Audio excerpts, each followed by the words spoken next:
Just terrible.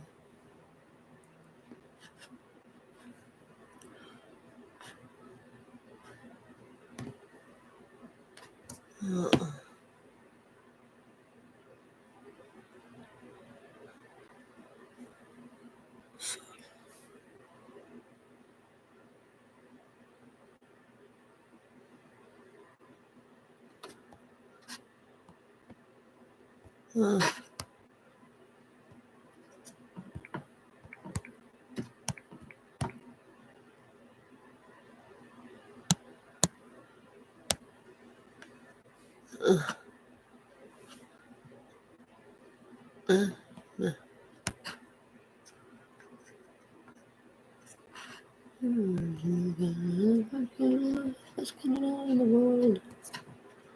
I don't even remember what fucking kind of. Sup, Dan? I don't mind Dans. Dans are okay. French Dan. Kind of scares the shit out of me, but fucking guy talked to me for like almost probably an hour. I didn't understand the fuck word he said. I'm like, I don't understand what you're saying, yeah? He was like, yeah. He's schizophrenic. Oh, Daniel's gone.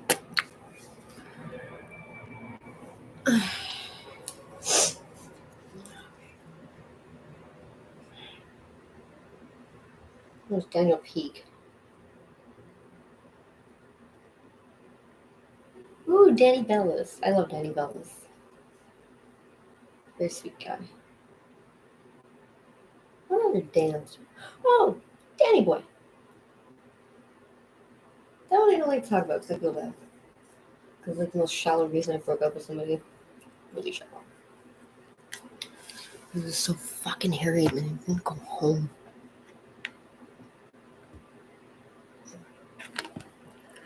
Joanne told me they went to Lakeside together. Turns out she met him online. Just didn't let him go.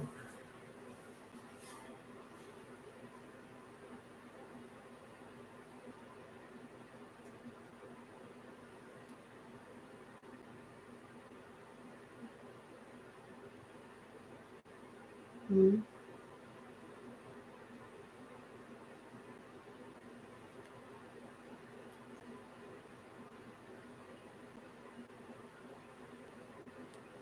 Mm-hmm.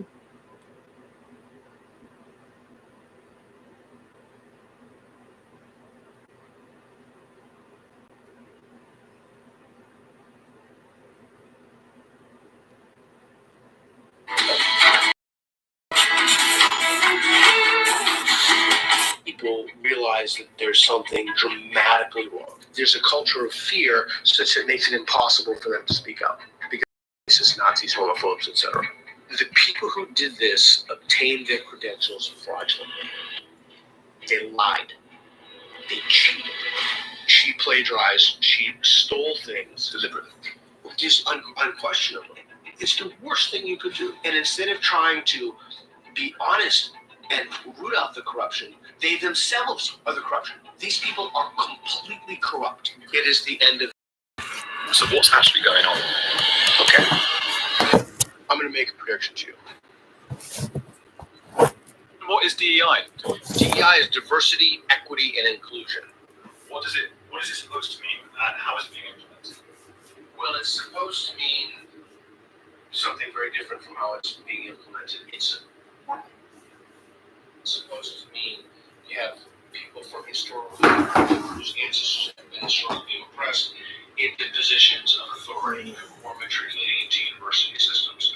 And part of that could be a proportional representation. So if African Americans are, for example, 14% of the population, they represent 14% of the population, or 13 in the case of Harvard's incoming class. What it's come to be, it's come to mean something very different. It's come to mean anti-American as well. And it's quite authoritarian. Okay, and that's what might worry you. And we're going to be talking, say, a lot about plagiarism and things like that. Can you just sort of introduce your background a little bit with a reference to the grievance stuff? In the prison, where I work with prison inmates to encourage their moral reasoning so that justice and crime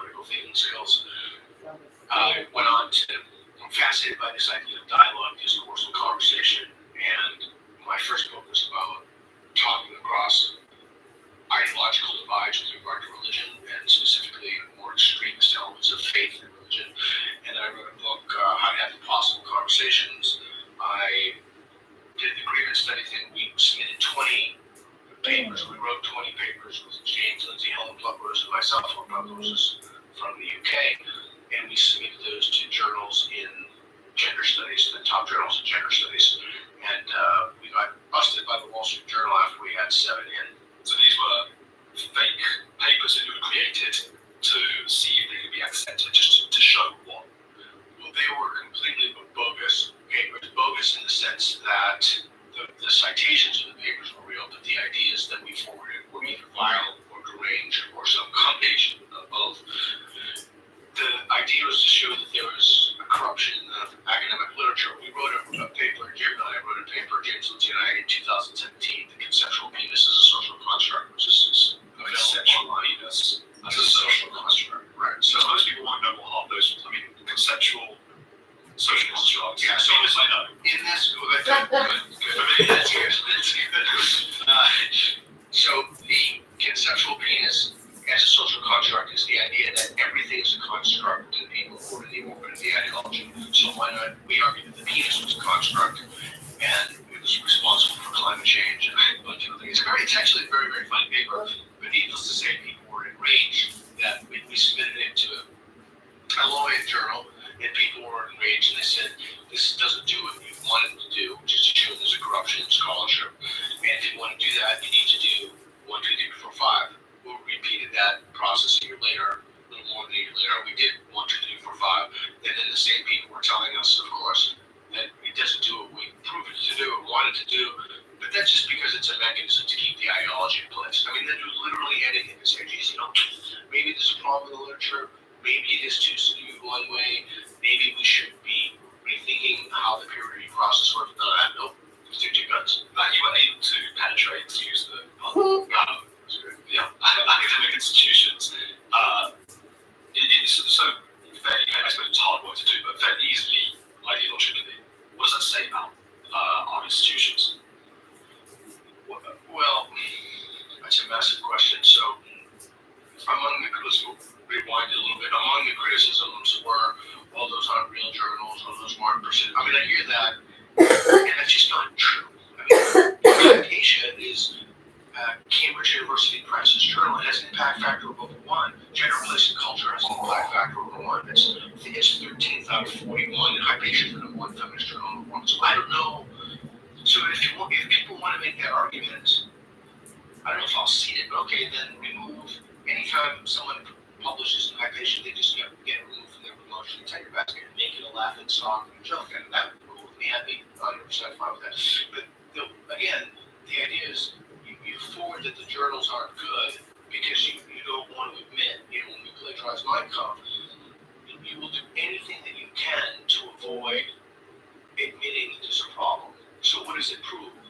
There's just simply no question whatsoever what it proves that there is an ideological corruption in the peer review process. Now, that takes several forms and manifests in several ways. It's different in humanities, it's different in gender studies. They forward certain narratives, certain conclusions that they want you to adopt about reality, and then they start teaching those to the kids, and then those ideas are replicated throughout the system. That's the basic idea. There's a corruption. Yeah, and it tends to be, I gather, what are we talking about? No one wants to use the word woke, and that annoys me, by the way, because that was the word that they used, and then once we started saying, hey, that's what's happening, they were like, oh, what basic word that where do you stand on the use of the word? I love it. I use it all the time. Why can't we use that word? We know everyone knows what we mean, right? I think. What do we mean? Well, I put out a series about this, so I translate wokish words to English in 60 seconds or less. So woke means to be aware of injustices, and you can't be woke enough because of injustices. And it's coupled with kind of a element of restricting speech, an element that racism is in ordinary air. Ouais, ben, à toutes les fois que j'essayais de nouvelles recettes, ça se passe, ça marche. D'abord, c'est quoi le cœur qui va? Je pense à la colline. Il faut commander un gâteau, finalement. Grâce à HelloFresh, je viens tout juste de cuisiner ce délicieux saumon glacé à la carbonade. C'est pas Alfredo et champignons. Et ce délicieux brunch de In state affairs, the idea that you have to develop a consciousness, what's called critical consciousness, to detect instances of misogyny, bigotry, etc. So you've woken up to injustice. And that ideology is dangerous when it supersedes rationality and truth.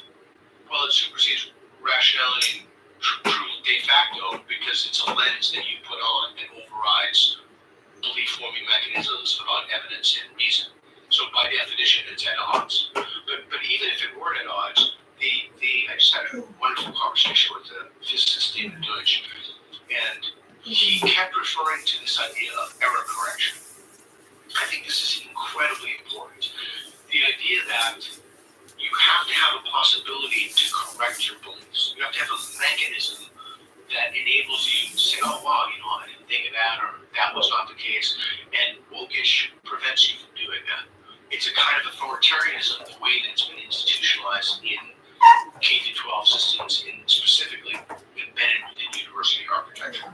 How is it then that really smart people, a lot of people who have tenure at universities and things, these are smart people, they know their history, they know about things like the Bolsheviks, which is a different thing, but they know it's a group of people who got a very righteous idea, and they got the righteous idea ahead of truth and fact, and everything went wrong. How is it that they are not putting two and two together and making it form? Oh, it's because they're really smart. So, in the believing brain, Schirmer, the skeptic, has a chapter. Really smart people believe.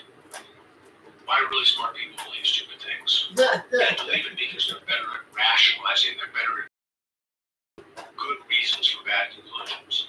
And then you have a support system in which the people within the university get promoted in tenure based upon what they publish. But we already know that the journal system is corrupt. You're more likely to publish if you forward the narrative. If you have some kind of paper that talks about police killings or systemic racism or economic disparity, due to systems, something like that. And then the consequence of that is you then start teaching entire generations of people to believe things. But you only are able to do that because you're intelligent. But if you get really smart groups of people together, one consequence of that is they become better in aggregate than if they were standalone individuals too. Better in what sense? Better that they can all play off of each other's reasons. So better that they can cite each other. Better that they can create bodies of literature. Better that they can create an illusion that the journal articles, which have been laundered, I call it idea laundering, a piece I wrote for the Wall Street Journal, the ideas have been laundered. They go in as moral impulses and they come out as knowledge, but they're not knowledge. But they look like knowledge because they masquerade as knowledge. You have really smart people, PhDs, academicians, who write and publish in journals, and it has all the trappings of legitimacy, but it's not legitimate. It's a complete fraud. The longer these groups work together and tell one another that, oh, this is the way it is, the more out of control and mad it gets. They walk into a classroom environment thinking they have the right answers to more questions, and they consequently test people on them. They give them, they assign their works with their friends, people who ideologically agree with them, and then they're asked to replicate that on tests, essays, etc. And they're rewarded for that sense of behavioristic mechanism. And then you do that from an administrative point of view.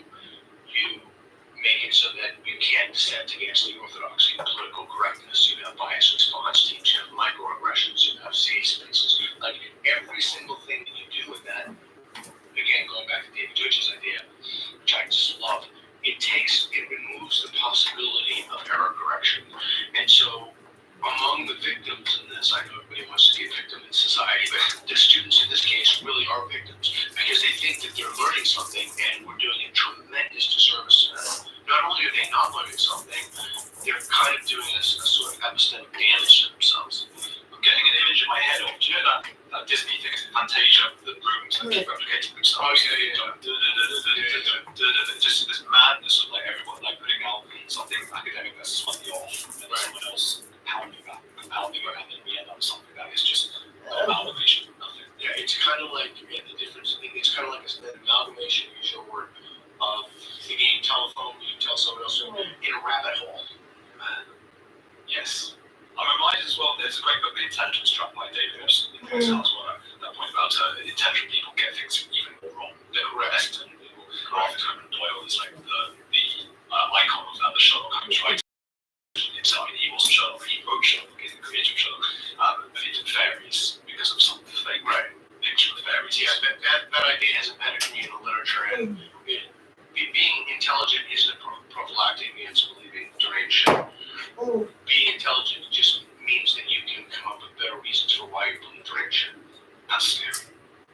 It is, and if you want to know something that's really scary, not to get you down or anything, but there's the one thing that we can't seem to overcome is what's called my side bias. There's a wonderful piece in the Epistemology of Democracy that my side bias is kind of tribalism.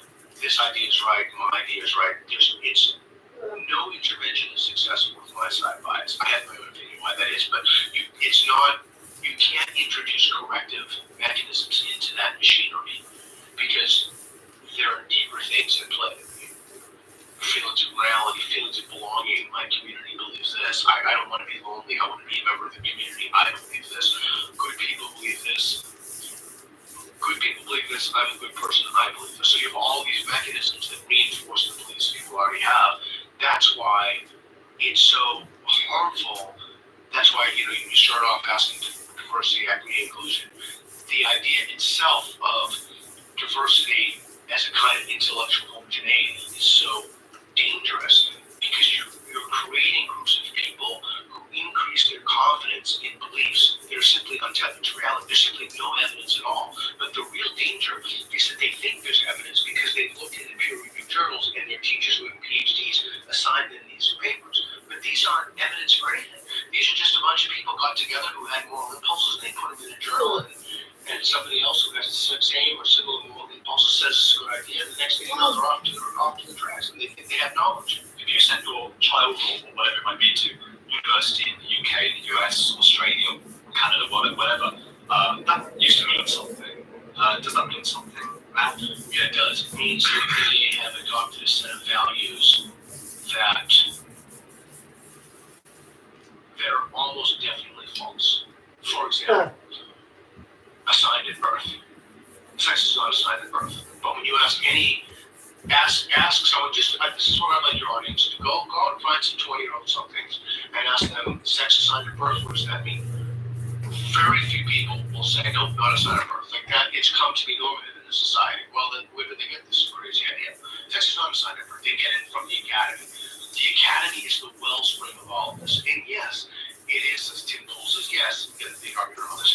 It is social media algorithms do certain things, and certain platforms like TikTok reward certain particular craziness around the trans issue, specifically. So you have to think about this in terms of an ideological corruption that comes from the universities in which there is no intellectual diversity, there's intellectual homogeneity, and they have a very specific goal, which is to develop what I said before, a critical consciousness in people.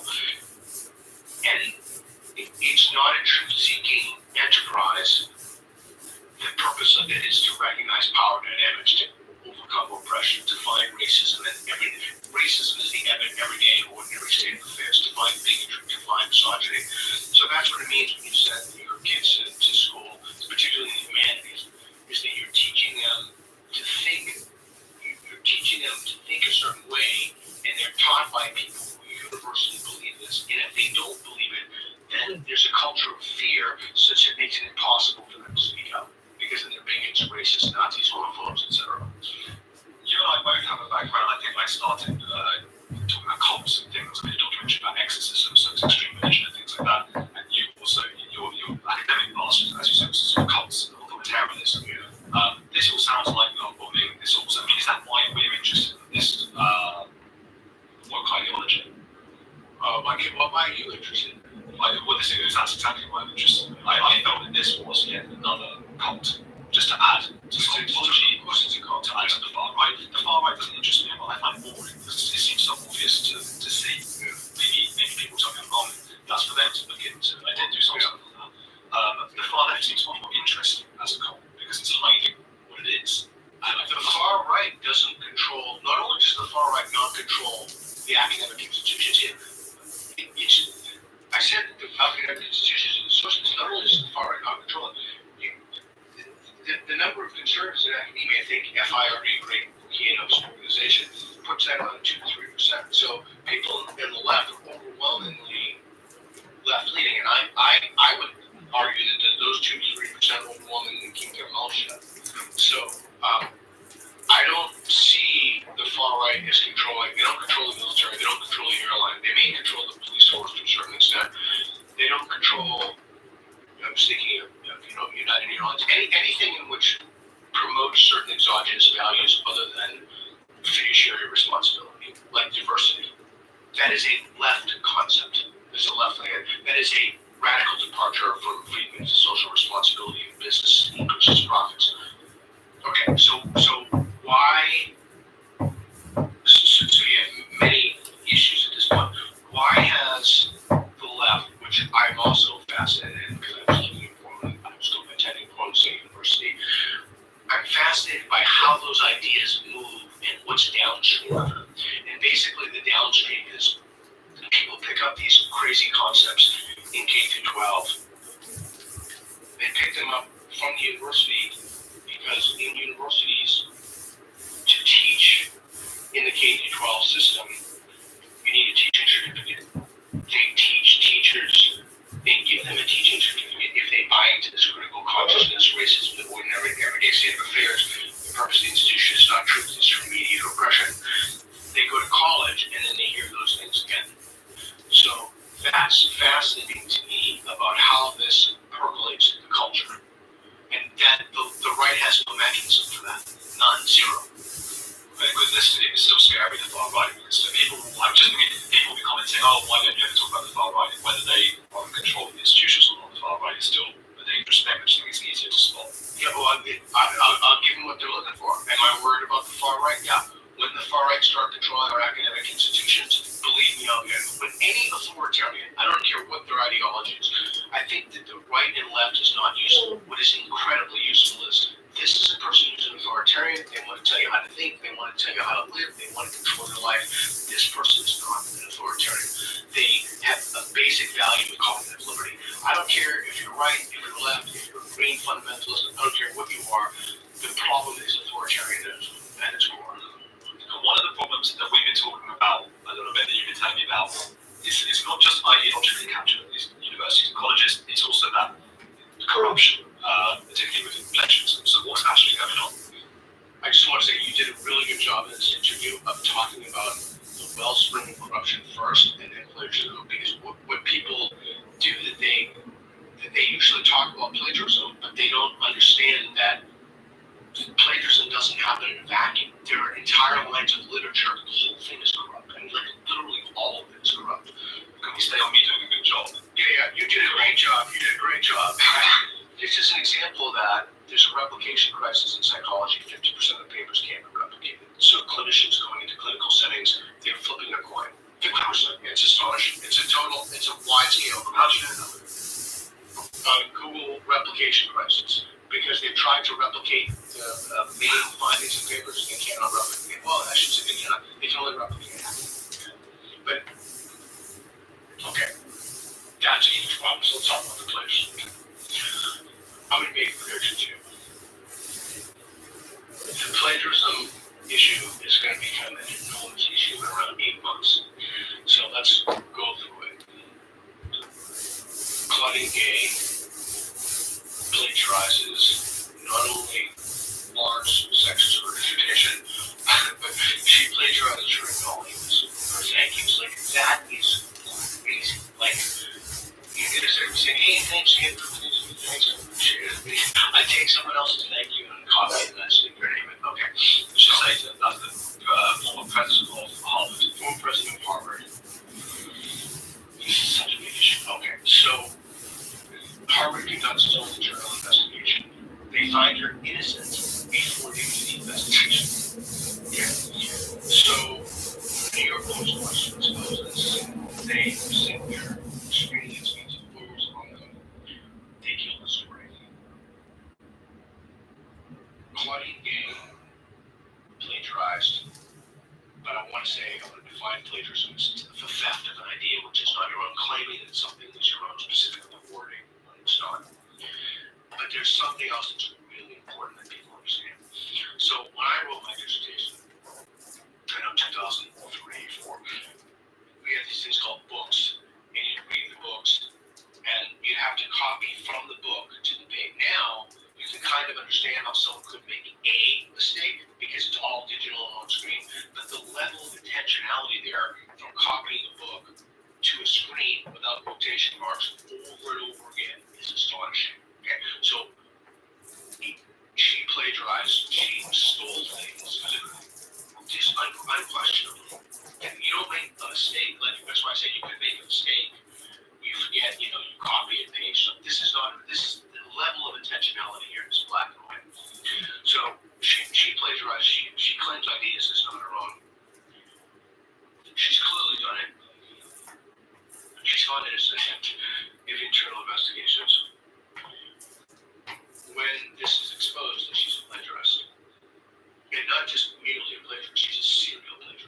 Huh. I read comments saying it's a new kind of lynching. It's mediocre white men attack black women. Okay, this is nothing new for me. Like, literally nothing. It was a disgusting society. Well, it is. It doesn't matter who is in what color the skin is, what height they are, what size they are. If you plagiarize, you plagiarize. These are not my rules. These are the rules. These rules predate my birth. So like nobody, when you plagiarize, like if there's any such thing as a sin, it would be plagiarism in academia. Like it's the worst thing you could do. She keeps her job. She loses her position, but she keeps her job as teaching at Harvard, making $900,000 a year. Huh. Just a bunch of nice money, mad money, right? 900,000. Okay, so the mistake to think that is, wow, like the gay plagiarism went off. So the moment that happens, what does everybody think? Holy shit, how many other people have plagiarized? I'm going to make a prediction to you. I could be totally wrong on this, but I'm a big fan of not telling anybody, not using words, but predicting things in the future. See if you come back. We visit this in a few months, okay? I predict to you that the number of plagiarists found in the humanities, in dissertations, people or PhDs, including the highest levels of academia, the Ivies, I predict that you're going to see 7 to 9% of dissertations plagiarized. That sounds really high. Yeah, I mean 5% would be 1 in 20. So that's I could be, if I'm off, I would be flabbergasted if we're under 5. Flabbergasted. If I'm off, it's low. My real guess, frankly, would be probably closer to 10 to 12, but I'll stick to more conservative. So I want to say 2 things about this that I think is really important. The people who did this obtained their credentials fraudulently. They lied. They cheated. Okay, so what do we do with this? Well, what has the university system done with this? They've taken, okay, very interesting. I'll finish the thought. They've taken the names of DEI people off of the roster, so it's very difficult to find these people. And this is like pretty much a universal thing. They're also starting to remove ethics codes in which plagiarism, what plagiarism means. They're removing those. So instead of saying, look, we have a problem here, we're going to root out this corruption, and if you obtain your degree fraudulently, you're not going to be affiliated with this university. You can do anything you want. You create writing or work at a gas station, but we're not going to have you in this institution anymore. That would be a way to deal with the corruption in which we could restore public trust. Here's an analogy to think about. In a fire department, let's say that you know that a certain percentage of the people obtained the fire person's exam and they cheated on their exam. And let's also say that there are things on that exam that are essential to the performance of duties, specifically to your ability to put out fires, which is why I assume they have a test, right? Or else there's no point in having a test. If the superintendent of the fire department, or whatever their title happens to be, finds out that people have cheated on the fire risk test, the response to that is, we need to find out who did this, and we need to remove them. We need to have, the public needs to know that the people working for the fire department are minimally qualified to put out fires. That's the whole point of a fire department. The universities have now attempted to hide dissertations in mass because they know there's a problem. And the consequence of that would be the further erosion of trust in the system. It's a legitimacy crisis. We have a crisis of legitimacy in the system. And instead of trying to be honest and root out the corruption, they themselves are the corruption. These people are completely corrupt. And I can't say all of them universally, but enough of them universally, such that I haven't seen anybody speaking out about the hiding of dissertation. I haven't seen anybody speaking out about it. Claudine Gay was there. Actually, that's not true. I have seen people from and they've been Claudine Gay defections like Roland Fryer. She didn't like the conclusions. He's black. In the same world, I wouldn't have to say that. Carol's one, she's black. But the idea is that she persecuted her ideological enemies and punished them. economist of the generation. You said best economist of the generation. I haven't even met a person. Well, sounds, I don't think economists have met an economist. Well, probably have, haven't I? I should have met an economist.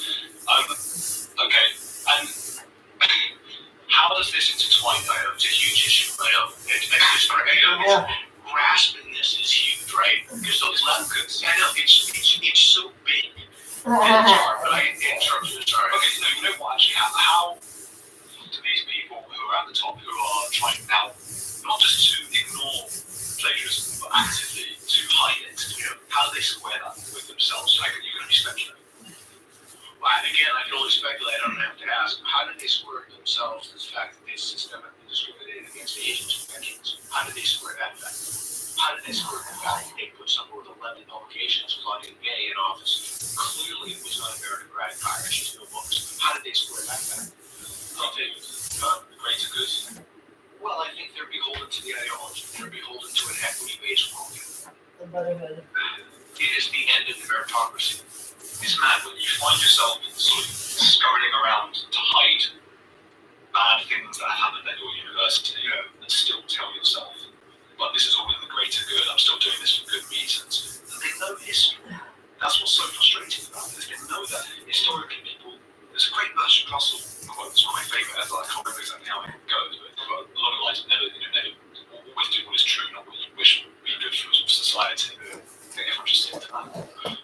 So when you're beholden to an ideology, you look at data points, anything in your epistemic landscape or your factual landscape, you look at data points, every single thing you do works in service to the ideology.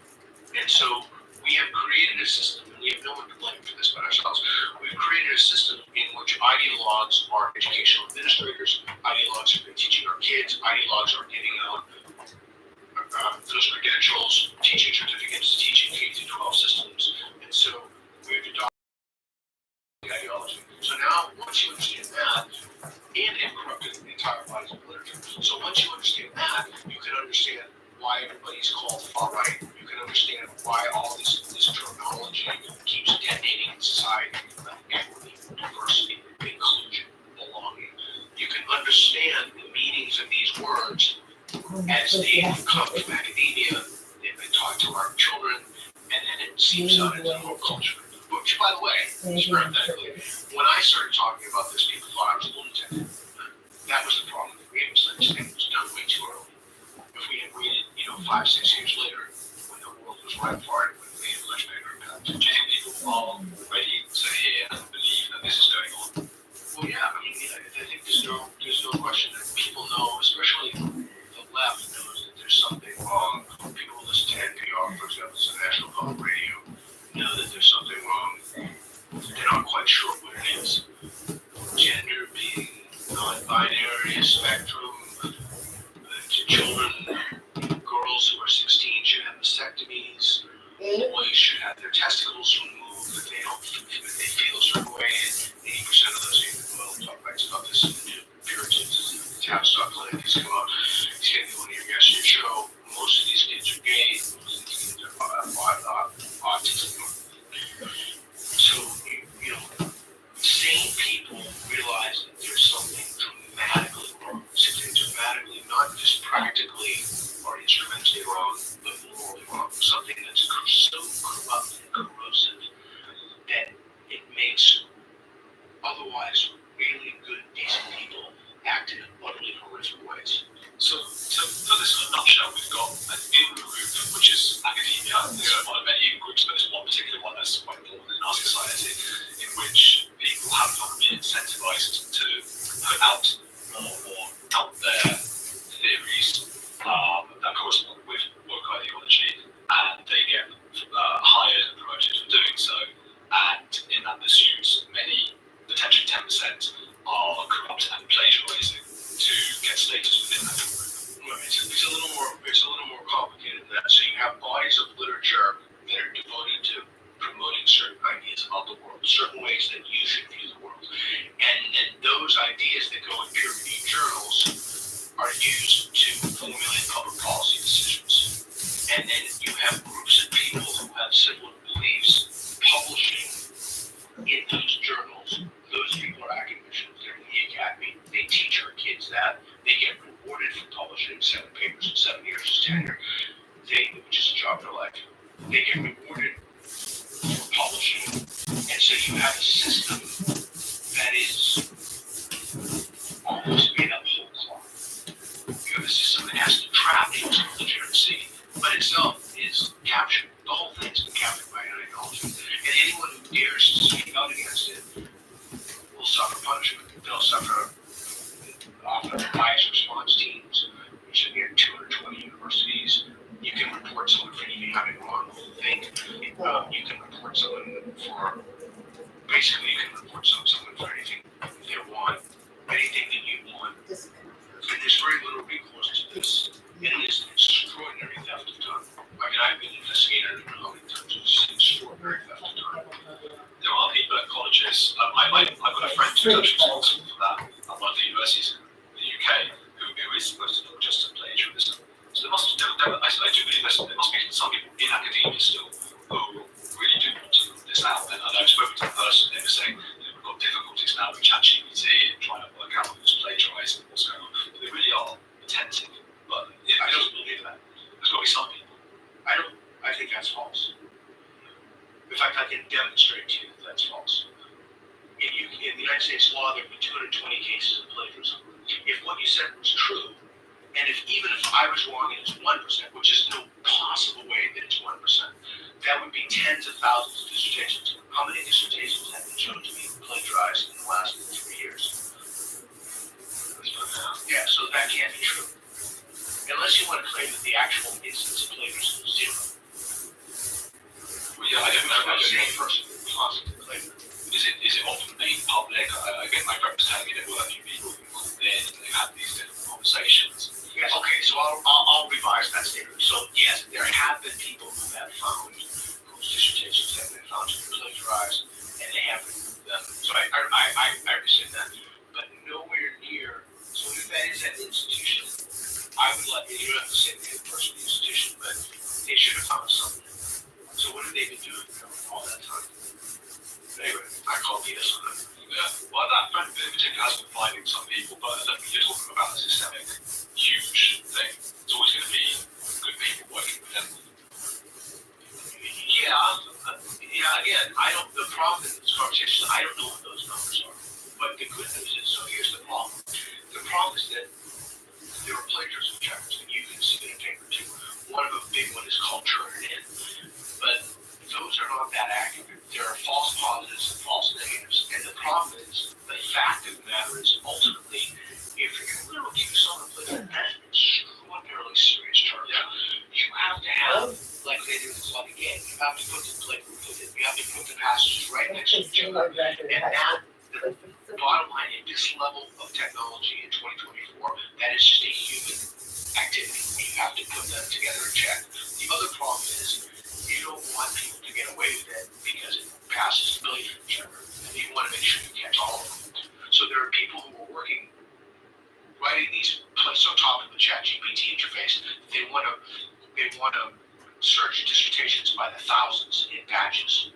And I'm told, I don't have any evidence of this, but I'm told that Jill Biden's dissertation is Well, we will see, and that's interesting.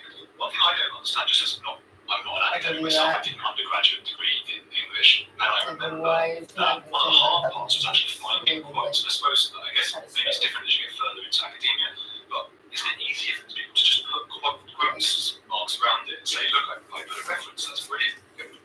So why wouldn't they do that? Why are someone who's plagiarized? Do you have an inkling? Like, why didn't Claudine Gay, she would have got just as high marks, I presume, or grades from putting quotation marks? Why did she plagiarize her acknowledgements? That's even longer, it's just lazy. I honestly don't know. I mean, it actually makes you look better if you cite something because it makes it look like you've done the work. Yeah. So I can't answer that question. I don't know. Just wanted to pass it off as our own theory. Evidently.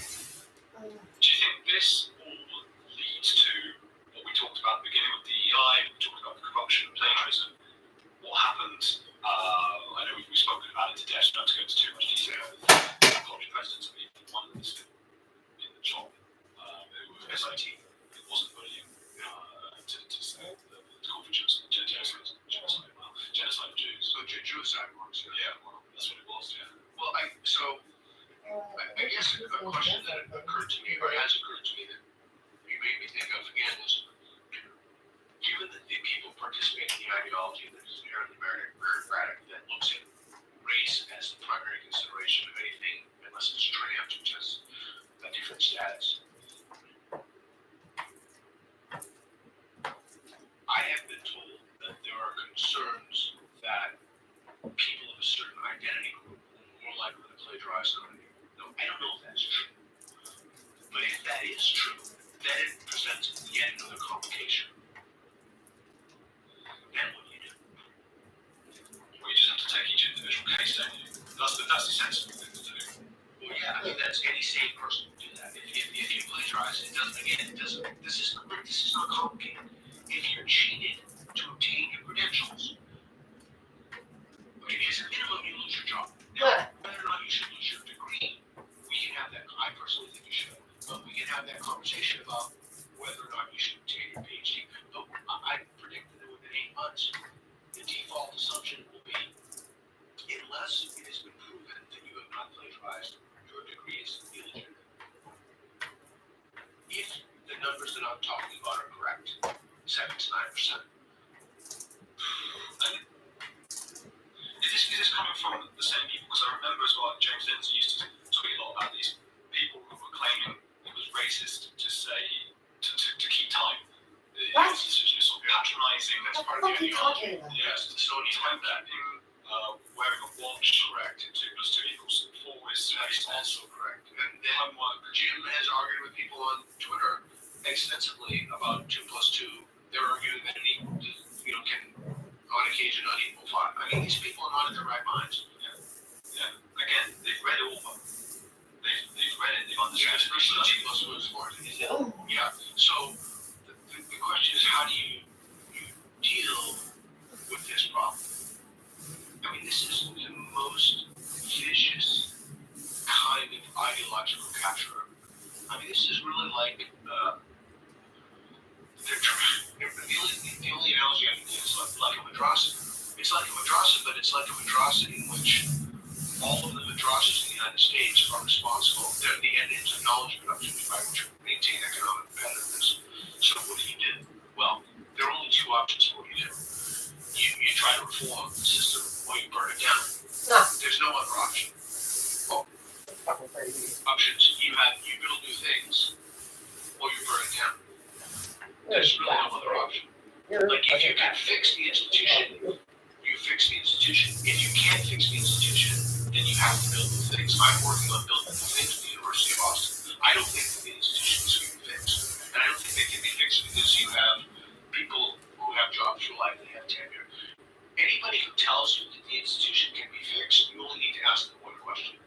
Is there a DEI office at the institution? If the answer is yes, then that's fundamentally incompatible with freedom of speech. You cannot have both DEI and freedom of speech. It's literally impossible. Also, almost sort of fallen apart at a time where some people are making the argument that it's not actually worth, particularly for undergrads or just a degree, having a degree. I agree with them. It's more sensible to be able to just do a job, a task, or something. Okay, so I think that the landscape is going to change with AI very soon, but right now it has not. So if someone's watching this, my advice to them, particularly if you're a parent or a young person, anyone who's thinking about college, I'll give you the same advice I gave to my daughter, who I love very, very much. Go to trade school, get a vocation, become an electrician, carpenter, plumber, mechanic. Those are honorable, noble skills, and they pay lots of money. And they See are that there South Park forever. episode about that? It's like all the. I watched South Park, so I think they're probably It's one of the new ones that they did about Paramount, and they're like an hour long. It's like long episodes.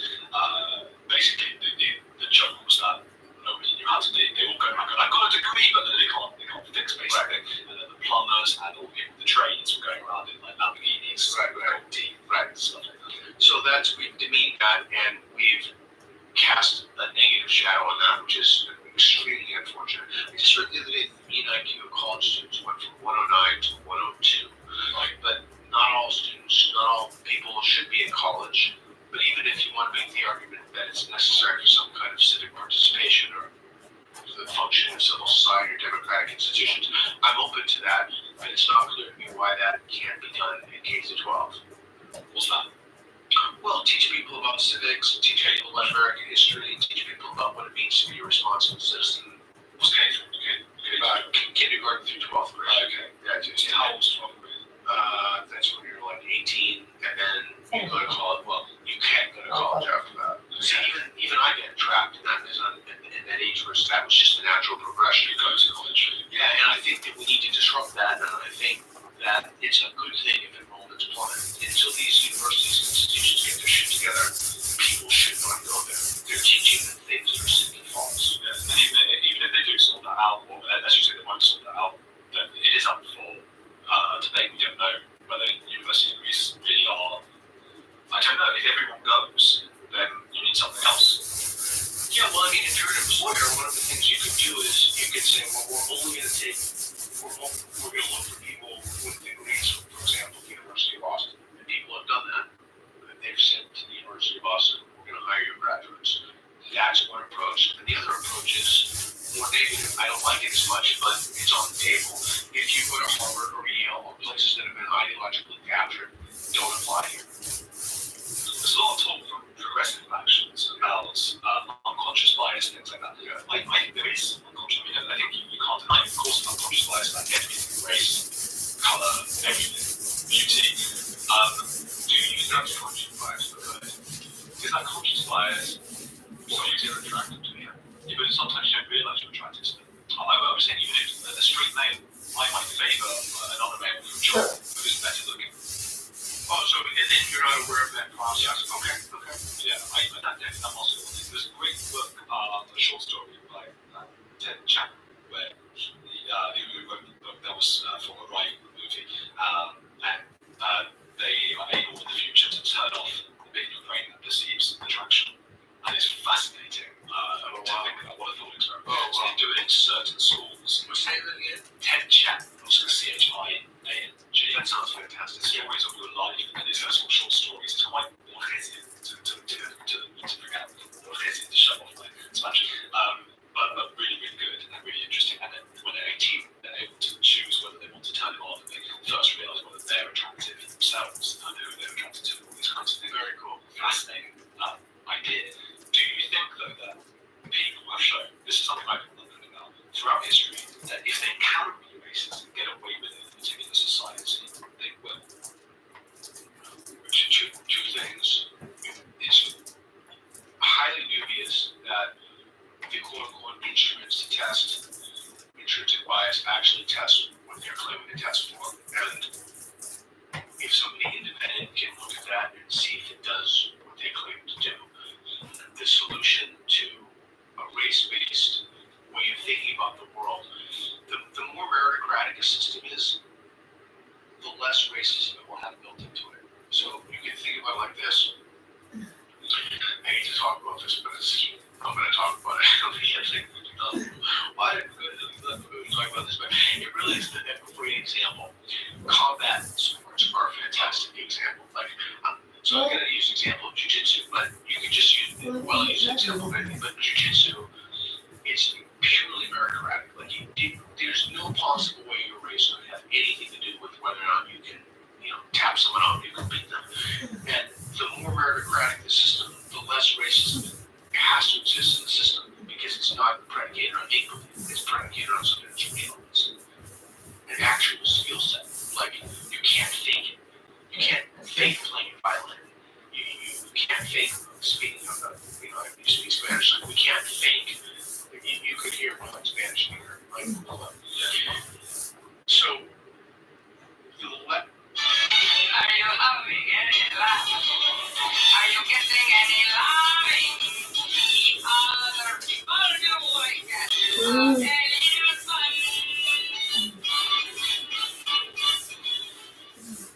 Less one adheres to that, and the more one strays to that, the more possibility that the system is likely to contain discrete elements of slack. And those slacks, those pockets it's in those voids where things like racism takes place, sex takes place,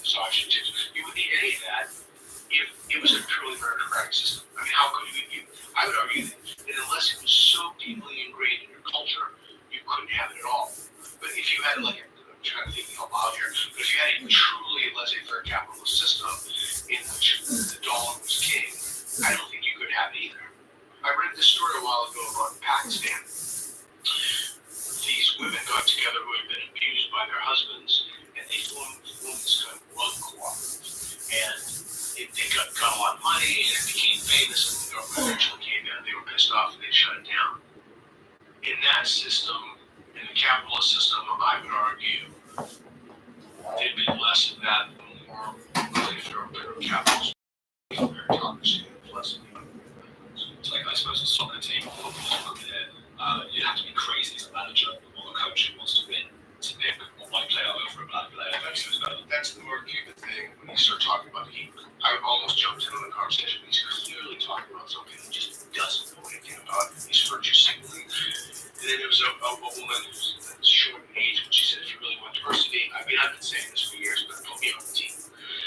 And so I used to believe, I no longer believe this, I used to believe that the only reason that you wanted diversity initiative is because people would think it wasn't important, like philosophy professors. We need to have so many trans people. But I no longer believe that because now it's in the realm of airline pilots, it's in the realm of surgeons, it's in medicine, etc. And so the ideological takeover has become complete. I will say this, it's been so effective for two reasons. One, hijacking the normal meanings of words, playing on people's moral sensibilities. Diversity is good. Playing on people's feelings. The other way that it's been incredibly successful is the long march to the institutions, right? And it's in our institutions in such a way that they have shut off dialogue and discourse in the name of inclusion. So we want to make people feel welcome, they can't feel welcome if they're offended, so you have to restrict speech.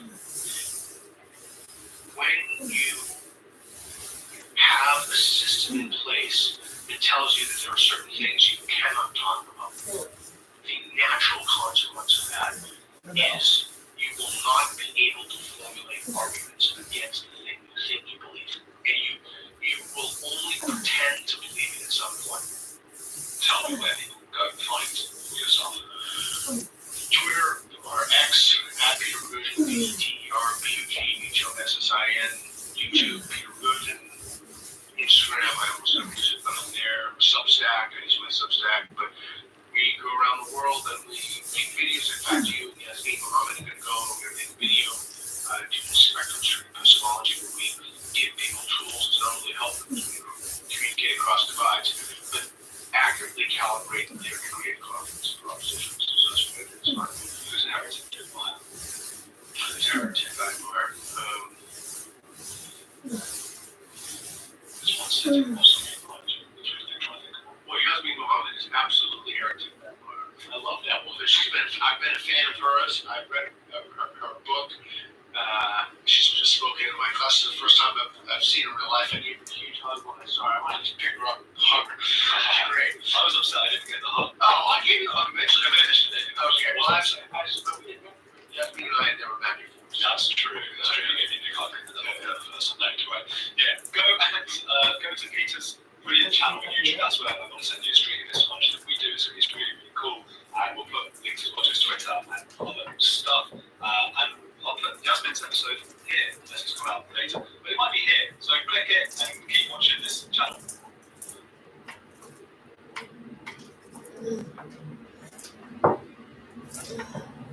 Please, enough of the Jewish shit. We're a cafe leader. We want to make the most sustainable coffee by shipping it via zero-emission sailboat. People are narcissistic, and an exposure can become a life or death situation. The key step to identify narcissism is Dr. Mommy Awesome, The licensed clinical psychologist in the world. leading expert on narcissism. All narcissism is on the spectrum. At the lowest end, it's Instagram saying but if you're at the spectrum, you're talking about a cult. They have low empathy.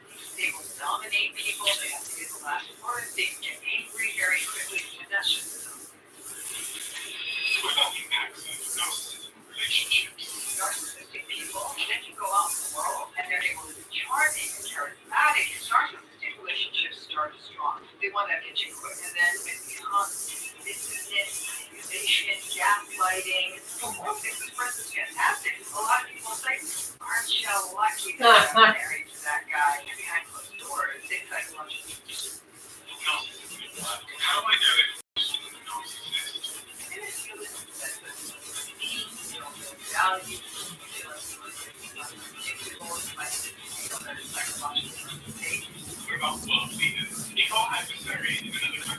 narcissist? Would we rather argue with the narcissist as well? So, the big question, how do you know if you are a narcissist? And can you keep or not? So here's where we get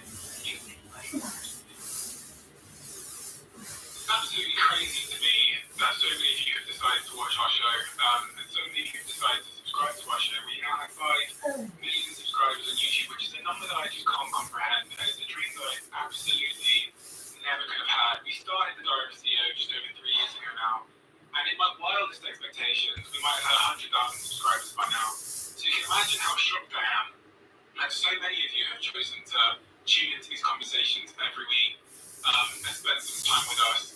So thank you. And I'm in a deal with you. I'm in a deal that if you subscribe to this show, that we will continue to raise the bar. And in 2024, we're going to raise the bar like never before. I've been working for the last 9 months on a surprise for all of you that have subscribed to this show.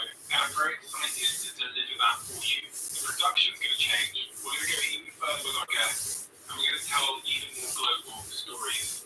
So as always, if you appreciate what we're doing here, the simple, free favour I'll ask from you is to hit the subscribe button. Let's get on with the episode.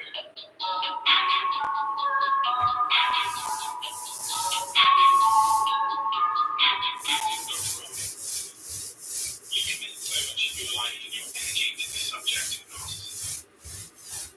Why does it matter? so much because exposure to people who are narcissistic personalities shapes how people's identity develops, shapes how their personality develops, or if the first time you encounter a narcissistic person is in adulthood, it can actually sort of hijack that sense of identity. It can really steal a person away from themselves.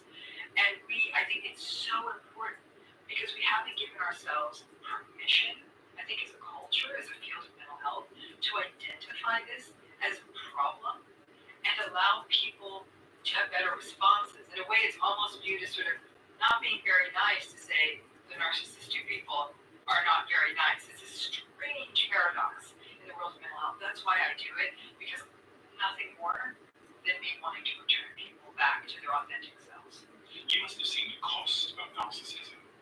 Can you give me some examples of the cost that a narcissist has had on someone's life that you've seen? Where do I begin? I'll tell you, the cost is a person who so doesn't believe in themselves that they may give up on their path of education and never pursue an interest. So we never got to see the work product that would have created, not to mention that person actually getting to unfurl their wings and fully be who they wanted to be as a creative or as a professional.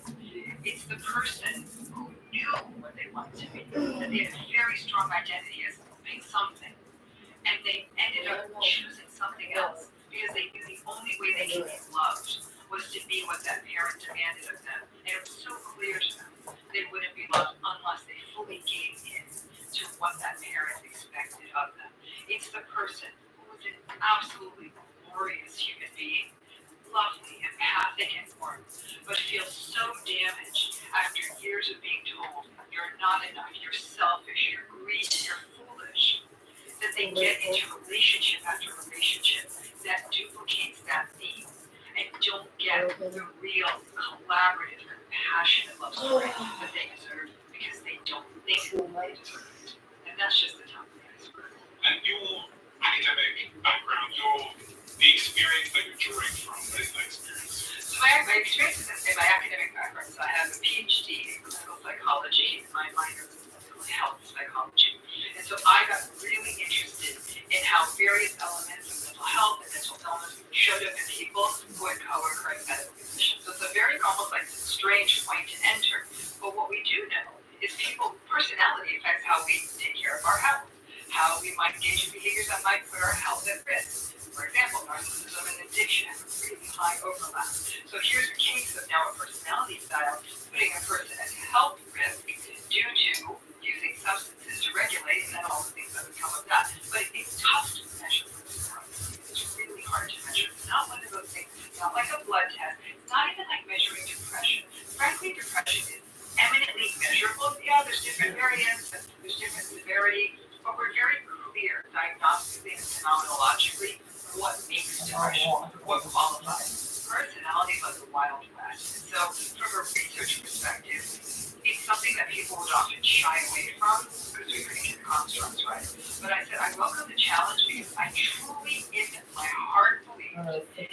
told begin to Dr. understand and Boyle, study personality more, they told we me I actually begin had understanding bipolar, all this being unmeasurable noise in mental health research, because I thought that's probably where it was. and And you spend time, even today, dealing with patients who are the victim of a narcissistic relationship, the victim of a narcissist. and suicidal Every tendencies. week, I mean, it's probably one I of was the like, oh yeah, it takes 25 minutes, and like I'm a big 2 believer minutes, that if 30 you're a mental little health practitioner, surveys. you practice mental I health. think you can So really it's tell all privilege that. to be able to be in that room and to work with Maybe I'm clients. But wrong, I'm not a doctor. it would be so easy when you're dealing at a macro level, large Doctor population, told me that going we on don't YouTube, get writing diagnosed books, to get borderline distanced from because there's what is happening to nothing you can do individual for it. people's lives. One of the tricky things with research is we study populations, we There's no study treatment. symptoms, right? We study hundreds of That's what he people. told me. What happens in the room is something very different. And you start to recognize, A, how It's bad 2009, these 10. relationships harm people, their schemas of the world, their schemas of themselves, and B, how much potential intervention there is. Two very, very simple approaches, right? Education about narcissism, validation of their own Oh, I experience, can't see all of breaking it. through self-blame, trust themselves. So how many patients do you think you've seen that have been victims of narcissists? And I even use the word survivor. I hate to call them victims because I don't even think they're that passive. I mean, I think that they just weren't. No one ever taught them. That's right. I'll give you the example. When people are in a relationship with somebody who's living with addiction, it's very right? You have a person using a substance that's altering them, Oh, well, I altering have their to finish behavior, right now, it's taking so. them away from who they are. Relationships with addicts will I'll say, get back to I'm you into later. relationships. I'm in a Why? relationship with a sober person, and I'm in a relationship with somebody who's If you using like or to come, I intoxicating don't or know. denying or defending. Because I don't know why you guys always fucking call me. And it breaks the people in those relationships. And No, I'm happy. I'm happy. GD called me out. Added bit though, My at favorite. least with addiction, people can say, I see what the behavior is, I see what the issue is. Central Ivan, thank you. This is a call. Not so much. The narcissistic person has this very well developed, very successful world, and they're able to be charming and charismatic and confident and smart and the center of attention and running companies, and behind closed doors, they psychologically disregard people they're with. Spouses, partners, family members, close friends, maybe people who are below them in an organization, people where they can kind of get away with it. So the people they're harming, the world thinks this person's fantastic. At least the person who's in a relationship with an addict, people say this is hard. But for the folks in narcissistic relationships, a lot of people say, aren't you lucky that you're married to that guy? And the person's like, oh my gosh, are these people out there? Why they? So what do? They blame themselves. Okay, what is narcissism? Because I've heard the word used so often, but I couldn't tell you the definition then. I feel like I butchered the definition of what it is. So I'm almost curious to ask you, what, just before I almost contaminate you with what my definition is, what's your working definition? What's your working model of narcissism? Delusions of grandeur, some of the things that are super important and that they are better than everybody else. Arrogance, and they're cruel. Okay, all right. So I would give you probably like a C plus B minus. I think you could be in my class. I mean, I cut students a lot of slack back in the day, so I'll give you a C plus B minus because you're in the neighborhood, right? The grandiosity, the arrogance, the meanness, but that to me is even more sort of a manifestation of the traits, like the grandiosity and arrogance. They have variable empathy and typically have low empathy. They're deeply entitled. They truly think they're more special than everyone else and that the rules should apply to them very differently. They have a excessive need for admiration and validation.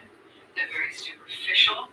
They don't really have the capacity for deep, sustained, intimate relationships. They're very much referential to the world out there, outside of them to set goals. They don't have a good internal sense of like what matters to me, what do I want to do. They just want to do what they do, again, to get that admiration and validation. There's a shallowness, or real emotional shallowness to narcissism.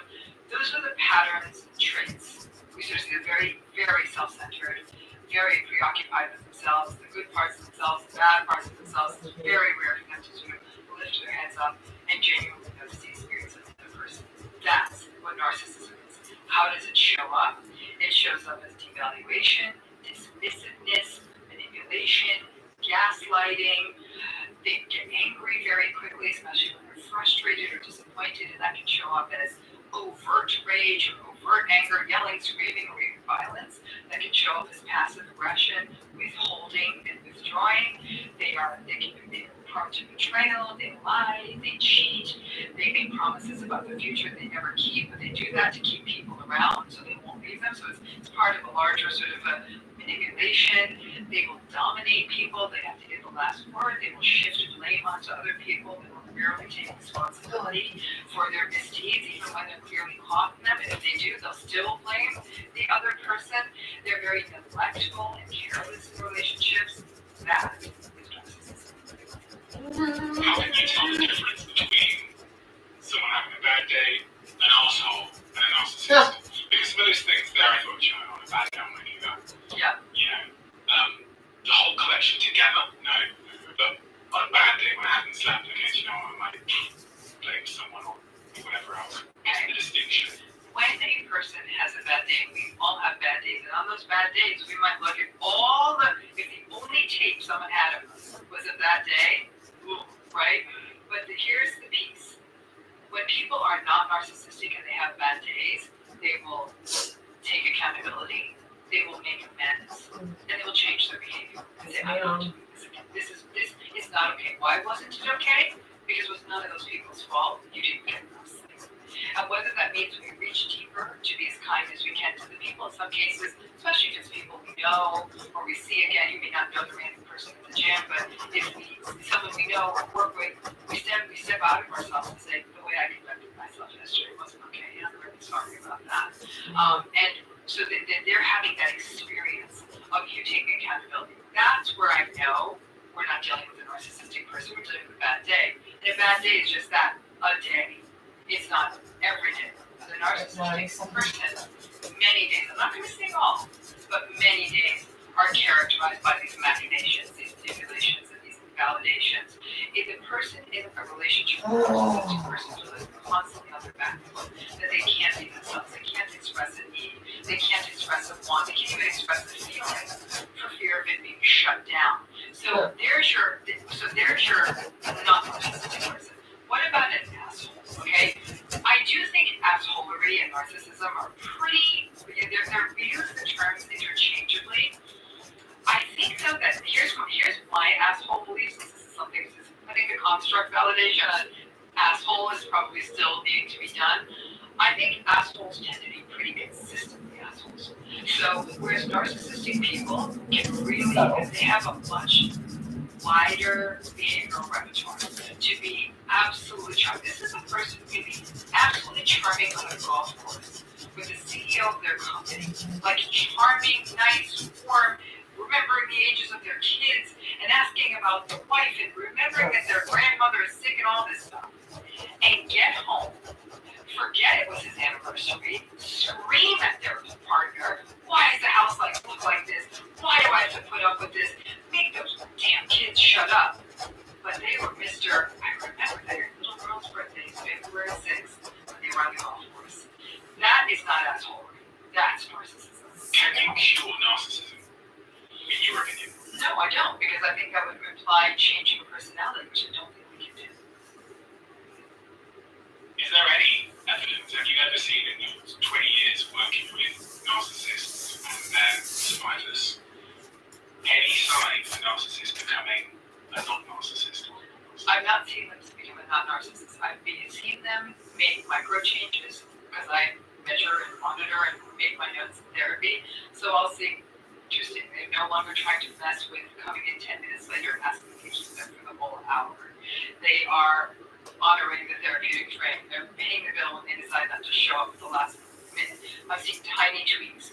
I've seen people who come in and say, I screamed at my girlfriend again last night and that wasn't cool. So I'm like, well, that's insight. Like, I'll run with it. But here's the rub, okay? These micro changes. And they are micro changes, but they are changes, and they're in the right direction. That much water under the under the bridge with family members and partners and other people that have been harmed. They're saying, you want me to stay in this relationship because this dude remembered to say thank you once this week? I think not. To me, the thank you is progress. To the people in their lives who've been harmed, that one thank you is not going to be enough. When I was looking at the subject of narcissism, I was looking at what people are searching around the subject matter. I could see no searches online for is my wife a narcissist? But I saw lots of searches for is my husband a narcissist? Really? Yes. So I wondered, is narcissism a gender-specific thing? And in what proportion do you typically see men and women being narcissists? Yeah, no, it's not gender specific. I'm so shocked at that because I've worked with so many men who have narcissistic wives, who are female partners. And I've worked with many lesbian couples. I've worked with cases where clearly there's a woman, female identified person who was narcissistic. It is definitely not limited to men. So here's what we know. Grandiose narcissism, much more common in men. Malignant narcissism, much more common in men. But there's a form of narcissism called vulnerable narcissism. Vulnerable narcissism isn't so much of the showy, charismatic, charming, look at me, arrogant, salesy, attention-seeking narcissist. The vulnerable narcissist is more socially anxious, victimized, sullen, resentful, aggrieved, and often we sort of see a failure to launch, where there's sort of a, I'm angry at the world, how come I never got my turn, how come she got that, I was better than him, I should have gotten that, you're victimized, okay?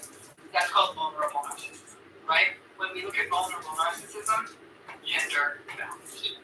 Okay, so these other types of narcissism, you named 4 types there. Grandiose narcissism. Right, so that's our traditional sort of garden variety narcissism. The showy, charismatic, pretentious, preening, charming, attention-seeking, actually quite often quite successful narcissistic person. Unlike the vulnerable narcissists who are a failure to launch, the grandiose narcissistic people often have big, big dreams and they'll execute. Not always, and they'll often burn bridges because they are in fact narcissistic, so they'll anger people or do shady deals or cut people out and all that stuff. But the grandiose narcissistic folks are often the larger than life folks. Now, if they are angry at you, if they feel let down by you, they will let you know. They can be very vindictive. They are not. They're probably going to betray you. They're going to be mean to their partners. We count on that too. But to the world at large, larger than life. That's the typical model. Now, the vulnerable narcissism is what I just shared with you. That more vulnerable, victimized, socially anxious, angry, aggrieved, sullen, resentful, failure to launch narcissist. Okay? Some people would argue they're one and the same. That as long as the grandiose narcissistic person is well supplied, things are going well, they're getting lots of attention, they're making money, they're just sort of feeling like they're the person, they're good, then they're gonna stay in their grandiose mode. However, if the thing tips and everything goes wrong for the grandiose narcissist, they lose the money, they lose the job, they lose the partner, they lose social status, the vulnerable stuff will start showing up. The victimhood, resentment, this is a witch hunt, everyone's out to get me. You can almost feel sort of low-grade paranoid. You're either more one than another. So the vulnerable narcissist could definitely have a grandiose moment where everything turned for them. But some people are just more grandiose, some people are more vulnerable, but they do have the other underbelly. That's how that looks. Now the malignant narcissist, which is another type I talked about, this is where we see the most severe form. And then when I say most severe in terms of how it shows up in relationships, I say the most problematic form of narcissism. And here's where we see a form of narcissism that shows up as manipulativeness, exploitativeness, willingness to take advantage of people, coerciveness, isolation, using menace as a tool. Dangerous. It can be quite dangerous. And this is why I always say malignant narcissism is the last stop on the train before you hit psychopathy station. Because this is as close to psychopathy as you're going to get without it being psychopathy. In fact, there's a personality model called the dark tetrad. And the dark tetrad is comprised of narcissism, psychopathy, Machiavellianism, which is sort of like that willingness to use other people for your own advantage, and sadism. I personally think there should be a fifth myth, which just paranoia, because these folks can be really think everyone's out to get them, but the model right now is those fortunes, right? Malignant narcissism has a lot of those top notes.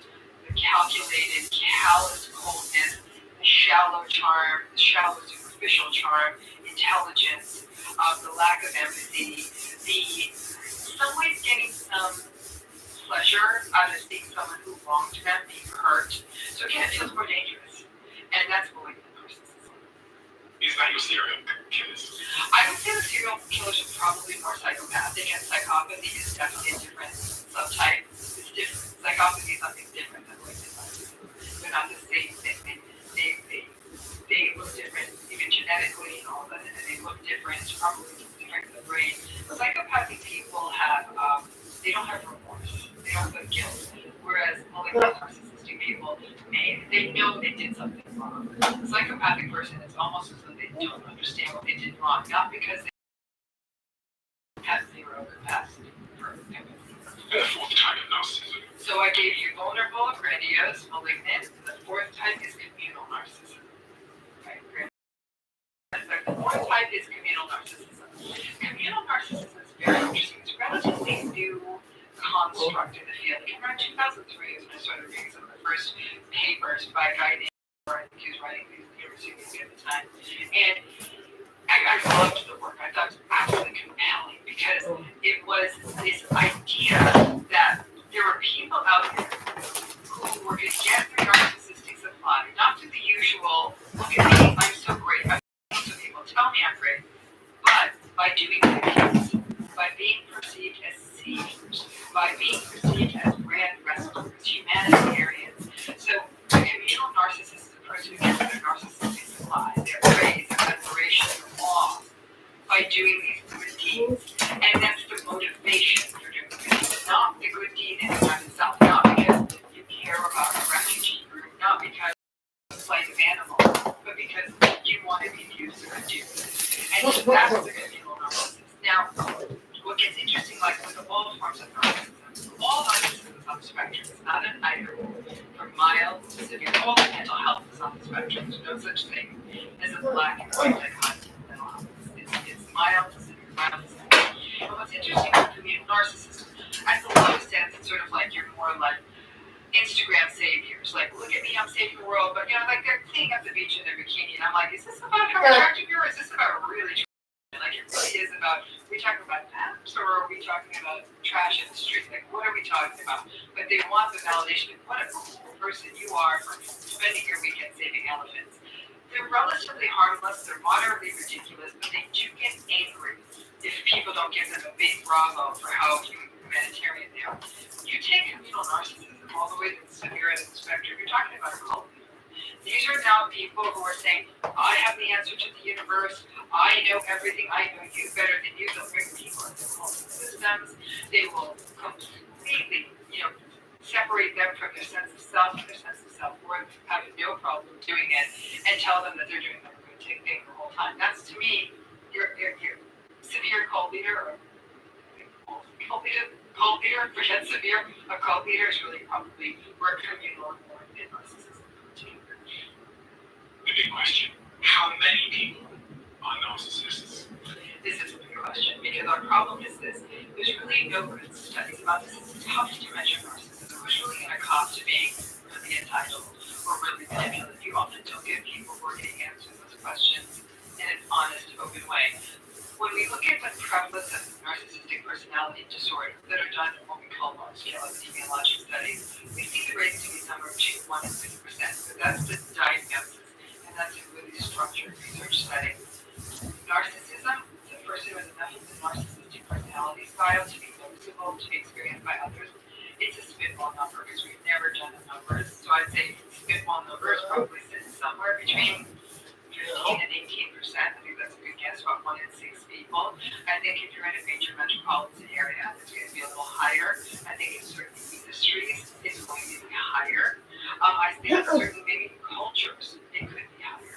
So, but if you were going to just ask me for a global prevalence, I mean, I think it's my best guess, and I think a lot of folks in the field might agree with me. And enough of it that you notice it, enough of it that people are able to detect it.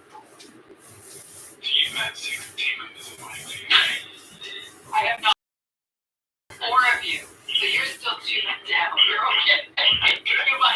coming in through. Because my next question was, which one do you think it was? So far, so bad for you. Which one of us has been sweeter than the next? So, Stephen, you're not right now. Sugar. Okay, interesting. Okay, so, I mean, 1 in 6 is a spitball number. It's scary high. That's interesting. You think it's scarily high. I mean, I think it's about, I mean, listen, you know, I actually don't think it is. I think if you went to a small town, you might be able to work. Because I think a small town is almost based on a greater need for sociality. I think there's more interdependence in that kind of a situation. So narcissism isn't going to probably work as well. But I mean, 1 in 6. I think if any of us really went home and did the soul searching, listed out the names of everyone we knew, the numbers probably would track. And is that number increasing? Are we breeding narcissists because of the sort of social and societal changes that occurred? I'm thinking about Instagram. You said that. Is social media narcissist creator? I think it's a narcissistic amplifier, but I don't think it's a creator. Narcissism is a personality style. Like all personality styles, it's a social, emotional, developmental phenomenon that happens from infancy to adolescence. So somebody jumping onto Instagram when they're 18 and posting lots of selfies, they're a decent person that's not going to turn them narcissistic. It might turn them boring, but I don't know that it would necessarily turn them narcissistic. I think you can take, if somebody's got the traits, they have the tendency to need the validation and admiration. And again, a person posting selfies, that doesn't make them narcissistic. Because Jack went on holiday up this mountain and he posted the notes. But we have to see Jack's a nice person, right? Jack is excited to share his trip with everyone, right? But he was kind of like rubbing it in. Okay, so that's our Jack's responsibility, poor Jack. But it's but I would say this with what we want to know with anyone who's posting a lot of vacation photos, right? And they keep doing it.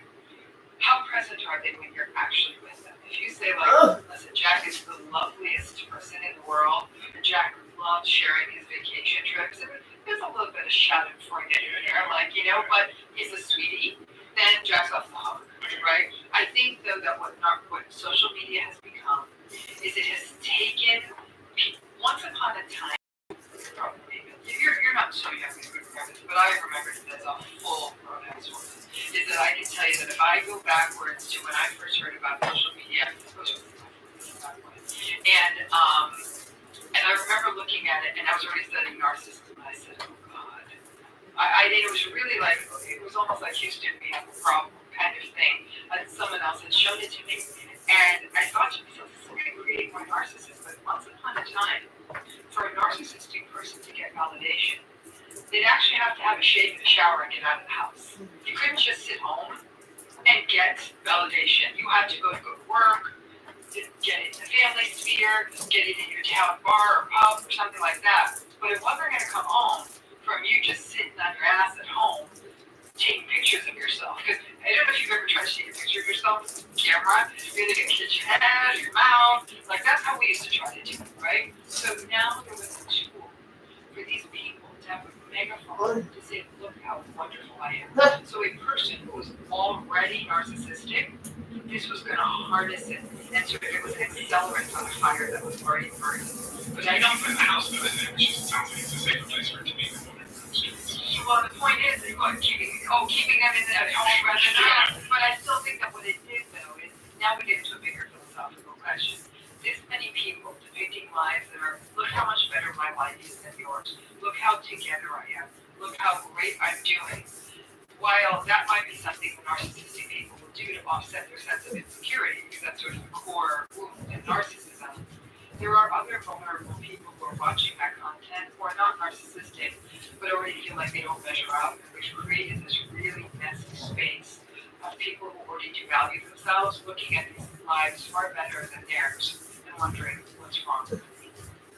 Roughly 1 in 6 people have a podcast, so I was just wondering. Does that mean you don't think they have something that interesting to say, right? So, and like I said, everybody's trying to put their voice out there, their vacation pictures out there, their breakfast pictures out there are not narcissistic. I think in some cases, I don't think we should over-pathologize what has become a new way of interacting. It's interesting, I have children, my daughters now both in their early 20s, and I'll watch their facility, but it's not, I see what they're doing, it's not narcissism, it's actually communication.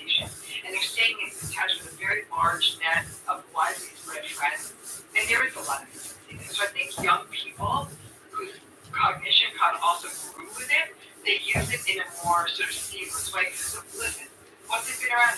We're going to assume come 20 years, around 20 years, since social media's been around, right? We're rounding that point soon. It's going to take a minute to get the data. We're going to get our first set of data from the kids whose lives were captured from the day they plopped onto a delivery table all the way right to middle adolescence. That data is going to be very telling. I don't think it's great for narcissism. I think we've always had great views of narcissists. I think they make history. They're our leaders. They're the people we've always looked to. They're the town mayor or whatever. I think what it's all they have done though is taken this problem of vulnerable narcissism and it's really blown it up. Because the vulnerable narcissistic people get super resentful when they perceive other people as having awesome lives that they don't, and they get more angry. And this is sort of the advent of internet trolls. A lot of that is explained by vulnerable narcissism. So where does narcissism come from then? It's like the big question is, from what you said there, I assume there might be a genetic component that's brought out by our childhood. So we're all born with a temperament, right? I don't know if you're an only child or you have siblings or Youngest of four. your youngest of four. Okay, so this is harder for you. It would be interesting for you to talk with them. Is that, and your parents, whoever were around, every one of you and your siblings, had slightly different personalities from the day you were born, and that rolled out in early childhood. So you'll see that one kid who's just easy breezy from the day they're born. You'll sometimes see that kid who's just a clenched up ball of nerves from the day they're born. You'll see that kid who just doesn't want to chill for a minute from the day they're born. That stuff is called temperament. And what we know about temperament is that there are certain temperaments, and those that make a child more biologically vulnerable, a little bit more difficult to soothe. They may be more, they just sort of need more, right? So they're more of a demand on a caregiver. With that more vulnerable temperament, that comes up against an environment that's at all invalidating. Trauma, neglect, other adversity, chaos, domestic violence, substance use in the family, and even emotional things where the child is just being told, sit down and shut up. Why can't you be like your sisters, right? That combination can actually set up a real risk for developing narcissism. So that's pathway one. But pathway two, and this is actually coming out of really interesting work by a guy named April from the University of Amsterdam. It's fascinating work. And he is studying more sort of how do we do that? What's the other pathway? Well, the other pathway, other folks like Masterson and others have written about this, which is the overvalue of the child. These are the children who are told, you're more special than any other child. Not that you're special, but you are more special than him and her. So you shouldn't have to wait in the line. You're more special. You should get the teacher you want. You should get everything you want. Those children often, they don't learn to self-soothe. They often aren't as well regulated. They actually kind of believe the hype that the parent is giving them, which is not doing them any favors. And Roland is suggesting that this could sort of be a foreshadowing of what could turn into adult narcissism. I'm guessing you need that temperament on board. I think if you have a sweet-tempered kid that constantly being told that they're special, actually might make the sweet-tempered kid feel like a little bit guilty. Actually, but the kid with that more vulnerable temperament, they might buy into the hype. So you sort of have this one pathway of adversity. You have the one pathway of sort of, these are kids who are told, you're great, you can have anything you want, do anything you want, let's go on this vacation, here's this device. But they're also kids that are often very emotionally undernourished. Their emotions are not valued, they're not reflected, they're not mirrored. So these are kids who are get, but it's a very tenuous existence because they're still not in touch with their emotional world, which has to happen in childhood. Otherwise, you don't get that atlas of your own emotions, right? So those tend to be the two primary pathways. Now, not every kid who goes to those pathways will become narcissistic. In fact, the vast majority will not. So I think that it's very complicated, and what we call it's multi-determined. It's a very multi-determined series of pathways to what leads to adult narcissism. And because of that, I always say narcissism is one of those stories we can always tell backwards, but it's really difficult to tell forwards. Don't show me your 17-year-old who has a lot of attitude and won't empty the dishwasher and calls you names and don't ask me if he's narcissistic. I usually tell those parents to call me he was tracked or he pops out of it like every adolescent who's trying to kind of individuate from his parents and settle down to a decent way. You mentioned that narcissism exists on the spectrum. So does that mean that someone can be a little bit narcissistic? I would say somebody who has milder narcissistic reputation. So what I mean by mild is the mild narcissistic people, the best adjective I can use is they're annoying, they're emotionally immature, they're superficial, they're shallow, they're vapid, and they're also very self-centered. So these are people, when they're having a problem, they expect the world to stop for them, take their calls, talk to them for hours. But the day finally comes that you need your friend, they're nowhere to be seen. Like, oh, I don't have time for this. So it can feel like a very, very imbalanced relationship. And when you're with them, the mild narcissist can actually be kind of fun, right? They're like, let's go to this new hot hit, whatever, blah, blah, blah. And they're fun and laugh and dance and attention seeking. It can be fun for a minute, but it will be very difficult to have a long-term committed relationship with someone like that. It's difficult to raise children with someone like that. It would be very difficult to be raised by someone like that. Are narcissists more successful professionally? Yes. They're much more successful. That's the problem. And I'm not going to make this a blanket statement, but I'm going to tell you now that they're more ambitious. Success is life or death to them, right? Because it's validation. It's the blood that flows to their psyche. So the stakes are much higher for the rest of us. We want to succeed, but at the end of the day, we'll say, I've got my family, I got my friends, I got enough money in the bank, I got some food in my belly, like I'm good. But for them, it's the air in their lungs. So they're more represented in leadership. They make more money, especially narcissistic men make more money than agreeable men. They're more successful and they're more successful. And unfortunately, the way our economy is set up, it is set up so that the narcissistic people win. Narcissism and capitalism go together really well because it's a competitive system that rewards the person who does the most. And we don't look at process, we look at outcome. And anytime you have an outcome-heavy metric, narcissistic people are always going to win. I'm thinking about some of the greatest companies that have been built that changed the world. Apple being one of them. Oftentimes when you hear about how these people treated other people, it sounds like the narcissistic characteristics that you described earlier. But then we often excuse that because of what they brought into the world, the great innovations, the great companies they built, how they helped change the world, how they maybe led us throughout. So, what do you say to that? Is it sometimes worth their narcissism for what they gave the world? So here's what I completely agree with what you're saying. I actually think that some of the greatest innovations, greatest creativity, in fact, many wartime presidents and prime ministers had to be narcissistic, right? And might have gotten countries, people through methods, might have made had the decisive postures that were necessary, that might have made the really, really kind of difficult corporate decisions that need to be with little regard for how human beings were going to get hurt, treated people and pushed them to an inhuman limit. And then there was this thing that came out. Wasn't good. I mean, now we're in philosophy, and I was like, I'm not just about it. But suffice it to say, there's always been talk like even inventors like Thomas Alva Edison, like not to think about love of these light bulbs, right? Would someone else have done it? Is a good point. He did.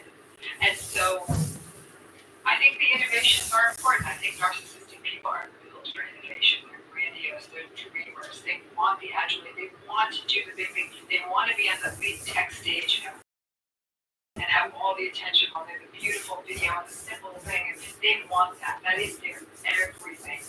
And what I tell people is we're never going to have a world without them. We have got lots of cool stuff in our lives from them. Just don't marry them. Is it possible to be the person on the stage, to build the incredible thing, to have the insane ambition to put little computers into our pockets and do all of that and not be a narcissist? I fully believe that, absolutely, 100%. I think it's harder though. I really, really do. I think that the empathic CEO is a unicorn. It's tough.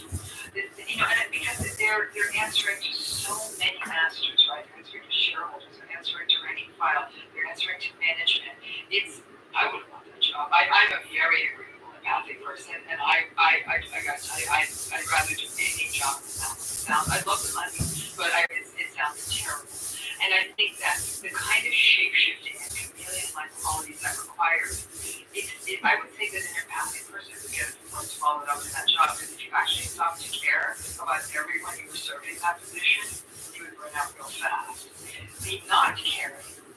what actually can protect a person in that position. And that's not to say all CEOs are narcissistic, though a lot are. Because it's a competition at the end of the day. It's a competition at the end of the day. Narcissistic people are built for competition. They're built for it because they have to win at any cost. The rest of us are probably like, I'm not. Yeah, a lot of industries are a zero-sum game. Business generally, but when I say zero-sum game, I mean this, when one person does well, that kind of means that someone else is not going to do well. So I'm thinking about some industries, even one of my companies, Third, where we realise that it's kind of a winner-takes-all industry in the same way that like Amazon is like, there's one Amazon and they dominate the whole of pretty much all the market share. And with Google, there's one Google and their nearest competitor probably has 5% of the market share. So there are elements in business where it is pretty winner-takes-all, and it's conceivable to think the person who is most ruthless, most willing to cut ethical corners, most willing to put profits over people, is probably going to rise to the top. That's right.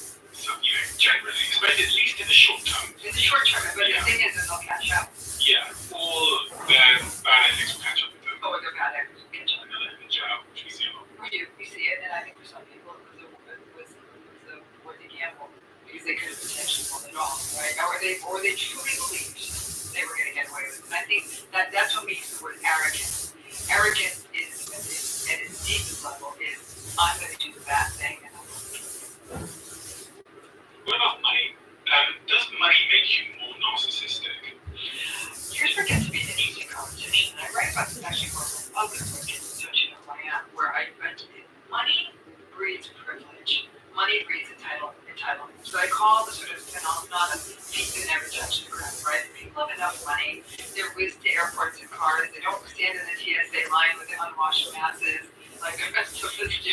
They're taken to the best hotel suites. They don't think about where their next meal is coming from. It's brought to them. They don't do all the stuff that the rest of us do. They don't tolerate the indignity. They don't have to regulate the same way.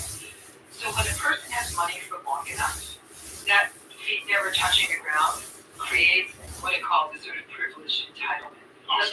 Was that maybe assholes, but maybe not. I think it's also that bubble wrapped way that they go through life. Like they actually don't understand how to use the self-checkout at Target. Like the Paul Piff study from the Oh US. yeah, he's great, by the way. He's wonderful. Which did so many, which study are you referring to?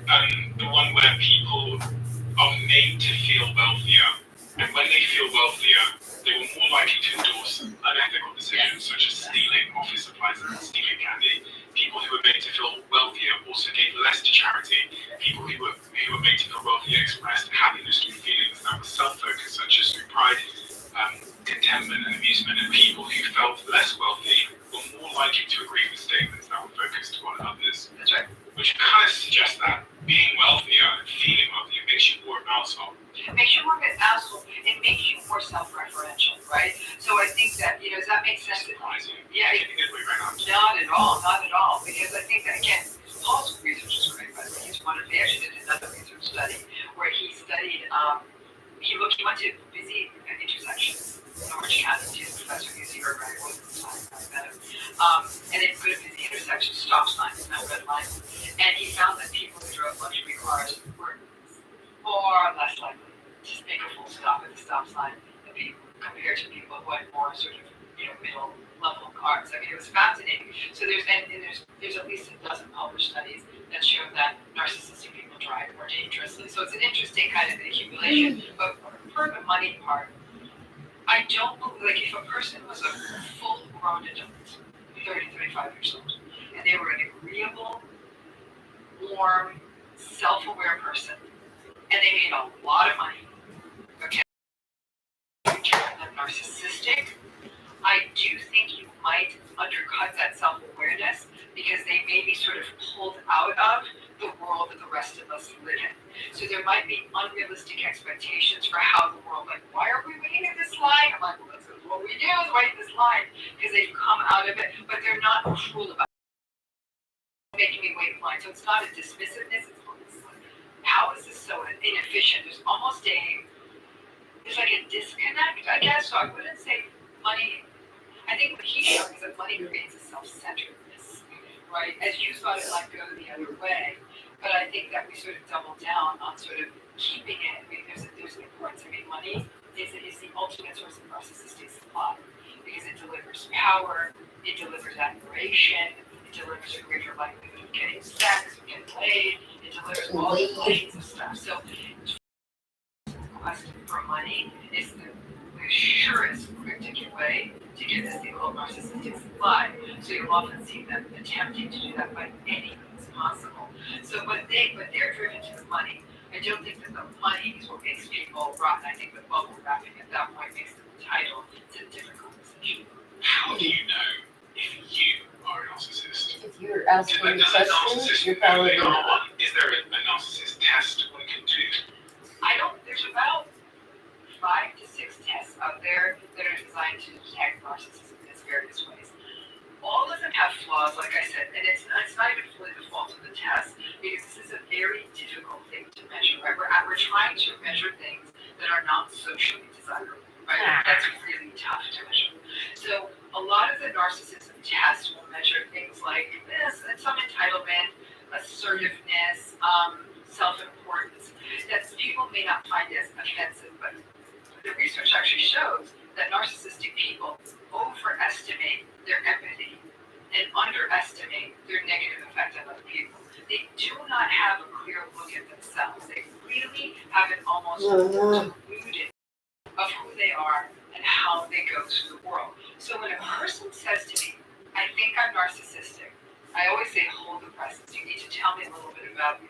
Because there's a lot of people out there who think of themselves as narcissistic because they're in relationships with narcissistic people who have told them over the years, you are such a selfish person, because this unfortunate person is doing simple things like saying, hey, could we go where I want to go for dinner once, or I want to talk about my feelings, and then their narcissistic partner saying, you're so selfish, and they're really sort of indoctrinated into this idea, or gaslighted into this idea that there's something narcissistic about them. Once we clear the decks of that, is there a subset of people out there who are narcissistic and someone is like, this might be who I am? Yes, if we call themselves narcissistic people. They're out there. Some of them view narcissism as their superpower. They say, like, don't take this away from me. This is why I'm at the edge. This is why I'm on the sale. This is why I'm the man. I'm the man. You're a 6-year-old, but okay. Do people then come to you and say, I am a narcissist? Yes, I've had that happen. It's not common. I can count on one hand the number of times it's happened. Did you agree with that? I did about an hour ago. How did they figure out they were a narcissist? What were they saying? They might have read my books, or probably more like something to review. They might have seen certain things. Somebody might have said that to them, and then they looked it up on Google, and they're like, that is kind of me. But they did in many ways rationalize and saying, this is why I always close the deal. This is who I am. Like, what was this? Don't hate the player, hate the game. They would try that kind of stuff with me, and I said, but you're like, this is not okay. What you're doing, what you did, you're doing on an ongoing basis to your spouse or partner is not okay. And so they would have that awareness, like almost like from a checklist. I don't care that much about people's feelings, and I guess that kind of thing rules don't apply to me. They'll have that awareness. It's pretty. Like I said, most narcissistic people veer into this idea of they overestimate their goodness and generosity, and underestimate how negatively they're viewed by the people. So let's talk about the impacts of narcissism on relationships in particular. What kind of people do narcissists attract in relationships, and what kind of people are attracted to narcissists? So it's such a good question. I'm so glad you asked it. What kind of people do they attract? Everyone's attracted to narcissistic people. They're charming, they're charismatic, they're confident. Their research has shown they're often rated as more attractive than other people. They take good care of their bodies. They know lots of interesting things. They're so concerned about hip cred, and they are like, they know the cool restaurants, and then all of us have been indoctrinated to think that these are the people we're supposed to be dating, right? Who says no to charm, charisma, and attractiveness? Me, maybe, but just if somebody else would do that. So we're all attracted to them, right? Until, even with the vulnerable narcissistic folks, you'll say, really, someone's going to be attracted to sullen and resentful? Well, that's not what they love when you first meet them. A narcissistic person is like a vulnerable child who needs to be rescued. So if you like rescuing people, or puppies, or any small vulnerable creature, that's going to seem actually very attractive to you. So we're all attracted to them. What about about what are they attracted to in us. What they're attracted to in us is our supply. Now, supply can mean different things to different narcissistic folks. Classical sorts of supply are we attractive? If we're attractive, if we have some form of social status, if we have resources, if we have connections, the things that would get them supply. Here's where it gets wonky. Because the question is, attractiveness is what attracts people. It's almost the wrong question. Is what gets people stuck in narcissistic relationships. Because narcissistic relationships start strong. These are people who are running their fastest mile at the beginning of a marathon. They're just like, go. And these can also be like a fairy tale. It's glamorous and it's exciting and the dates are really interesting and they're very intuitive. They make you very attentive. They focus on you and they figure what's going to work for you. If they really want to keep you close, they want to get you and they want to get you quick because then you're like a butterfly in a glass and they've got you captured. Because after all this good stuff happens, you've won. You might even be dubious or well think it's too good to be true or I don't know, but then people, after about, I always say it's somewhere between 6 weeks and 6 months, the devaluing stage starts. And then they've got you, right? And you might get the passive aggressive digs, the minimizations, the lack of empathy, the withdrawing, withholding. People say, where did that for 6 weeks go? So good, we had such a good time. And as the devaluing begins, people start to blame themselves. So people who are more empathic, more forgiving, more optimistic, these are the kinds of people who get stuck. Because they're making allowances for this. They're saying, I can't, they were lovely, and they did say they're having a really stressful time at work, but their behavior is consistently dismissive and rude, and so you keep making excuses. But then there's a few good days sprinkled in there. So, one of the interesting things is a lot of people are trying to figure out if their partners are narcissists. Do people in relationships, especially long-term relationships, tend to know that they're dating a narcissist? Or is the narcissist gaslighting them to the point that they don't know? Until recently, most people did not know, because it feels like a disloyal thing to know about your partner. Many people say, I love my partner, we have built a life together. There are enough good days that leaves them thinking, like, there's something here. They're confused. People in these relationships are confused. They blame themselves for everything that goes wrong. They're walking on eggshells. They've, in essence, modified themselves to be exactly what the narcissistic partner wants. But it's a slow burn. It's a very slow process of indoctrination. I always say these relationships are death by 1,000 cuts. Because it's just what each of these things happens slowly over time. It's almost as though one day you wake up and like, what have I become? I'm literally like living in service to this other person. It's only in the last 10 years, I'd say, that there's so much more content and the internet's more robust with things. And I'm sure people type it in. My partner has no empathy and is really entitled and yells at me a lot, ding, and the narcissism pops out at you. I think this really created the revolution of people saying, what is this? And even when I wrote Should I Stay or Should I Go, in 2015, I think it was, we're still in the beginning phases. There were just maybe about a dozen folks out there taking this on. And so as more information gets out there, more people are aware that this is happening in their relationships. The hope is the earlier you identify it, the less indoctrinated, the less what we call trauma bondage you become. And then the easier it would be to make clear-headed decisions about how to plan this. You talk about the 3 R's, hallmarks of negative relationships. What are the 3 R's? So the first is rumination. Okay, the rumination is an obsessive thinking about the relationship. It's usually in an attempt to either say, what did I do wrong? What happened? What is going on? It's a trying to fix it. So these are the 3 things that someone that's in a relationship with a narcissist will do. Yeah, I mean, they do a lot more, but these are 3 components. So the rumination is a hallmark characteristic of a person in a narcissistic relationship. In essence, you're just trying to make sense of something that makes no sense. The next R is regret. And that regret links to bigger deals like grief. People having regret that this is the parent I have, and I will never have a close, loving relationship with them. The regret that this is the marriage I created, and my children will never get a healthy model of marriage. The regret that I've spent 20 years in this relationship, and really all I have to show for it is a whole lot of nothing except that it's hard. So the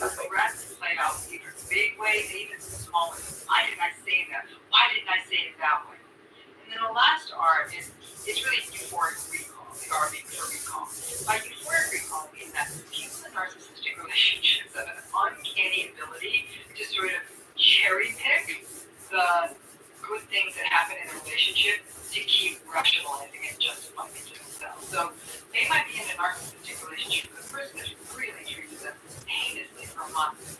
But on one day of that month, the narcissistic person, when they went to the grocery store, for the first time, remembered to bring home 2 muffins so that you could have a muffin and a muffin. They brought me home the best bread muffin possible. They brought me home a muffin. We had muffins together. So the euphoric recall is the over-focus on the good experiences as a way, in essence, to create this sort of psychological bias that you can maintain the status quo. For people in narcissistic relationships, it's not so they're waking up saying, this is a hellscape, I want to get out. They're getting up saying, I'm so confused. I feel like I'm never enough. Nothing I do is ever enough. Nothing I say is ever. They're not listening to me. What is going on? Maybe I'm not being clear enough. Maybe there's something wrong with me. So that's the confusion element. So it's not like everyone's saying, I want to get out of this. There's a lot of history. There's a lot of experiences together. So people, again, and they're also confused because there's good things that happen and bad things that happen. That's what creates this thing called the trauma bonded relationship. So people might even be able to say, like, there's something about this that isn't okay. It might even be able to articulate, these are the problems of the relationship, but the idea of leaving this relationship fills me with an absolute sense of panic. Would a narcissist play to that insecurity and that history? Well, the narcissistic person created the insecurity, and they will, because the narcissistic person is an expert tactician, right? Because that's what they bring to relationships is tactics. And so they are very expert at knowing, like, your wound is abandonment, piece of cake. So if you say, I can't do this anymore, I'm out, the narcissistic part, I'll say, okay, cool, let's call. I wanted them to say they were going to fight for the relationship. Yeah. It's so interesting because, and part of the reason narcissistic people is because they're so socially perceptive. They have no empathy. Social perceptiveness and empathy are not the same thing. Social perceptiveness is kind of being aware of reading the world, understanding what people need, understanding what makes them tick and what they want, and then strategically giving it to them to keep them on the chain or keep them in the position. That's not a bad thing. Manipulation. You used the word earlier on to describe narcissism. There's 2 types of manipulation you speak about, which is the sort of normal manipulation, which I think we all do in our own ways when we're trying to get our way with a deal, with sales, with someone, whatever. We're trying to haggle for a discount, whatever it might be. And then there's this pathological manipulation, which seems to be a little bit different. Yeah, pathological manipulation is that there's absolutely no regard for the harm it's bringing the other person. You really are giving absolute primacy to your own needs and then making the other person think that this truly is good for them. This isn't as simple as I'm going to sell this car to someone, maybe it's not the right car for them. This is really around psychological stuff. And it's with somebody where, hey, listen, you're going into a sales relationship, you understand what the sort of need. They're trying to sell you something, you're trying to decide if it's right for you. We don't try to think of our intimate or familial relationships as sales models. So our guard is up in the same way, and yet the same tactics are being brought. We're sort of bargaining on things that are matters of the heart, matters of closeness and compassion. So it's, again, the narcissistic person is so skilled at leaving the other person feeling that the thing they sacrificed or gave up was in their best interest. And ultimately, the narcissistic person is so self-centered that anything that they're trying to do is going to serve them. Projection. I've heard this phrase used a few times, like he's projecting onto you or she's projecting. In the context of narcissism, what is projection? So projection is a primitive defense that any of us can use. And we do use. All of us engage in projection. We engage in projection when some of that uncomfortable, unconscious stuff inside of us is getting activated. It's often shame-oriented. And then we'll accuse someone of something that we're actually feeling like an uncomfortable feeling. That's projection. We how you might project onto me. Okay, we're in a relationship, and I'll say something like, "Who are you texting, Steve?" Like, why? What do you like? You're so shady. Like, why did you show me your phone? My gosh, Steve. Like, what the hell? You need all the girls to like you, don't you? Like, that's what you're about. Show me your phone. Show me your phone. Show me your phone now. Guess who's got a side piece? Oh, really?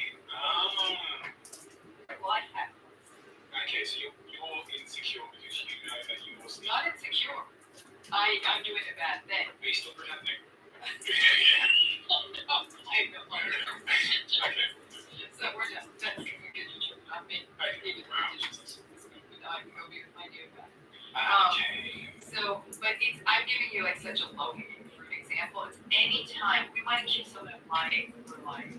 We may accuse somebody of even being insecure when we're the one feeling insecure, right? We'll accuse someone of being uncomfortable when we're the one feeling uncomfortable. And all of us have different stuff we project about because all of us have different sort of psychodynamic histories, right? Well, narcissistic people do this all the time. Let me give you sort of a sense of what the inner psychological apparatus of a narcissistic person is like. Despite all the shiny, charismatic, charming, arrogant, grandiose stuff on the outside, what's in them is that the best I can describe it is a volcano, right? And that volcano, the magma, the gases, and lava is shame and it's insecurity. Well, that's not very perfect looking, is it? So all these defenses, the grandiosity, the arrogance, and the charm, and all the rest of it, is like a manhole cover, a big manhole cover that covers the volcano. So all that insecurity doesn't exist. I'm just the smartest person we know, right? So they get to show up as perfect, as extraordinary. But things can kick that manhole cover off. Criticism, negative feedback, their friend doing better than them, their new venture not succeeding, them not getting something that they want, some form of frustration. That means they're not perfect. The manhole cover gets touched. The gases in the lava ooze out. What does that look like? It looks like anger. It looks like projection. You accuse the other. And this happens to them 20 times a day because nobody lives a perfect life.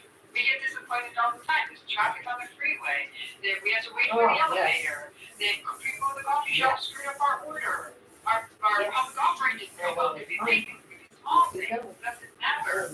But each time the manhole cover gets nudged, that grandiose exterior gets dinged, and they explode on others.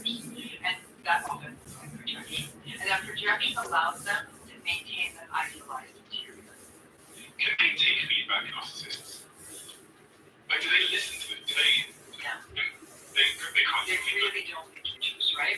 So let's say they're getting a CEO up here, and there's some sort of VP level person. They admire the CEO. The CEO is getting the feedback. They will listen because they want to be in. They want to be with him. They want to be next to him or her, them, whoever the CEO is, right? So they may get some of it, but they're still going to hear it as there'll be this noise that's blocking them out from hearing all of it. So it might be compliance. Like a means to an end versus them actually going, oh, okay. No, yeah, they're not integrating it into. They're just sort of, and they might even think like, I can do the job so much better. They're so lucky. They are going to get there. But they also envy this person. So they are listening, but like you said, it is exactly what you said. It's compliance versus this sense of let me listen to this. And I can promise you what this person's going to do. They're in a relationship. They're going to go home and rage at their partner because they have to have that feedback session. They're going to find a more vulnerable target because they can't attack that CEO. They'll go and find someone else to rage at, a partner, a person on the subway train, family member, friend. I had this word gaslighting again. It's a word I've heard a lot, but I'm not necessarily really sure what the definition of gaslighting is, but reading your work, I hear that narcissists gaslight people a lot. A lot, right? What is gaslighting? So gaslighting is simplest as power play. It's a form of emotional abuse and it's a tactic. Gaslighting is predicated on a relationship that's ostensibly characterized by trust. So that's why strangers can't gaslight you the same way as an intimate partner, a trusted colleague, a family member, even a person with expertise like an attorney or a physician could gaslight you, because there's a presumption of trust. So you're going to listen to the gaslighter. Initially, what the gaslighter will do is they will doubt the gaslighted person's perceptions, experiences, memories, reality. That never happened. I never said that. You're making that up. There.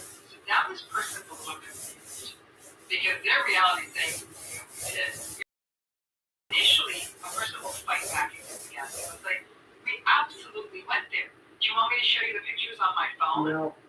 Then we go to the next step. The gaslighter doesn't want to see the pictures on your phone. They just want to overpower you. This isn't about evidence.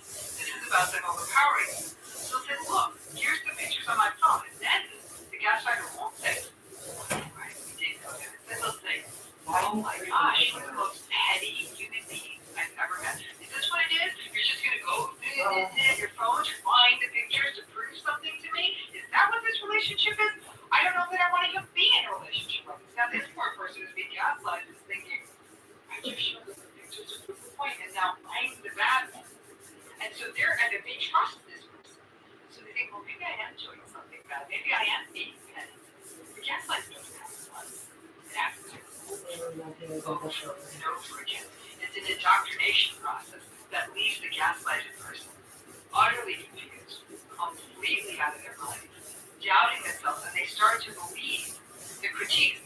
The gaslighter will tell them things like, you're crazy, you're stupid, you don't remember things right. If you have dementia, you should be in therapy, you might need to be on medication. By the time the gaslighter's done with someone, they've lost all sense of, they don't trust themselves at all. And so if they don't be in a relationship, some people don't, they're then sort of in this, again, sort of servitude with the narcissistic person, the gaslighting person, almost relying on them to lead them through reality. So it's almost like utter submission at that point, that the gaslighter gets to dictate reality. And then, over time, there's this tactic that narcissistic and other abusive people use called DARVO.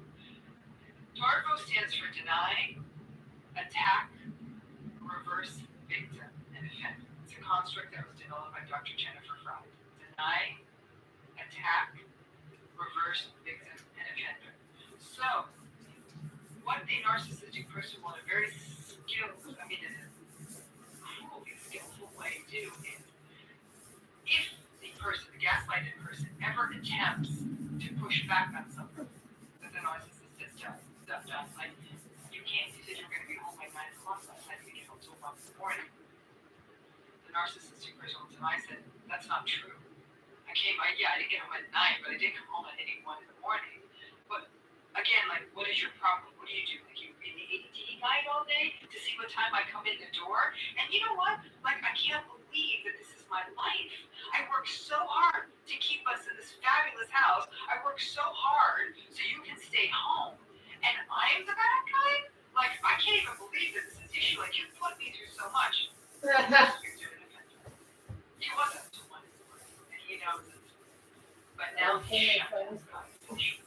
It is insidious dynamic. If it's done enough, you literally strip another person of the reality, and that is absolutely. You see this a lot? All the time. All the time. It is the dynamic that once has named to, when the word is used right, most people use this word wrong. That whole process I described is gaslighting. When the word is used correctly, it's powerful. It captures a unique interpersonal dynamic that really eats people from the inside out. I see it all the time. From writers in the workplace, you name it. And it really messes people up because they feel like they've lost their minds and they feel like they can't trust themselves. I think that's a terrible thing to do to someone. What should you do if you've been gaslit? When you know what it is, and someone starts to gaslight, they literally deny your reality, right? You have to take a step back and say, that's not what it is. But you don't say it to them. The importance of gaslighting is you don't engage with the gaslighter. You now know you're being gaslighted, which means the other person at interaction has the capacity to gaslight. So what that means is, from your side, you need to shut it down. And that means no longer engaging. Does that mean so you cannot keep engaging with them because they're going to pull you down? Yeah, it's almost like they're going to pull you down into being drowned, pull you into the quicksand. So when they start gaslighting, I never said that. One playback could be, we're having a different experience then. And leave it at that. Don't go down. So don't show them the text message. Don't pull out the email. Don't try to prove they're wrong. Don't engage with them. It's funny you're asking me this because I was recently gaslighted. I was relatively recently in a professional situation. And I'm thinking, what? Like, I don't know much, but I know this. But they did. I was. And I got very upset. And in this particular situation, it was actually, I understand why I got used. Like, think of it as a corporate structure. It's gaslighting. So sometimes very nice people who work in corporate systems gaslight because they're trying to prop up the narcissism of the corporation, but they're decent human beings. So it's very clear to me. I've seen that happen. But in this particular case, I was being gaslit. I got upset though. Knowing all I know, knowing all the tactics, it's very dehumanizing to have your reality completely doubted. And so I did feel a sense of upset, but I confronted the person. I said, this is I know you're going through this. And then what happened to me, this was a lucky case with the gaslight was not narcissistic. So we came to a conclusion. But when I've been gaslighted by narcissistic people, I just disengage. And I file it away and say, this person is capable of this. There's really not much juice here. This can only go so deep. Controlling behavior, emotionally, but also, I guess, physically controlling behavior. When we often think about narcissists, we think of like sort of domestic violence and this kind of thing. Is that quite typical of narcissists to engage in domestic violence? So here's where you get to an interesting question. You're from the UK. I have to say, actually, of all the countries in the world, the UK actually has taken the front. I think the highest front position in terms of being creating public policies around understanding the psychological elements of domestic violence. It was actually in coercive control laws for shut up in the UK. So this is my personal belief statement. My personal belief, and I will hold to this personal belief 100%. I believe all domestic abusers are narcissistic, without exception. And I'll tell you what I think.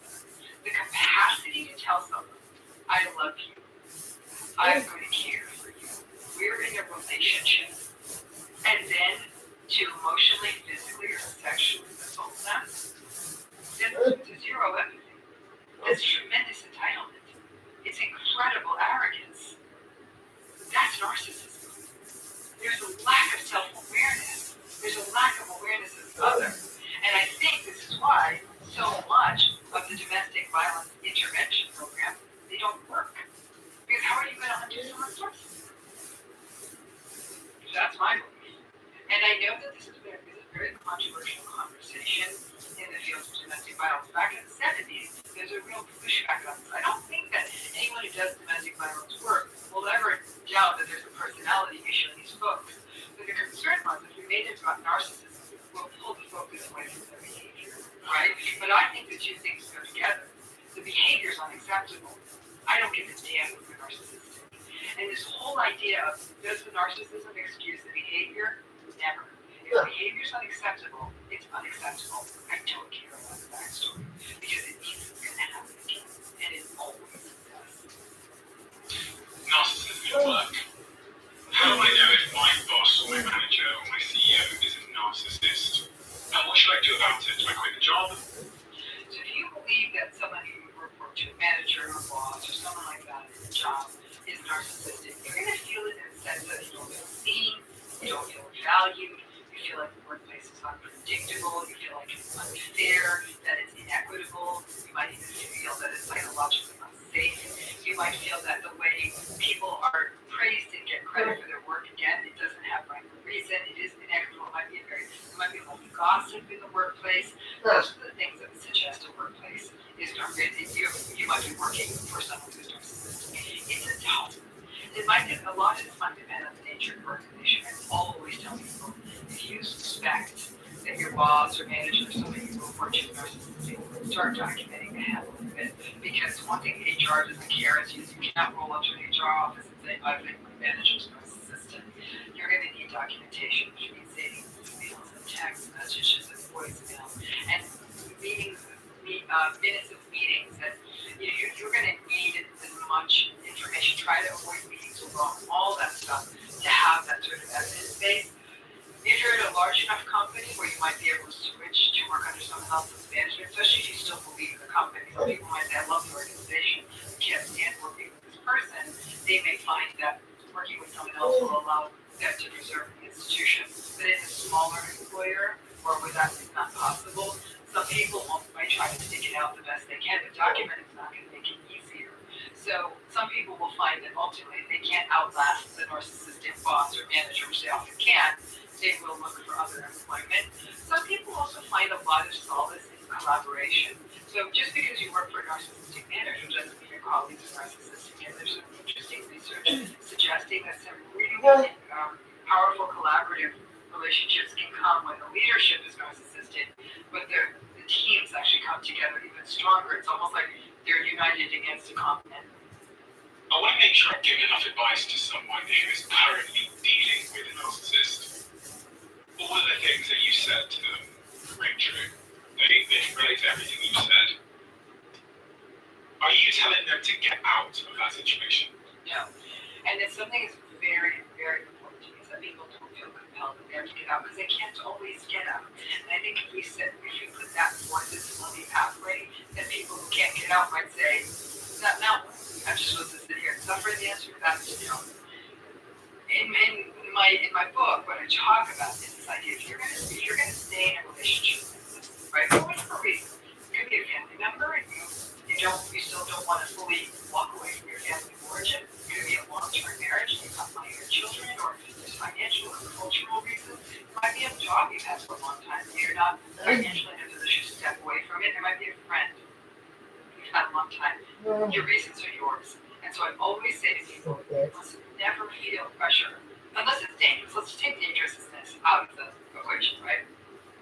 You don't feel compelled to do what people say. It's going to be harder. If you stay, it's going to be harder because you're still being exposed to their manipulative, invalidating, unkind, unsettling, destabilizing behavior. However, the first step, the key step, is what I call radical acceptance. This is not going to change. This is it. There is going to be no someday better. It's not going to get better when he gets a promotion. It's not going to get better for her when the kids grow up. Your mom's not going to get softened with age. This is it, folks. You now know what this looks like. It is not going to change substantially. The behavior is not going to change substantially. So if you're going to stay in it, your workarounds are going to be based on knowing how to adhere to very realistic expectations. Now, what happens though is when people initially have some level of radical acceptance, they have a tremendous amount of grief. Because a lot of hope was keeping them going. I thought it was going to get better someday. I thought maybe that someday would come. The staying means that someday is not going to come. And so that means that you're not once you radically accept, you're not as surprised by their behavior. Because a lot of people get exhausted from the number of times over years or decades. It's like, I can't believe they did that. I can't believe they did that. I'm like, can we just stop that part and say, of course you believe they did it. If I could have said, look, by the idea that they would have done it, by the fact they would have done it. That's a big piece of this. But the grief of letting go of what you wanted these things to be, that's its own process, and grief takes time.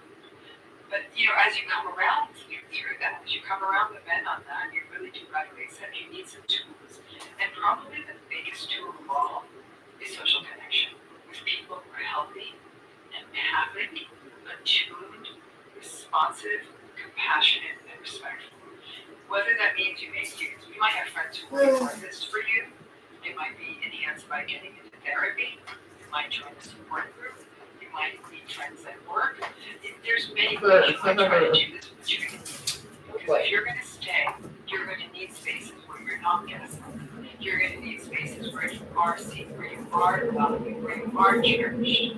That becomes the pathway to survive. And then it doesn't feel good to feel like you're in a marriage where you're floating it in for the rest of your life. But people say that now that I'm not as surprised by their behavior, it's a little more bearable. I've constructed a rich life almost around this marriage, and I just sort of view that as sort of the kind of annoyance at the side of the room that it is. Some people say I happen to adore my sister, but I can't stand my narcissistic parents, and but I'm going to stay in touch with them so I can also have family gatherings that matter to my sister. But I no longer have conversations with my mother. Or one person I know said she would regularly visit a narcissistic father because nobody else would give him the time of day. He needed a little bit of assistance. She said, I'd set a timer, 90 minutes max. Once the 90 minutes rang out, I said, I got to jump. We'd yell at her. She said, but better to yell at 90 minutes than at 3 hours. Either way, he was going to yell.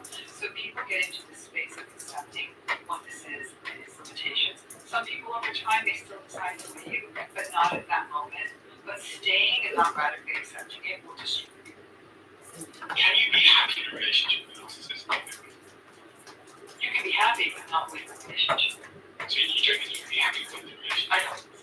I think you can see it with its limitations. I think told me everything about narcissistic partners and said, I'm not going to be able to do this one sex thing I love.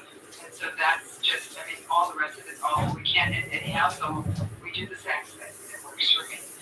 Some people will say we both love watching period dramas. They're my person to do period dramas with. Someone else said we're obsessive about collecting antique fountain pens, and I really can't spend any time with them, but we get excited when we find a new pen. Someone else said either that or Scrabble play. You find the one or two things that work for you. Is it happy? I mean, again, we're getting back to the philosophy there. Just what's happy. On that point of sex, are narcissists better in bed? Depends on what you call better. I actually just there's a big piece today on this that I've been interviewed for. They are very, imagine they almost want applause after the sex act, right? They need admiration and validation. So they actually can be rather invested in getting a partner off because they want to be told, oh my gosh, you're the best lover ever. They might want to be very mirror-y sex so they can see their body or your body because it's all again very performative. But some narcissistic folks are very selfish lovers. The sex can be a little bit horny, like it's a bit, like a bit over the top. And like I said, this feels performative. And but for some people, where it gets into dangerous waters is when people are in narcissistic relationships and they feel like they're having sex just to go on, just to keep the train of the relationship going along, and then they're healthy precedent. So it can be on a spectrum from sort of ridiculous performative sex to maybe they're skilled that they want to sort of show off, but then they're like a little 6-year-old who wants to get a lollipop for having done that good whatever on you, and then all the way up to stuff like Superman has kryptonite, and in the context of the Superman story, kryptonite is the thing that he's kind of allergic to, the thing that kind of defeats his very strong set of powers. For a narcissist, what is their kryptonite? What is the thing that makes them fall to their knees and that they run from it when they see it in a person? A trait, maybe? I think that for a narcissistic person to couple with kryptonite can show up.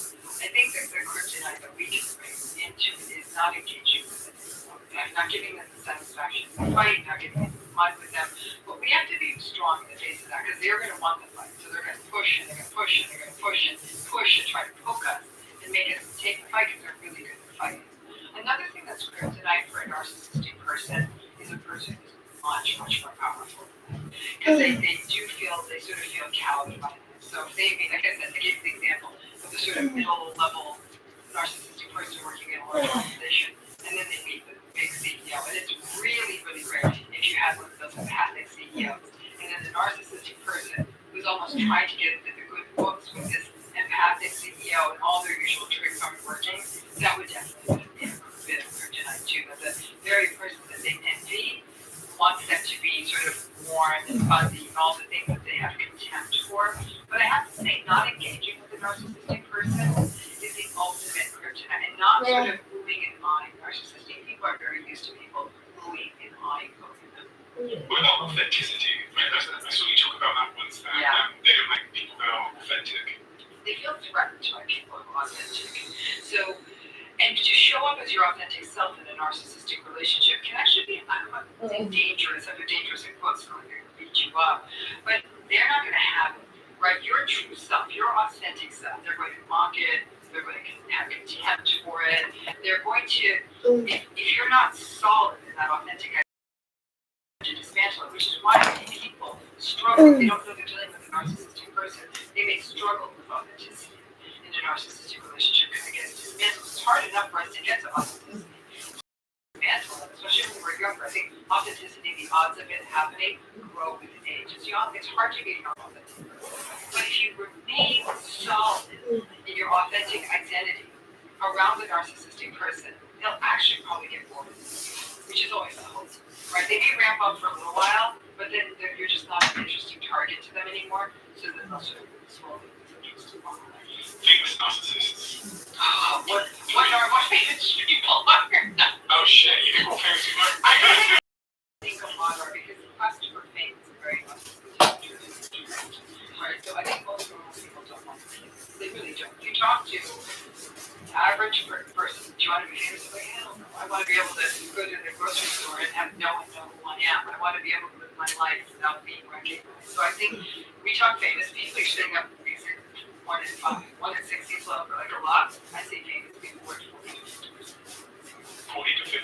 most I narcissists. do really think it's quite good. What about world leaders? Now we might be closer to 60 to 70%. I mean, think of what you're signing up for. That's I crazy. need to run a country. I believe I can run a country. And you know what? We have over history had some good people do that. But when you look at the circus politics has become, which is performative and ridiculous and bombastic and cruel and critical and manipulative, I don't see how someone non-narcissistic could ever win that game. Why do we vote for narcissists? Why do we put them into power? Well, I mean, I think that we still do what I call, many of us call, we still flaunt in the face of their charisma. I think we believe somebody who walks around thinking they're all that, but they actually have goods. I still think we fall for the circus barber. We fall for the person who is sort of selling the story. We vote for them. We choose them. And I think we want, this is the best example I can give you, Stephen. When we go to a magic show, right? I don't know if you've ever been to a magic show. It's a place called Magic Castle in LA. You should try to go sometime because I find it intriguing. But when you go, there's no such thing as magic. It's all sleight of hand, right? But for a moment, I don't want that to show. We want to be lost in the magic. And most of us, not all. I think some people want to know how the trick is done. But once we're shown how the trick is done, the magic's gone. Now it's just, right, it's dead, right? Most people don't want to know how the trick is done. We want to believe in magic. No. That's why narcissistic people. Magic makes me severely angry. There's something about them. There's something that feels, there's a confidence they breathe because there's so much conviction, but it's misplaced conviction. It's not conviction backed by facts or integrity. They just believe it because they think it's true and it's going to forward their cause. So exactly. But we believe most of us don't have that kind of conviction. We doubt ourselves. We question ourselves. And so when someone comes in with absolute 100%, we want to do the hand. 100% conviction, we're like, wow, they must really know what they're talking about. Leaders have conviction. But in fact, when we see a leader who's circumspect, you might say, well, give me a minute, I want to weigh both sides of this. Those leaders are often viewed as more weak-minded and are less likely often to get. If our adversary in another country is a narcissist, like a Putin or like a Kim Jong-un or whatever he's called, would we rather our leader that's against him be a narcissist as well? That's a Narcissist? I would say that the problem with a narcissist fighting a narcissist is they lose track of what is good for their people. So they can drag them into a conflict or a problem that can harm the populace economically, physically, battles, wars, the whole nine yards, right? And that's what a narcissistic person is more likely to do because they can't be the smaller one to fight. It's all about it's two egos fighting each other. We can't just say, okay. No, but an overly empathic leader might do a little bit of saying okay, and then a narcissistic or a psychopathic leader will absolutely sort of railroad that person. That sort of perfect mid-level, sort of wise, circumspect, aware of the needs of the populace, but aware of the psychology of the perpetrator is what we want. I have to say, if I ran the world, Stephen, and I don't know, I'd be a long shot, and I wish I was more grandiose, because really my career would be fire if I was. But I wish one place I wish we really brought more narcissism training is into diplomacy. I wish more diplomats around the planet, secretaries of state and UN representatives understood narcissism. Because I think a lot of times people are making bad deals where a lot of people are getting hurt and they're trying to negotiate with people. You cannot negotiate with anyone who's ever tried to negotiate with a narcissistic spouse knows that it's impossible. It's no different with a world leader. And I think a lot of innocent people have been incredibly harmed as we diddle around and try to negotiate with narcissistic world leaders that just simply aren't going to call them out for what they are. What is the most important thing we haven't discussed that we should have discussed? I would say the most important thing that we've discussed is that I don't want people to leave this conversation because it's all too difficult. People can take themselves back from these relationships. This isn't like sort of terrible deterministic destiny that I've been through a narcissistic relationship, so I'm never going to be authentic. I think what's remarkable is once people think about this, and they're taught about this, and the dynamics of it, and they're given permission to call abusive behavior what it is, they're able to slowly but surely start coming back into themselves, no longer shaming themselves for having a need or a want or a feeling or a hope. People do heal, and I've seen remarkable stories of people coming back from familial narcissistic abuse, marital narcissistic abuse, long-term committed relationship narcissistic abuse, workplace narcissistic abuse, out of it have come out so much wiser, stronger, finally enacting their creative self. I really want people to read this episode knowing all the dynamics, but that not only is healing possible, it happens all the time to people, but it's work that's not easy. If you've seen my most recent post on LinkedIn, you probably have seen that I'm on a bit of a hiring spree at the moment across my company, Plagiarism, trying to find the world's best talent. Throughout these years of building these businesses, my first port of call for hiring has always been LinkedIn jobs. You're a proud sponsor of this podcast. This is because of two reasons. Number one, LinkedIn isn't just another job board. It has a vast network of more than a billion professionals and quality candidates, which I believe makes it the best place to find employed professionals you can't find anywhere else. Number two, their process and features. LinkedIn is constantly finding ways to make the hiring process easier with super easy and intuitive features. Hiring is easy when you have that many quality candidates. In fact, 86% of small businesses get qualified candidates within 24 hours through LinkedIn jobs. Post your job for free at linkedin.com/DOAC. That's linkedin.com/DOAC to post your job for free right now.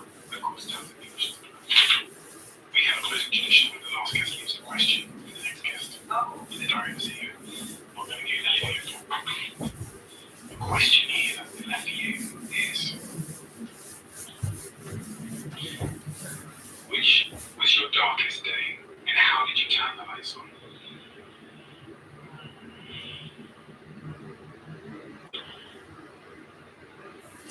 I was stalked by someone and it was sort of this nightmarish collegiate experience before you would report these things. I'm forgetting what I told you. And it was horrific. It was just absolutely horrific. And I didn't understand. I talk about not knowing what narcissism was. I was watching. I was still in my teens, early 20s. But that one experience. I was stalked by someone who was sexually assaulted. And it was sort of this nightmarish collegiate experience before you would report these things. I'm forgetting what I told you. And it was horrific. It was just absolutely horrific. And I didn't understand. I talk about not knowing narcissism. I was watching. I was still in my teens, early 20s. But that one experience, you learn so much about what trauma does to us. But it was absolute terror. I was being stalked all the time. I didn't know what to do. I didn't understand this stuff. We did not understand. We didn't talk about it. We didn't have cell phones. It was still back in those days, dial-in phone days. And the person just kept breaking me down. I didn't know about studying. I didn't know a lot of self-esteem. I didn't know what to ask. And it was sort of, and it was, so probably what compelled me to want to work with people who are doubted by systems and who to help me understand trauma. The system that doubted you. There was nowhere to go with that stuff. To this day, when women bring reports of sexual assault or abuse on college campuses, they're not believed more often than they are believed. They're blamed. There wasn't even I didn't even go. I didn't take it to tell. It's fine. I mean, when I say it's fine, I've done work, I've been supporting therapy, but you just didn't know where to take it. That person who did it, I didn't know them well enough at the time. There was someone who was to me. Yes, for sure. Okay, both of them, actually, which I think by far in some ways is at level with the danger of the person. And in that time, Stephen, very frankly, like doing this work, I don't know what your experience is. Women of color, it's a little more risk is that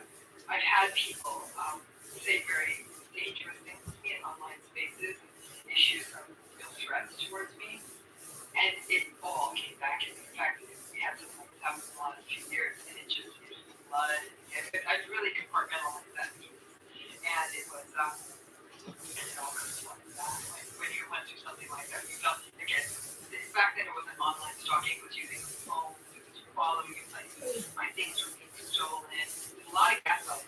My things would be stolen and my things would be put back so that you can't disbelieve me. This stuff is stolen, but your backpack is right there. So the person would take my backpack and then move back out.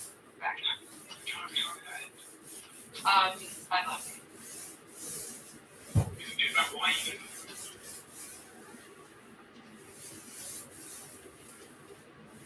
That is why you focused on working on this subject material. No, I think like most people, it's trauma. You don't need to laugh at it, but I compartmentalized it. You know, and I'm saying like it's mostly dissociation part of me. And so, Consciously. it's not consciously. I think dissociation is a very protective mechanism. I think that the way the mind and body work when we go through trauma, I think the body is beautiful and how it tries to protect us. I think the mind is also trying to protect us together. Like these are painful things. The problem is them getting pushed away actually doesn't do anything to save us. You know what I'm saying? So, like, Well, thank you. Thank you for taking the time to write such brilliant, important books on a subject that is still not well known enough. And in the way that you go about both your videos, your content reporting, but especially your books, is so important because you're giving information in a very, very accessible way. And information is always, and awareness is always the first step in being able to do something about your situation. And there must be so many thousands, hundreds of thousands of people, millions of people that have been exposed to your work. It's heightened their awareness, and because of that, they've taken a step out of a situation that wasn't serving them, that was hurting their health and happiness and towards a better place. But that is a really remarkable thing. That is a really, really remarkable thing. This book was, I've heard about the word narcissism, but this new book, It's Not You, turned the lights on for me in a really, really important way. To be honest as well, as a CEO, as a business leader, it also made me ask myself a lot of questions about myself, about behavior that I have. I don't consider myself to be a narcissist, but as I was reading about the behaviors of narcissists and also the impact that it can have on someone, I thought, fucking hell, like, you know, it's, as you said, it's insidious. It's insidious.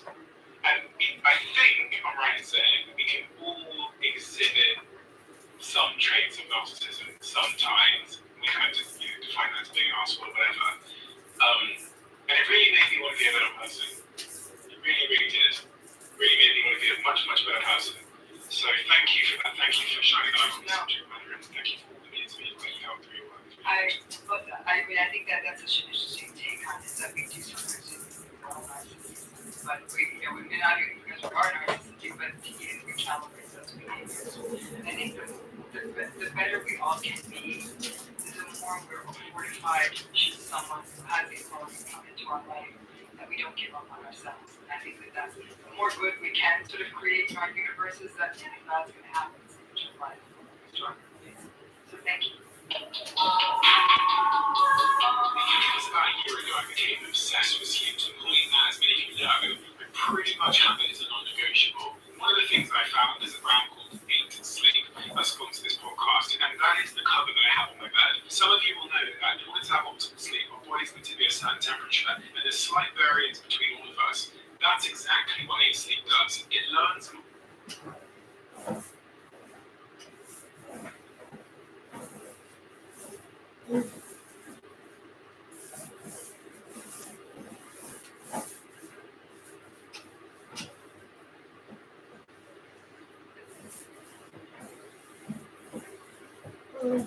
More energized and more capable to pursue our goals. The podcast sponsors that I have, the brands that I love and use, Sleep is one of them. I've had so many technological game changes in my life, and Sleep is certainly one of them. Check it out at 8sleep.com/Stephen for holiday savings.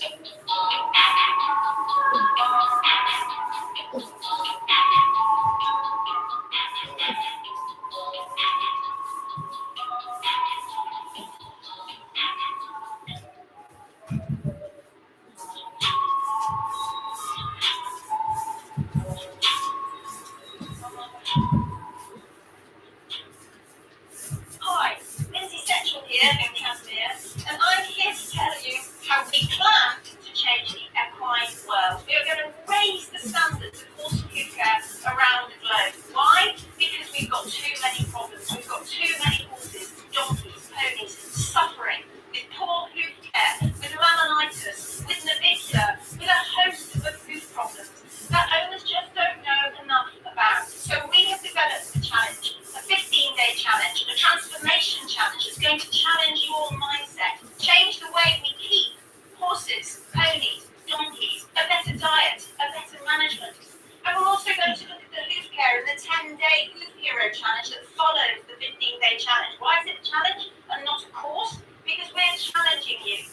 challenging you to change your mindset, change your lifestyle for your goals, and actually for you. 15 days followed by the 10-day Hero Challenge, where you'll learn all about the natural trim. Doesn't matter whether you're going to trim or not yourself, you need to know. So, the 15-day challenge, go to the link below. Start changing your life and your equine's life forever. Just like Casimir, when he came to us with low monitors. Make that change. Click the link below. I'll see you there.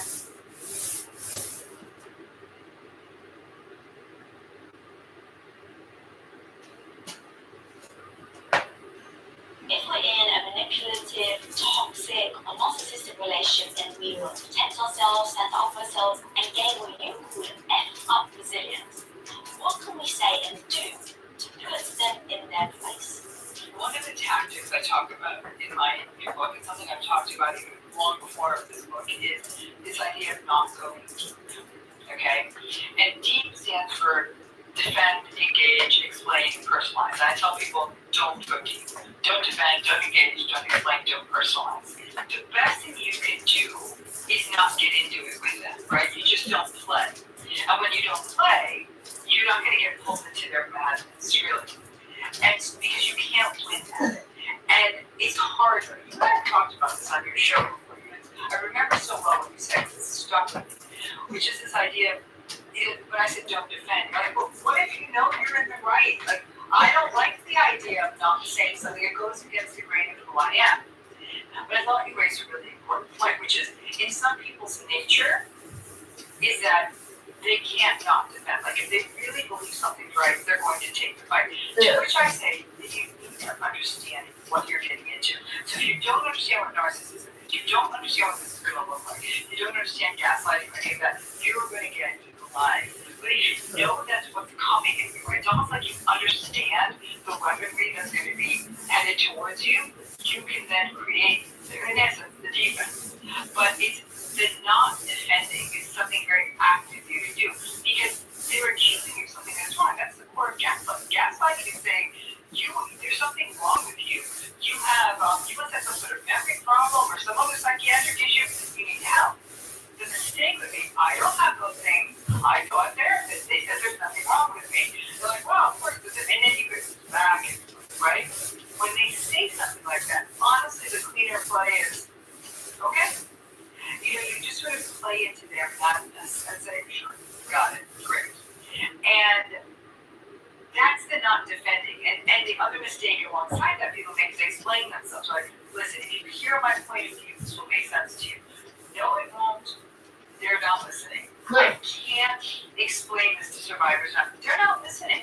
So when you try to explain something, like I want them to understand my point of view, they don't care.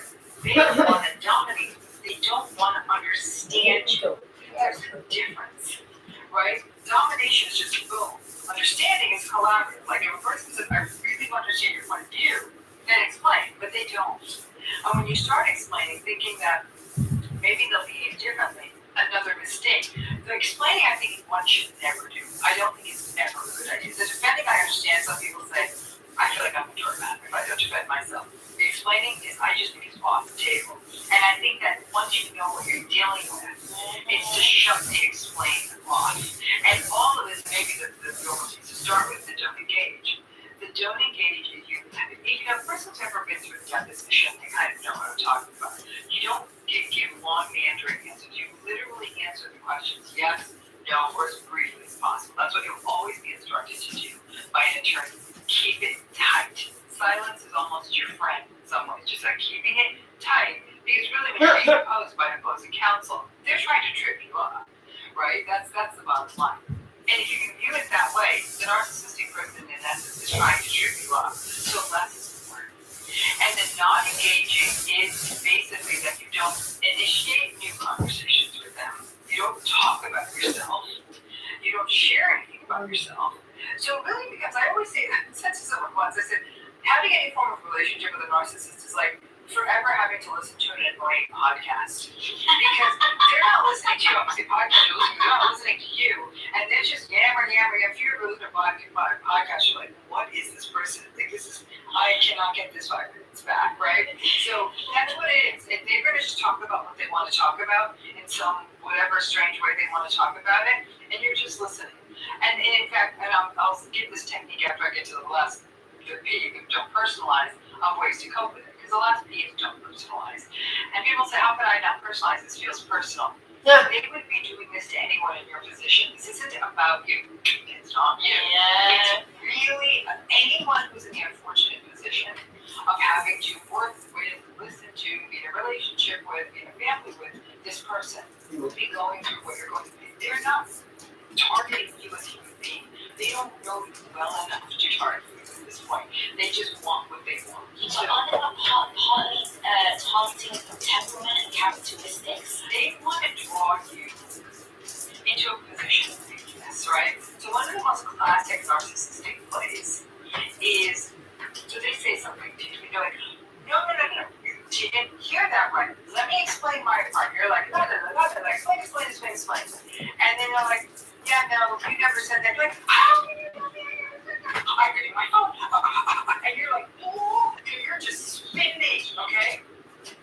But they're calm. What's he doing to what I said?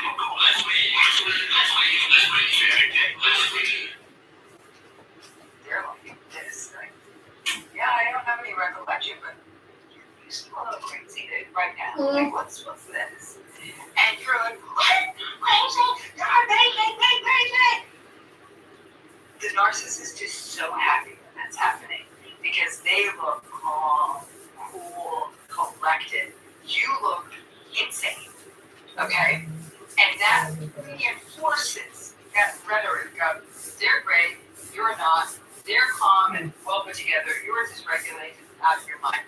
They love that juxtaposition. The problem with that is that when it keeps happening, the person is like losing themselves and trying to explain, actually does start to believe that they're crazy. Because they're like, this person makes me crazy. And I'm like, yeah, you're engaging with something you shouldn't be engaging with. That's really the issue. So that's another thing to keep in mind. So they would be doing this to anyone, but the personalization is, we think this is specifically, they're out to get us. They're really not. They just want they want their power, they want their supply, right?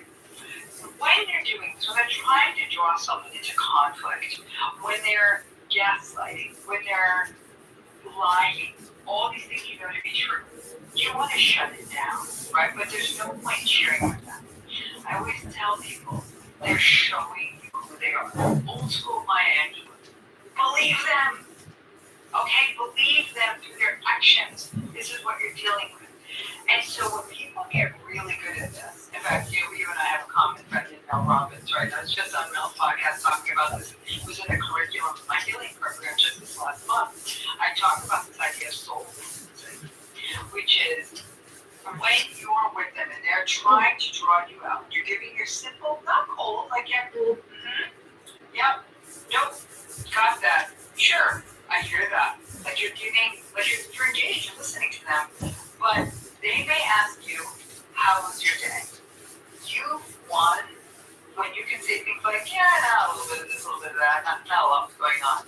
You're definitely not going to tell them how you got into it with your boss, or you were hurt by a colleague, or you learned that your friend is sick, or you're frustrated with your mother, or even that you got an award at work. You're not telling them any of that. Because they're either going to be not supportive, blame you, gaslight you, or ignore you. So you're not, when they ask you those questions, like, how's your day? Yeah, no, a day, a little bit of this, a little bit of that. So you've answered the question, but they're not your go-to, that stuff anymore. That right there can turn some of the volume down. The problem is we all keep engaging with them like there's a point to it. And there's really, really not. I always view them as the way they turned us into objects, turn that right back at them. Okay? So if I have to interact with a narcissistic person because of work, for family reasons, for any other reasons, prepare myself to go into that situation. I know what I'm dealing with. I know I want to get out of there as quickly as I can, right? And whatever, so I'll interact with them in a very, very eager sort of way. If it's a work thing, I'm like, is it I need from this person? And I'm going to cut to the chase and get that thing, whatever it is, or give them what they need, and no small talk. We're done. I'm out. And so, and you think of all the time you save, not being made to feel like you're out of your mind. But this can work. This can work in close relationships too. You're just you're not taking their bait anymore. That's what all of this looks like. Is that in those moments when they're going for you, you ground. I always tell people, both feet on the ground. It's a help you. It's like a literal thing you can do on it. Both feet on the ground. You're very intentionally breathing. You're doing 4, 7, 8, breathing 4 and 7, hold, 8, exhale. You're paying attention to your breath. And if it's going on for a while and there isn't much you can do about it, I often say to people, take in your surroundings. If I was looking here, I'd say, there's a white plant in the corner, and I'm describing these things to myself because is what's coming out of their mouth. And that way I'm not engaging with them. But anything, it also helps you kind of ground and sort of calm your nervous system down at those times. But it will take a toll on you, and I always tell people to engage and get into this in the book. This is what I call the preparing and releasing the narcissistic interaction. When you know you're going to have to deal with the toxic mother, when you know you're going to have to talk to the toxic co-parent, whatever it may be, the narcissistic colleague, the meeting with all of them, you prepare. It might even only be 5 minutes, but give yourself a minute alone. It might be in a bathroom stall, it might be in your car, where you breathe in. You don't go in there unprepared. You wouldn't do anything else. You pack a suitcase for a trip. It's almost like packing a suitcase, right? You breathe, you're like, okay, I'm not going to go deep. I am not going to engage. I'm very clear what I'm hoping for here. You have your meeting. They're going to do something that's problematic, I'm sure. And when it's done, don't think you can just jump into your day. Give yourself a few minutes for release. If it was a particularly toxic encounter, go do what you need to do to bring your nervous system back to baseline. That might be a nap, it could be a shower, it could be a walk, it could be a run, it could be sitting under a tree, walking your dog, talking to a friend, calling your shrink, painting a picture, whatever is your thing, build that into the back end. So if you know you have a day of meetings, you have any control of your schedule, you know 2 o'clock is the toxic meeting, don't book a 3. Book a 4. And say between 3 and 4, whatever. And you might be right. Maybe the meeting isn't that bad. Like, great, I just have an hour in my day to do other stuff. But I think we don't recognize how much this takes a toll on us. And since we can't always get out of these relationships, it's an opportunity for us to take care of ourselves despite not being able to walk away from all these relationships. That was a very long answer to the question. No, that was genius. And even like the timing of everything was giving yourself grace and understanding who you're about to be with and then knowing what that knock-on effect is going to be. I think it's super strong. Instead of just then diving into something and then ignoring the emotional thing that you've just been through. How would you even do that if it was someone you were living with? So it gets harder there, right? And I think that the challenge there is the game changes a bit because people stay in narcissistic relationships for a variety of reasons. In the intimate relationship sphere, there's reasons. The practical, the cultural, children, fear, love, identity. I'm a spouse, I'm part of a family, all of those things, right? But hope. Some people still have not fully gotten around to acceptance. They think maybe. But let's even take away factors like hope and even love out of there. But the stuff you're talking about, all the stuff we just practical stuff. Not everyone can go. And I think that that's very important for people to understand. That doesn't mean all is lost. You can still hold back a little because if you go with the don't defend, don't engage, don't explain, don't personalize, sadly, yeah, your topics are the weather, who got nominated for what award, they're building a new movie theater in the town, they're repaving the street.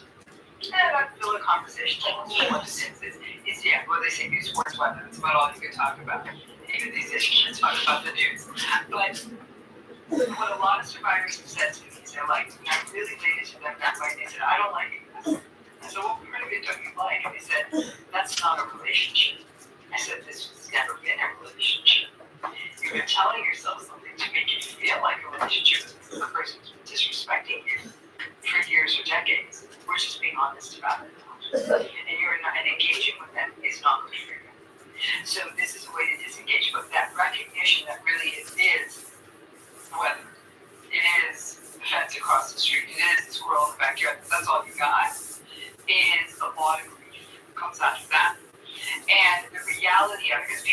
yeah, once I sort of switched the tactic to over there, we're not doing as much. But I have to say, Lisa, someone in my healing program said this, and it struck me so hard, and said how her husband, so she was doing all this, and her husband said, I'm not interested in being in a civil relationship.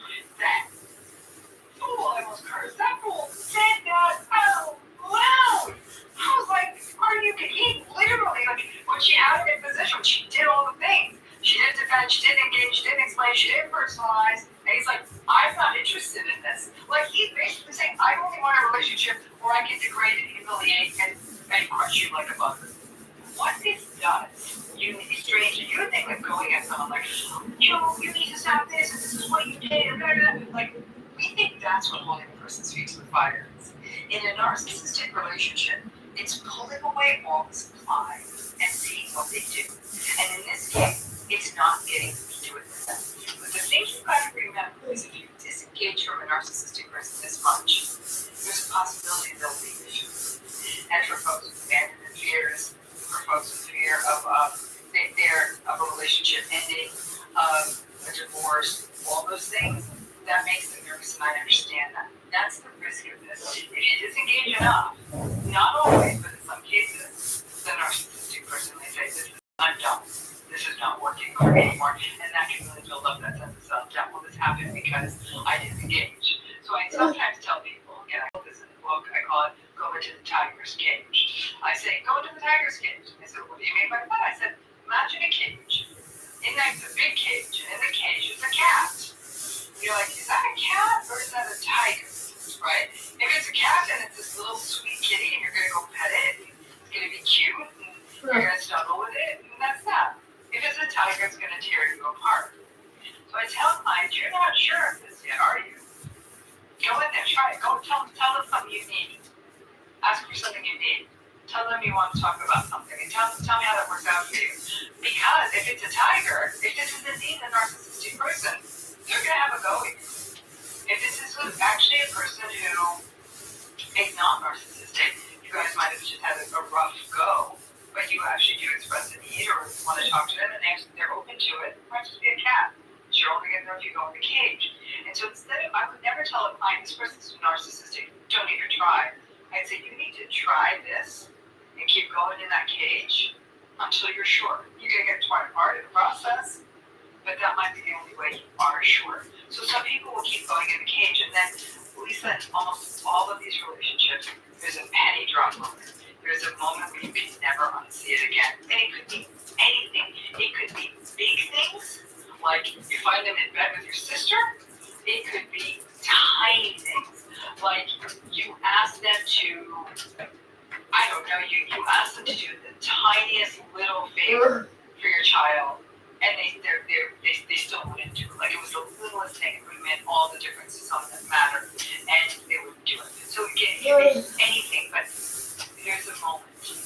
And when that moment comes, sometimes that moment comes because you keep going in the tiger's cage. But something that happens in these relationships is that if you don't push the system, like if you keep going along, you keep justifying, you can trick yourself into thinking that this is a healthy relationship, even though you're feeling sick inside. But once you do things like don't play their ground game anymore, keep going in the tiger's cage, make it need known, because that's what people do, though. They don't make their needs known. It's a classic characteristic of trauma bonding.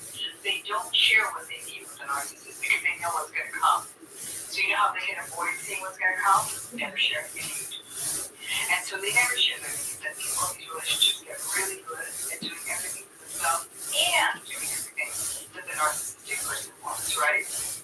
But when they start going into the tiger's cage and testing out the water, seeing what this is, seeing what's really behind the bars of that cage, they might need to see that a few times. And once they see it a few times, they'll say, oh boy, this is not healthy.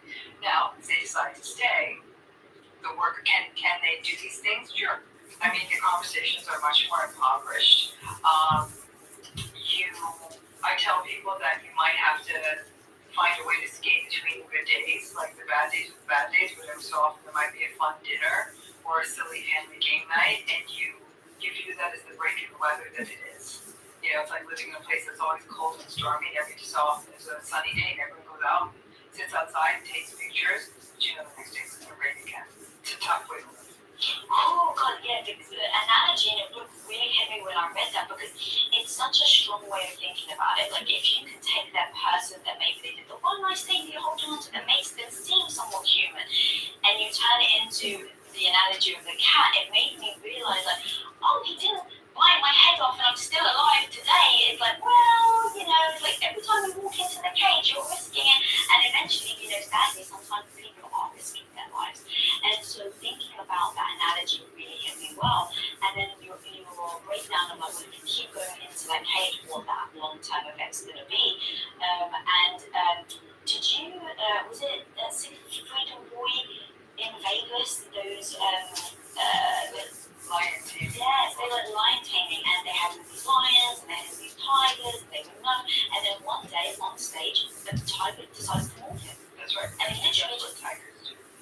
That's what made me think is like you have a notion or a thing, like, oh no, but they care about me, I brought them up, I've been with them for a long time, X, Y, and Z, but you can't change, you know, a tiger's stripes or whatever. Well, you know, I mean, the parable I use in the book is the scorpion and the swan, Yes, right? yes. You know, which is that classical myth, which is there's a scorpion on the bank of a river.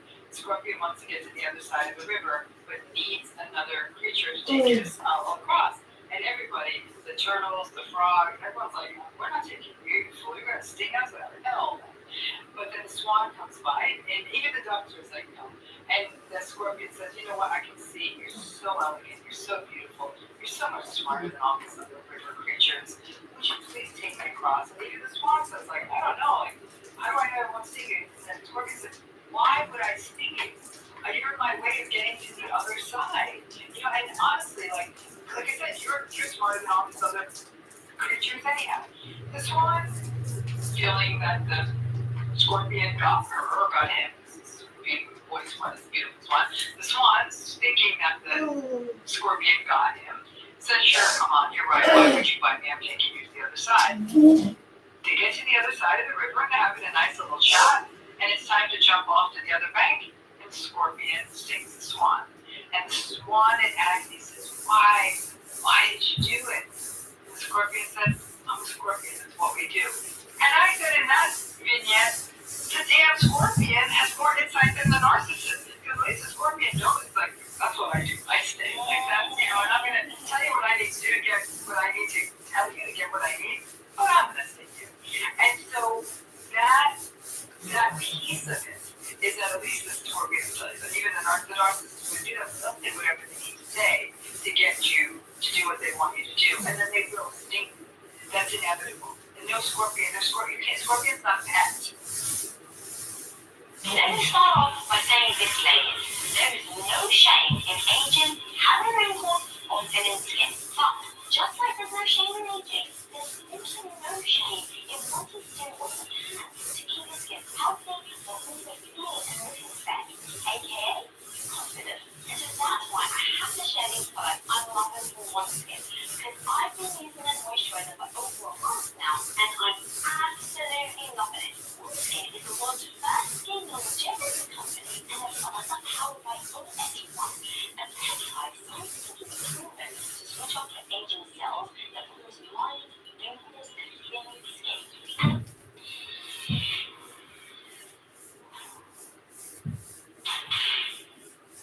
And it's not just me, guys. One Skin has over 4,000 5-star reviews.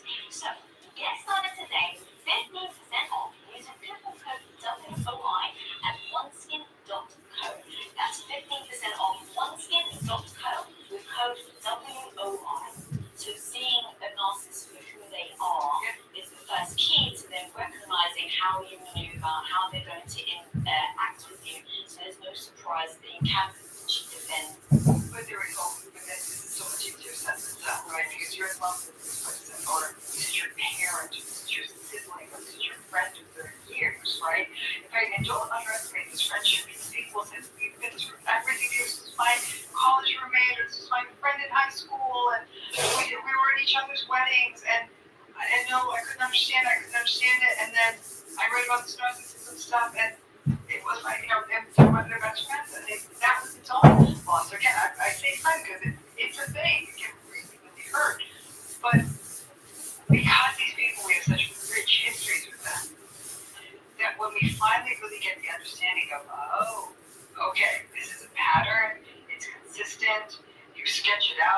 this is clearly what's happening. It's not as simple as the for out. Now it's and I really, in essence, you may not be physically losing them, but it's that sense of I've lost hope.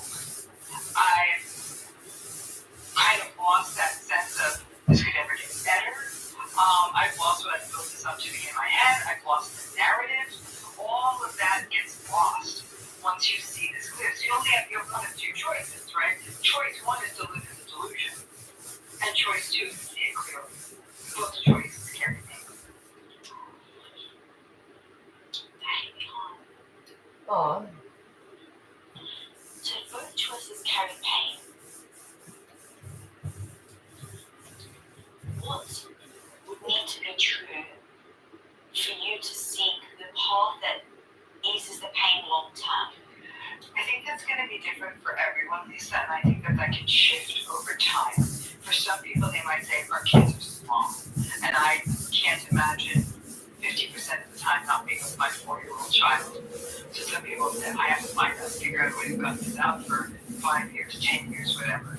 So some people, and then the child gets older, they'll say, okay, this kid now, the child is an age where they can make decisions about where they want to live, or people wait till the day their kids turn 18.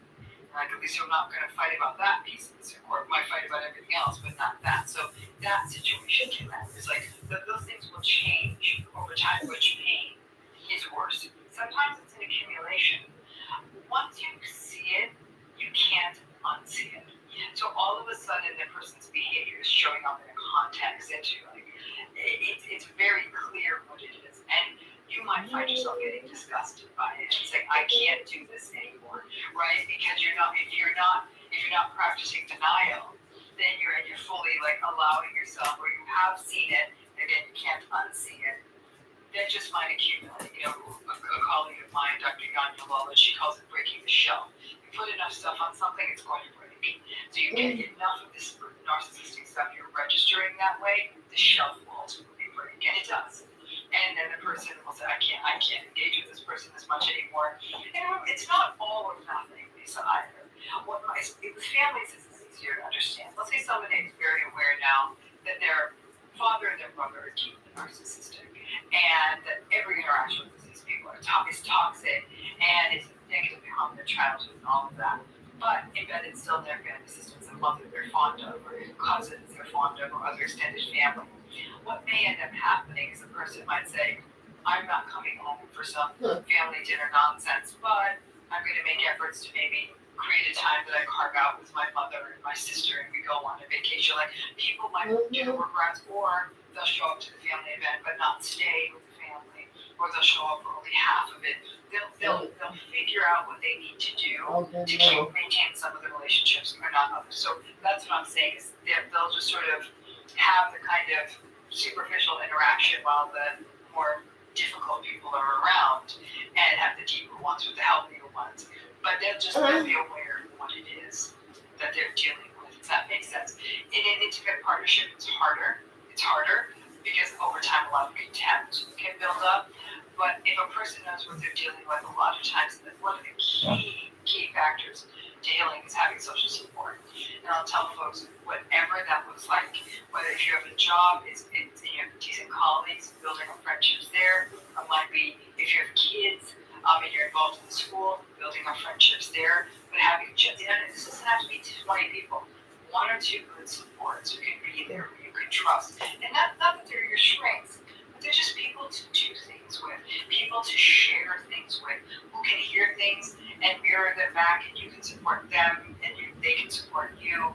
You can be there for each other. That sometimes gives people enough to have the stamina to get through to a certain point. Meaning and purpose are huge in this. Is that if there's something that calls you, that compels you, whether it's work, whether it's a creative pursuit, whether it's a spiritual draw, whatever it is, that might be enough to fill those holes. But you can hear what I'm saying, because there's grief. It's people recognizing, once they see that their relationship is indeed a very invalidating, hollow, narcissistic relationship, they're giving up on the love story.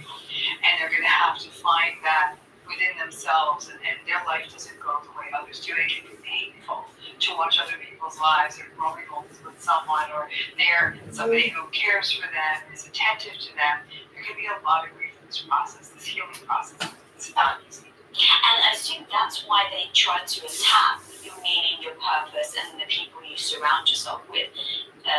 Narcissists in a relationship, because those are the things you have to hold on to in order to get through. Well, I think it's not even that. They don't think there's anything to get through. The narcissistic person. No, they're trying to target you because they know that having a friend around you, having meaning and purpose in your life is what's going to give you the strength. It's going to give you power. And power. Yeah. Right? So if you have friends around you saying, you're so great, we so believe in you, they don't want those friends around because that's making you strong. And that's taking that teeter-totter, that seesaw, and making it balance. They don't want that. They always want their side up.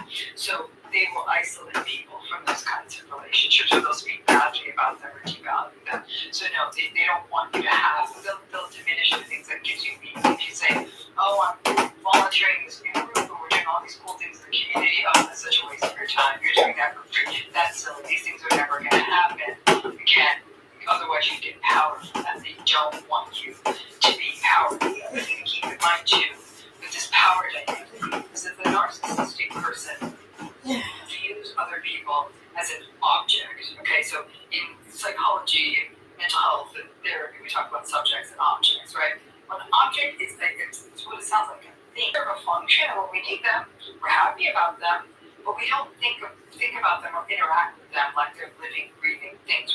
I don't care if that coffee cup had a good day, kind of thing, right? That's how narcissistic people treat people. We are conveniences to them. But when I need the coffee cup, I might take it in my hand, I might even embrace it, hold it. Might seem like I really cherish this coffee cup, because right now, this cup has what I want in it. So I'm really not looking at it like, I love you, cup, right? I have no need for you anymore, cup, so please, bye, cup. Peace. Bye. That's fine for cup. Imagine you're a person. So it's like, you're the best when you're doing whatever it is they need you to do. But when that function is done, they put you back in the drawer. And that's a terrible feeling. You exist to serve their needs. That's the dynamic here. You serve their needs, you uphold them, you give them supply, you allow them to feel powerful. That's the narcissistic relationship. When people recognize that they were really just serving a convenience, they were serving a purpose, that's a terrible, terrible feeling. And then just to add to that analogy, because I freaking love it, is that then if you're chipped or broken, they're just going to discard you. Yes, if you stop working, if the toaster stops making toast, we throw the toaster out. So if you're no longer able to do the thing, and this takes us to this point, which again we sort of talked about in other episodes, which is one of the greatest moments of devastation that can happen in a narcissistic relationship is when a person gets sick. Especially people who are growing old with narcissistic people, because they'll say, I don't want to leave this relationship. I'm getting older, and I might need support when I get, it's hard to grow alone with someone else in the house, and whatever the reasons are. And the devastation is when that person thinks, well, I have a partner in the house with me. They will care for me. No, they won't. You'll get sick, and now you're a problem. As long as you were healthy and cooking or cleaning or helping or whatever functions you serve this person, you don't serve that function anymore, they're not going to be interested in you. And I remember one client telling me how it sickened her that she had a narcissistic partner. She did get quite sick. She was in and out of the hospital. Complained to her, oh my gosh, this doesn't even seem real, gaslight her, minimize her health problems, all that. But when he would be in the hospital, he would come, make sure he'd visit her on the days everyone else was visiting her. And he was the most attentive person. Babe, do you want a pillow under your knees? Like, babe, can I get you something else? You want me to go ask the nurse? And she said it was horrifying because by and large she was really being left to get minimized and devalued. But what more often is the case is that people get sick, the narcissistic person doesn't help at all, and they're working under the illusion, I have a partner, I have help. So they didn't set up nurses or carers or drivers or any of that. So they're scrambling. And I'd say to anyone in a narcissistic relationship, if you're going to stick it out, then you do what feels right to you. If but you better have a plan B in place for when you get sick. Because I can promise you one thing, this person ain't changing your adult diapers. Now, if you do plan B and the narcissist finds out, are they going to get more mad with you that you've got a plan? Like, how does that always play out? They will probably play victim because we haven't even talked enough about that. It's like how much the narcissistic person will like play victim. Like, you've never believed in me. Because now what you've done is you've empowered yourself, right? Because when you're sick, it's an interesting reversal for them too, because now they're really empowered. But the problem is they're really empowered because you're sick, but now you need things from them, and they don't want to do that. So it's very frustrating. It's like if it was a wealthy narcissist, they would just hire people to care for you. But most people don't have this means, right? They have to pitch in, and they don't want to do that. They don't want to take care of those things. Narcissistic people will get a little bit petty. Like, oh, okay, well, guess you got it all figured out. You have no use for me. And it'll sound a little bit passive-aggressive and victim-y. Like, oh, I guess there's no point in me being around, but then I guess, well, you've got it all figured out, don't you? Because you don't need me. And now many people will find themselves, they felt they were now in the position they had to go rescue the narcissistic person. Oh. No, I know you're helpful. I just don't want to be a problem. Like, no, I mean, we've got all these rides set up. The minute you cancel all those rides, they won't put on them. Oh, God. I'd say hold on to your plan B and say, I just feel more comfortable. The moment you have to go and rescue the narcissist. When you're on your worst day. Yeah. Oh. Can't even imagine. So you brought it up. Let's talk about then when narcissists act like the victim and they start whining. What does that look like? And then as the person receiving it, how can we respond in order to, hopefully stand up for ourselves or at least protect ourselves? They really believe they're the victim. Narcissistic people not only are preoccupied with their own sense of suffering and misery and pain, they feel everyone's out to get them.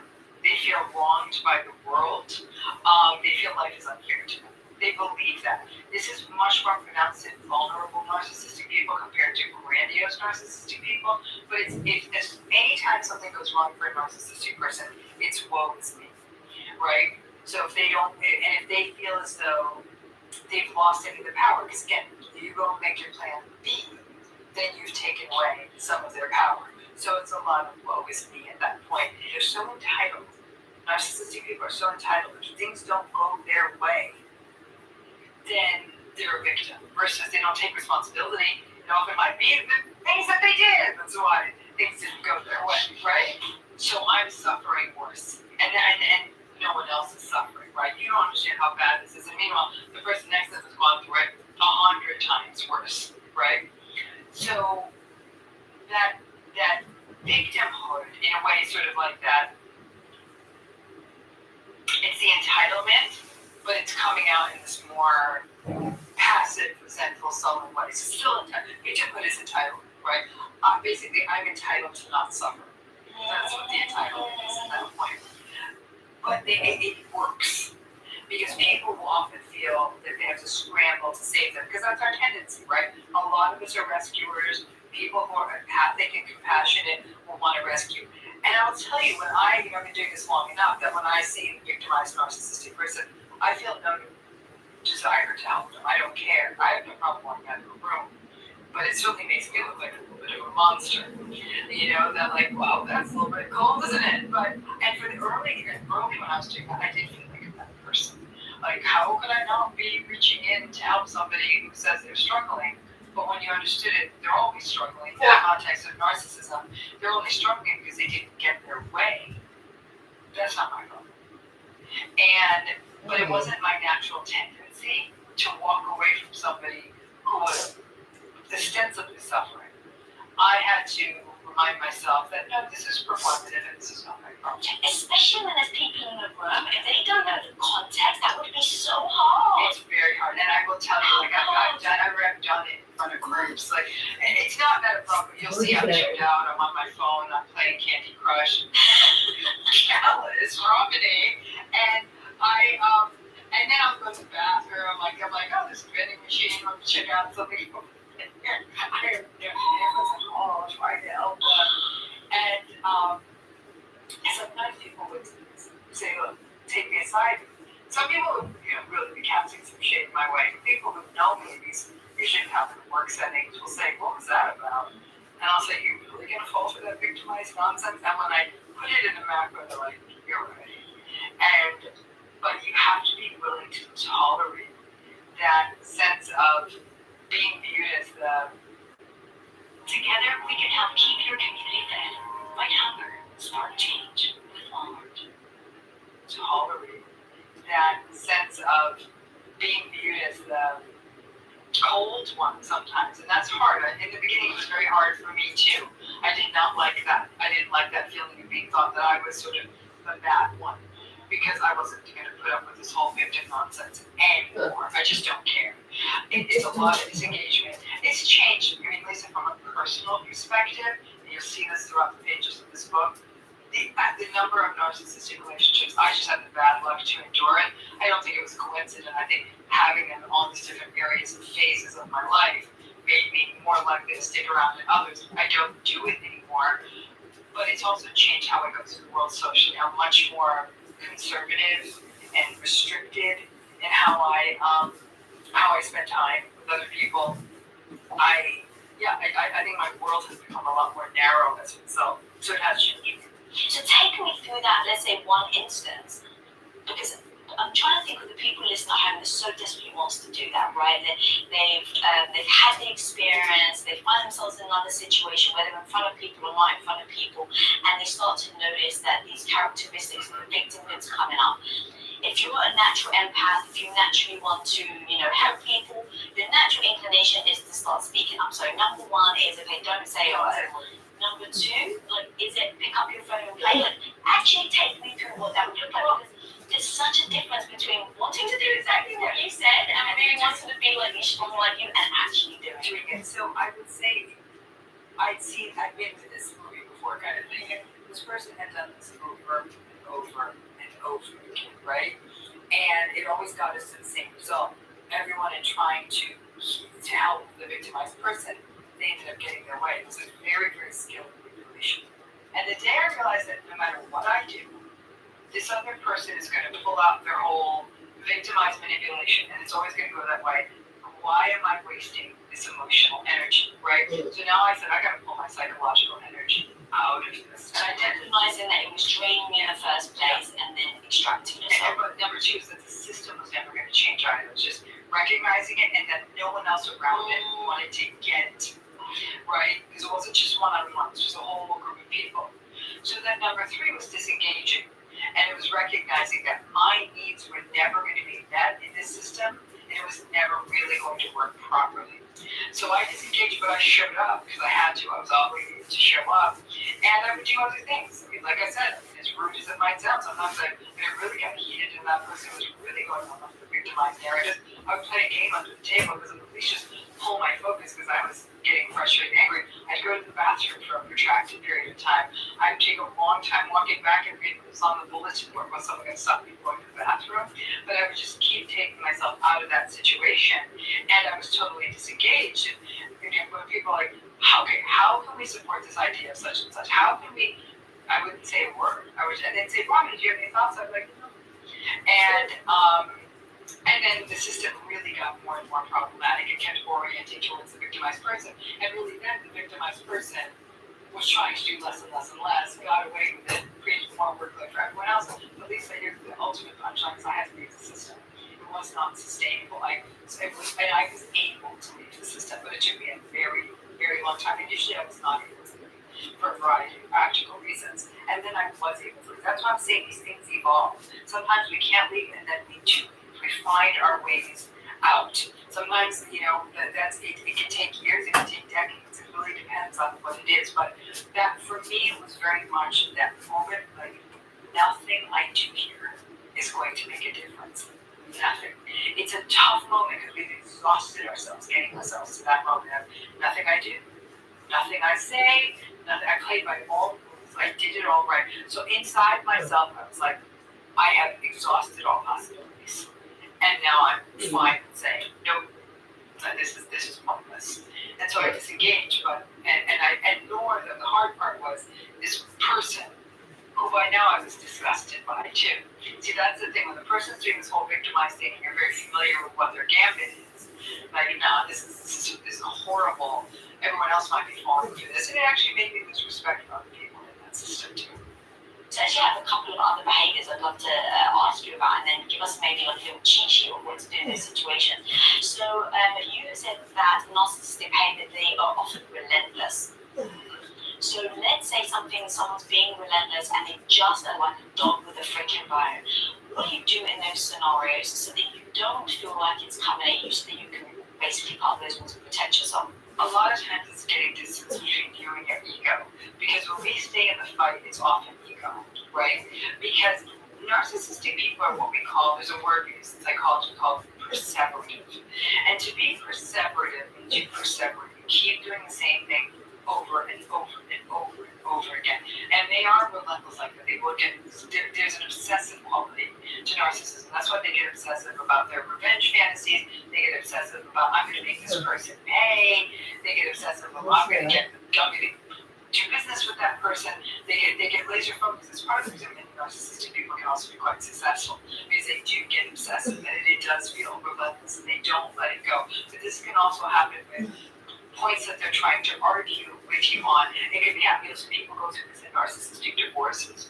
They will be relentless about certain things. There's no way in hell you are getting this much money, and they will lose their mind. Sometimes even doing illegal things like offshoring money and stuff to make that point, right? They'll almost like, again, what I said about the rewards and consequences I've been talking about. Whatever they can do to get that proof, that fix of no way are you getting this from me. And that goes to that oppositionality I've talked about with narcissism too. They don't like being told what they do. They're obsessive. They're perseverative. They get stuck. Again, even to their detriment. The reason we get in there with them is our own egos. We have pride. We want to win. We want to make our point. And if you can make that break from your ego, it's like my ego wants to have that fight. Like, ego, you need to take a nap. And I'm out. Like, it's because it is ego. There's no point. There's no point in this interaction. So once you do that, you recognize what you leave the pride and ego part out, that you're not doing it. Now they are spinning. Like, they'll be damned if you won't get into this with them. But that's that disagreement. They want the conflict. Don't give it to them. Because they're better made to fight than you are. They really are. They're so happy fighters. And some people like fighting. And if you like fighting, then just go for it. Then that's you. That's not the average. So when you say don't, basically take the bait, if they are relentless, would they just eventually wear out and stop then? Is that They'll wear out, they'll leave, and that's the advantage piece. They may say, they'll say, I'm out of here, I'm done with you. Okay. That is, in the long run, you will always be better off if you get out of one of these relationships. And in the long run, you'll always be better off if they're the one to leave. Common sort of, if you will, sort of, how do I put it? Armchair relationship advice is, you want to be the one to leave. Doesn't it feel better if you want to leave? Right? So you're taking your power back. You take your power back. No, in this case, with the narcissistic personality, what you've done is you've taken all your headaches and taken them back and like, I don't have to have this anymore. They leave. They have the illusion of ego. You've won.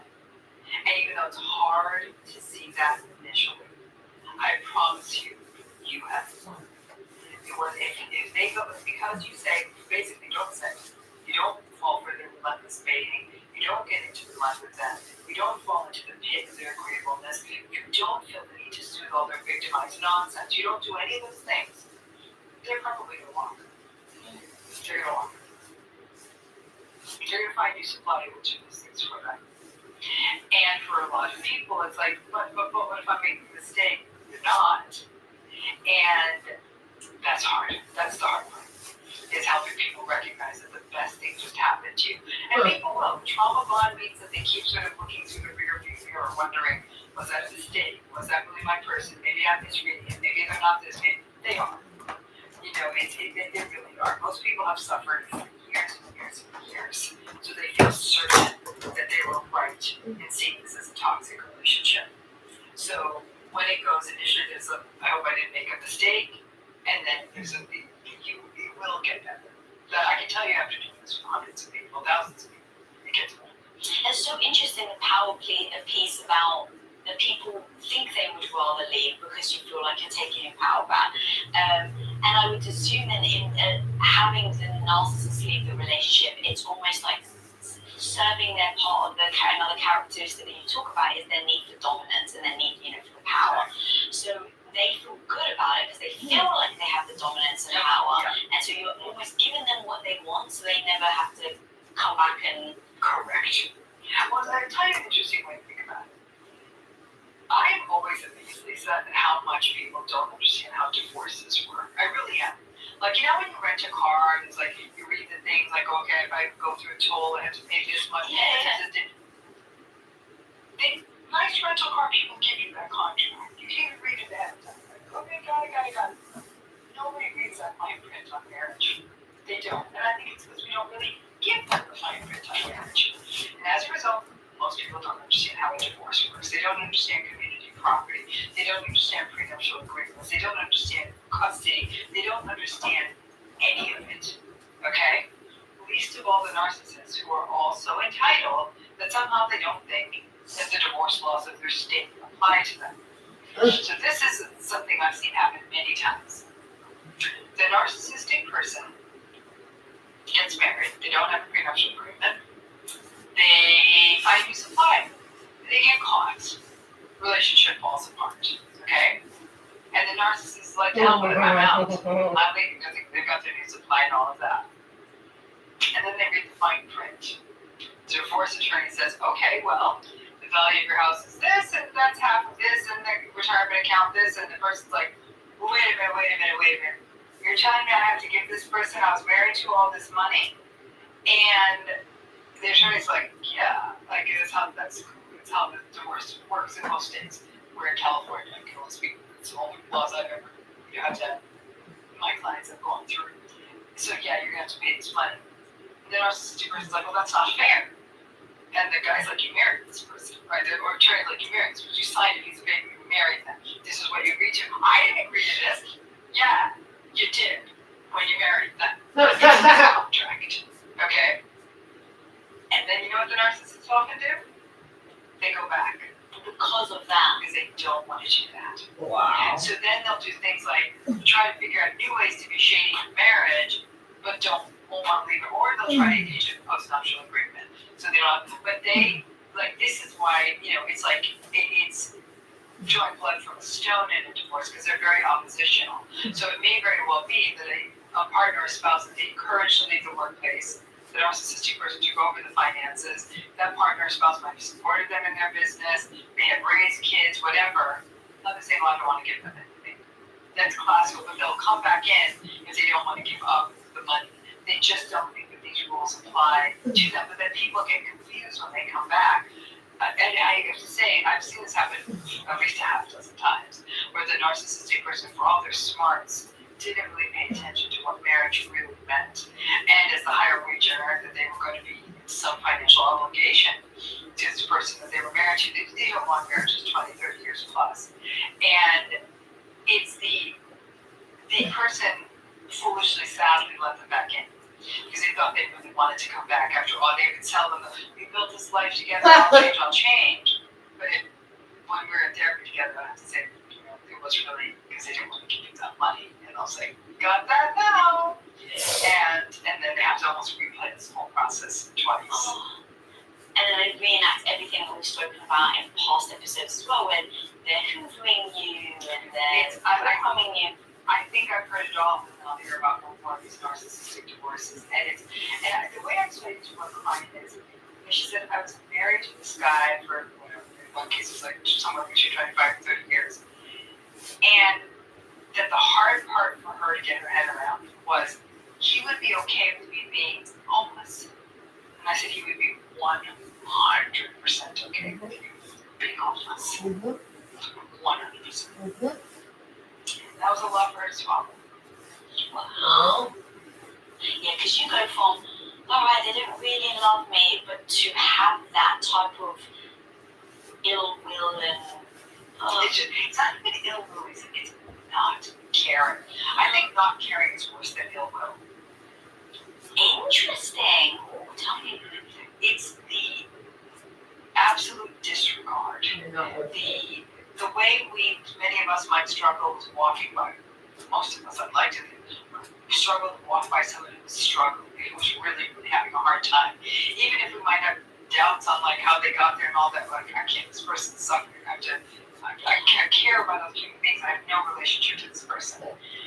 This is a person who was married, who once stood in front of a group of people and proclaimed their love for you, who you may have raised kids with, whose families you've gotten to know, who doesn't care if you are unsafe. They don't care. And that concept of absorbing that somebody just doesn't care, their callousness of that has got to be one of the hardest things I've seen survivors grapple with. Yeah, I can only imagine. Because ill will, in a way, is more like I want something bad to happen to you, right? It feels more revenge. And then you can almost see it as like, okay, they're mad, whatever. But then I don't care what happens to you. Yeah, That feels like a dismissiveness at the highest level. And that's really, really hard for people to get their heads around. But it's all part of that process of radical acceptance, which is really the healing process. Oh, there's a quote in a song, or a line in a song that goes something like, I would rather you hate me than you forget me. Yes. And that's exactly that. We want to evoke feeling in people. And when as the narcissistic divorce goes through, people will say, I had no idea what this person was capable of. This is the first they're seeing the reflection of it. Really it is that sense of you don't care.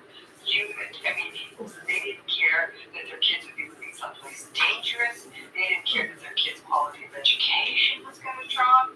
They didn't care. They were punishing everyone because of that oppositionality.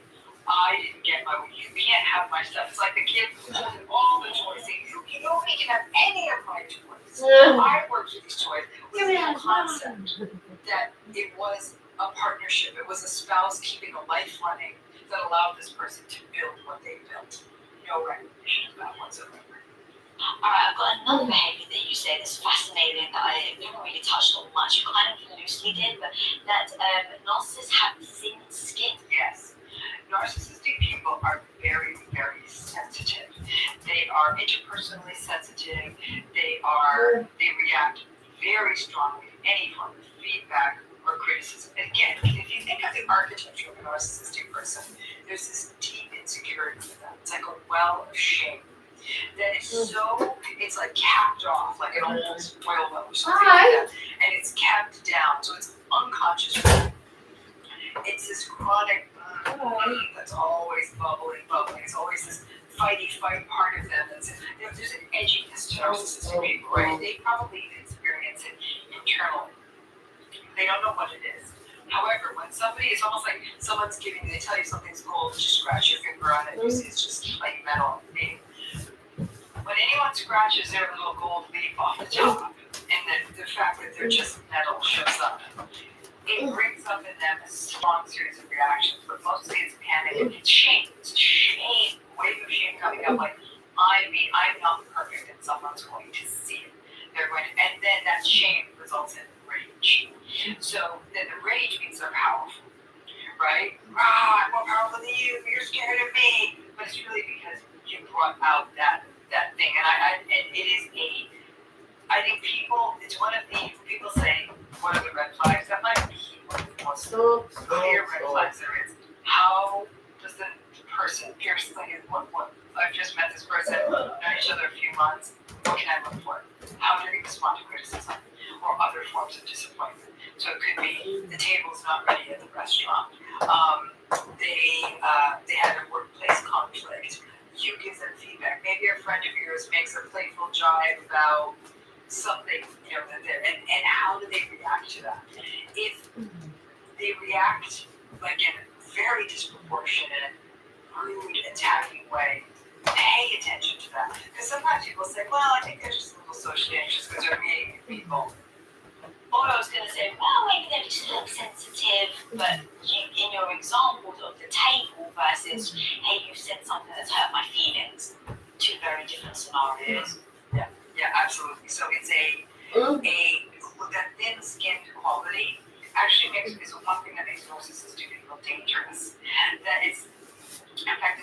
they call thin skin provocation. So these are the people, for example, we hear all these stories of these road ragers who will run someone off the road. That's that thin skinness in practice.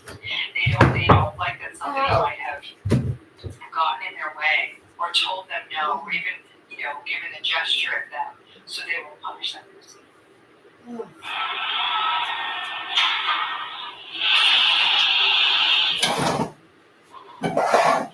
It's a real driver for aggression. It's also, again, I mean, I think I've said this like 8 times now already, but there's so much confusion in it, because especially if you see somebody that appears dominant, strong, and then you see that they're really sensitive, like it actually can seem a little confusing. Or to be honest, depending on the scenario, I may be like, they've got like a heart, they're sensitive. It's different kinds of sensitive. So it's not like, I'm hurt, you hurt my feelings. Let's say they're sensitive to something and it's they show it in anger. That doesn't necessarily mean they're narcissist, because I assume that sensitivity can lead to that type of response in a lot of people. The reason why I say this is sometimes I get angry when someone's like pressed a sensitive button, and my protective mechanism is to get angry, but actually it just comes from a source of insecurity. Correct. We might do that and say, immediately say, I was out of line. I am so sorry. None of us are perfect, right? The narcissistic people think they're perfect. None of them are perfect. If somebody pushes a pressure point, right, we may get very snappy. But the awareness, that self-reflective capacity that's lacking in narcissistic people for us to say, okay, that was not okay, and we reach out to the staffers or we reach out to the friend and say, I was on the line. That was uncomfortable for me. I am sorry that my reaction was out and I hope you're okay. That's not something a narcissistic person would do. So to understand that, yes, we have those, but that thin skin provocation is this. It can be the smallest thing. It could be that you accidentally brush by them in the store and they turn around and start screaming at you. It could be, this is what I'm saying, road rage is a big part of this. It could be a little bit of feedback, and it's that even the smallest thing can set them off. But what happens though is that ultimately it becomes a tool of control, because everyone's now afraid of them. So nobody creates a circumstance where they don't get criticism. This is how monsters get made, because they get to sit there and be puppets. And if you think of some of the most narcissistic, like corporate leaders, political leaders, and you read about the people around them, you'll say nobody would ever tell that person something they didn't want to hear. There's no way. So you can't govern that way. You can't lead that way if you're never being told what's wrong. But if everyone's too afraid to do it, you can see how everything can kind of tumble down under the circumstances. It could be very similar in a family. I mean, I've seen family systems where whoever was the narcissistic head of the family, because everyone was so afraid of their rage, would not give that person an ounce of feedback and wouldn't even tell them important things that probably would have been important for that person to know, but everyone was just too scared. Now, one of the character behaviors that I find very tricky is that you say they're incredibly charismatic. And so everything we've already said is almost like the negative, right? When they're irritable, when they do this, when they're, won't let things go, dog with the bone. But the opposite sometimes can be even harder, because it feels really good in the moment. So when someone is being incredibly charismatic, how do you know if it's part of their mask that they're wearing? Or how do you know if it's genuine? And then if you start to spot that actually it's a mask, how would you actually then respond to that if you see it from you? Most charismatic people are very performative. And in my experience, when I've talked to charismatic people and come on the stage, they're no longer the center of attention. I don't feel like they're looking at me. I feel like they're looking through me.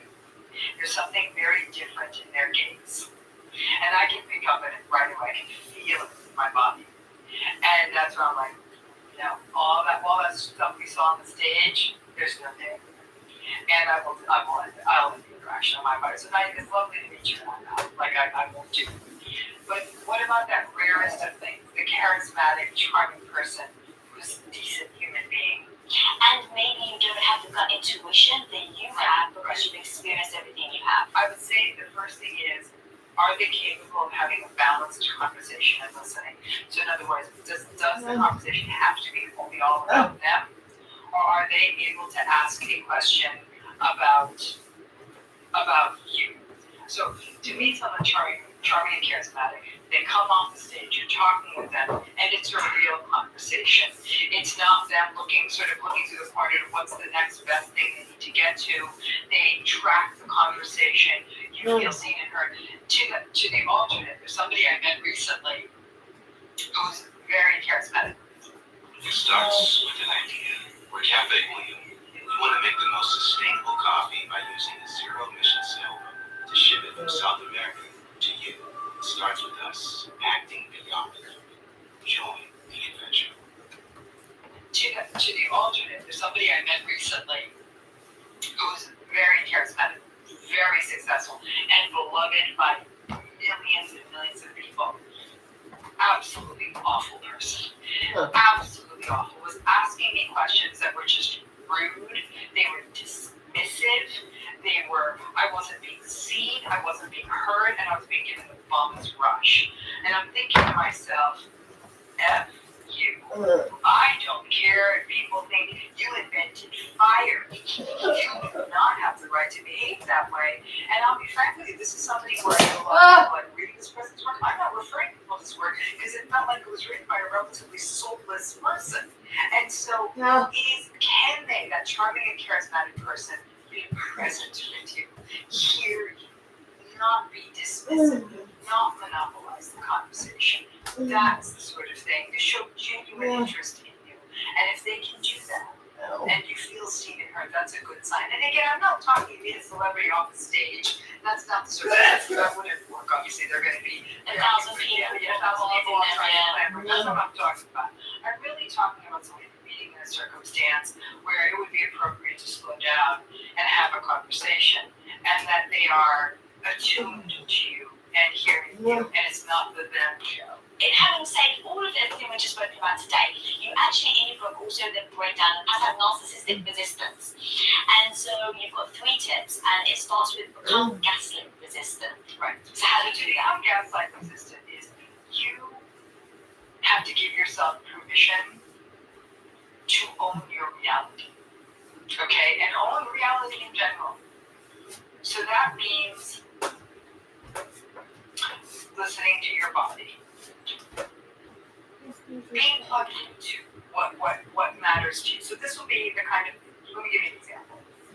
Once a person's been through a narcissistic gaslighting relationship, they lose all sense of, they don't even know what kind of dessert they like anymore. They don't even know if they like dessert. They don't know if they're cold. They don't know if they're hungry. They lost all that. Why? Because when they said those things in the narcissistic relationship, they say, you can't be hot. It's cold in here. Or you can't be hungry. We just ate. Or you don't like that kind of cake. You keep hearing that long enough. Oh, yeah. I don't know what I like. So one thing I'll tell people is get familiar with yourself. Who are you? What are you about? What do you like? Everything from what do you like on your pizza to what matters to you in the world to how do you want to spend a Saturday night. There's all kinds of actually journals out there that have those prompts, like get to know you kinds of prompts. Do some of those because getting to know yourself is actually something we don't do a lot of. We are often overly shaped by the world outside of us. A few times a day, catch yourself and ask yourself, how do I feel right now? Like say, my back hurts a little, or I feel good, or I feel a little off balance. Like that kind of allowing yourself to sort of have these moments of reality within yourself can make a big difference.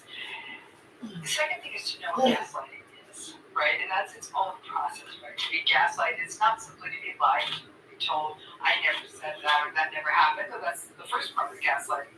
The second part of gaslighting is that to also be told there's something wrong with you, or you have memory problems, or you're out to get me, or something that's happening through that destabilizes you. Like that's not true. And maybe I didn't remember right. And then you start to believe that there's something wrong with you. Happens enough, you do believe that there's something wrong with you. So again, it's that sense of knowing what it is, so that when it happens to you, you're very aware of what this person's doing. You don't even have to say to them, "Don't gaslight me." You can say, "This person is gaslighting me, so I'm not engaging with this." It's really that I know what my reality is. The sky is blue, my skirt is black. Like you, no, it's actually green. Okay. And then you learn responses. Another way to become gaslight resistant is to learn responses. So when a person says, "Your skirt is green," I'd say, "Okay, that's interesting. I see it as black. You're having a different experience than me. I hear that. We're cool. We're cool. You're out of your mind. It's green. But you think it's green. I'm not out of my mind. I see it as something different. Thanks." Thanks. And you don't say you're gaslighting me. You don't say stop that. You don't try to prove to them it's black. Like, you're having a different experience than me. We're cool. And I love that you didn't also just agree with them. No. It's got you. You're having different. We're having different experiences. Keep that in your back pocket. Because when someone's doing that, we're having different experiences. The gaslighters never going to say that to you. They're going to say, basically, my experience is the only experience. And you say, this is different for us. I love that. Having different experiences. Such a good. Because we'll say that to people. It's funny. It's a time of year everyone's talking movies, right? And it's fascinating for me to hear this absolutely different takes. Speaking with someone just today, talking about a very popular film, and they asked, "Did you like it?" I said, "Actually, I really liked it." And they said, "Well, I hated it." Mommy? And I knew it. I said all the reasons. And why did you like it? I said, "Well, it's an interesting existential feminist message, but I said, but I hear you." And if the person had given me a long reason for why they didn't like it, our temptation is to get into a fight about why it was a great movie. But instead, if we can practice, like, if this person wasn't trying to tell me you're wrong. At no point did they say Barbie is bad and you're dumb for thinking it's good. They never said that. But these opportunities become, but people have been overly gaslighted and say, "Maybe I'm wrong for liking that movie. I like it. Maybe there's something wrong with me." No, you liked the movie. That's fine. They didn't like the movie. That's fine. If they start to tell you you're wrong, that's one step in to the gateway of being gaslighted. And then if they tell you there's something wrong with you for liking that movie, you've just been gaslighted. And say, "I hear why you didn't like it. I liked it a lot." So you can acknowledge hearing them, and if they say you're dumb, say, and you know what they do? Just hold your ground. "I liked it a lot." After a while, you do sound like a little simple, but that's okay. I'll say, "I liked it." They'll say, "No, you're dumb person, but like," I'm like, "Yeah, I liked it." I don't know where else to And you're very frustrated with me. Like, you're the dumbest person. I never want to go to the movies with you. I'm like, "I'm good with that." Yeah, after all that, I don't want to watch a movie. It's interesting how you broke that movie down, because taking it out of like an emotional thing actually makes it really clear of how comical almost it is about how they try to change your mind, and when it's something like that's detached from your heart, it's actually it's easy. Yeah, but when it's personal, you've got all these reasonings and these upsets, and it's like, "Oh, I don't really like what I'm saying." At least in that movie example, a lot of people got into a fight over it. They fought for their like, "No, what?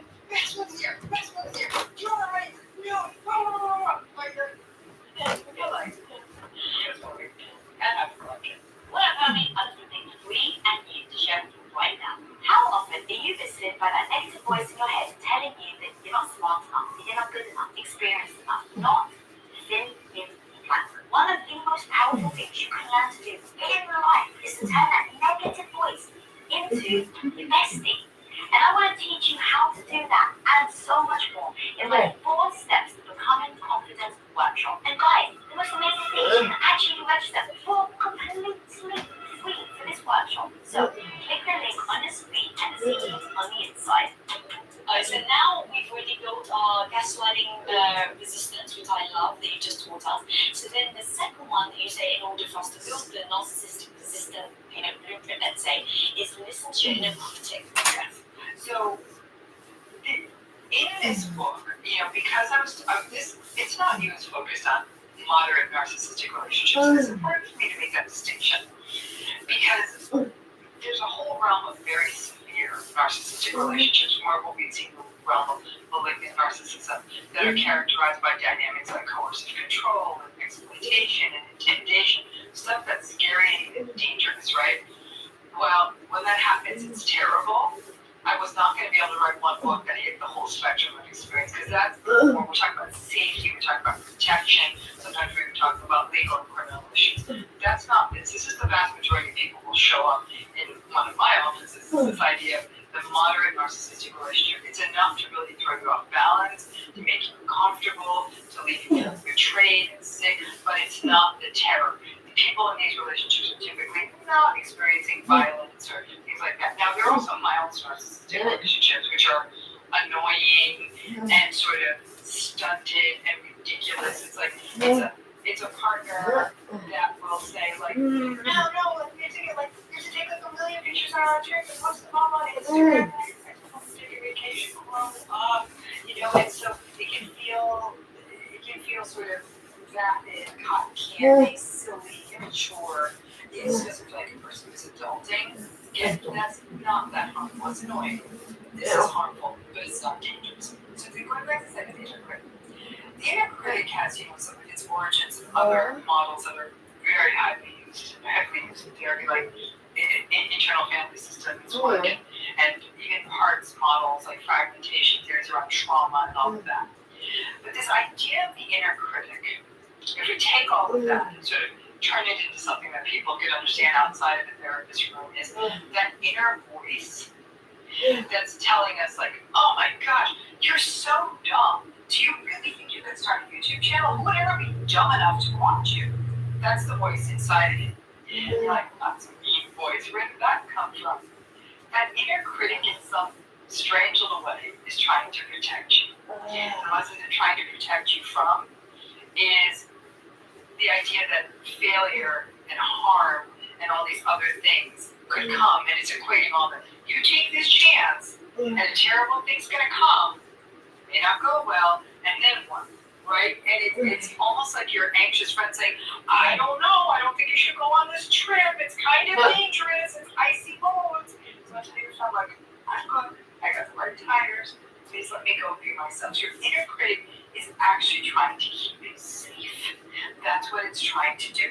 But the problem is we see it as a voice inside of us telling us we're dumb, telling us we're foolish, telling us we're going to fail. And if we can, because it's a voice inside of us, maybe recognize where that came from, and also what it's trying to do to protect us, right? Then, instead of hearing it as a voice telling us we're damaged, we can hear it as a part of ourselves that's actually trying to keep us safe. And receive it with compassion, because that voice can often lead us to stop ourselves, right? To say, and almost say, inner critic, I got you. Like, if this doesn't go well, I'll be okay. But that inner critic can also be viewed as related to sort of an inner child inside of you, right? The child who's terrified, because when the child who failed, it might have meant losing love. Every survivor of narcissistic relationships I've ever worked with will say things like, I am so dumb. I am the dumbest person. I do it all the time. I'm always talking to myself as so stupid, and I'm a failure, and I'm a loser. That language comes out of me all the time, right? That was language I was using to almost get ahead of narcissistic abuse, to protect myself. But then one day I had to catch myself and say, inside and guiding even that inner critic is that inner child. And so one day I grabbed a picture of myself when I was 5 years old, and I said, go ahead, Ron, tell her she's stupid.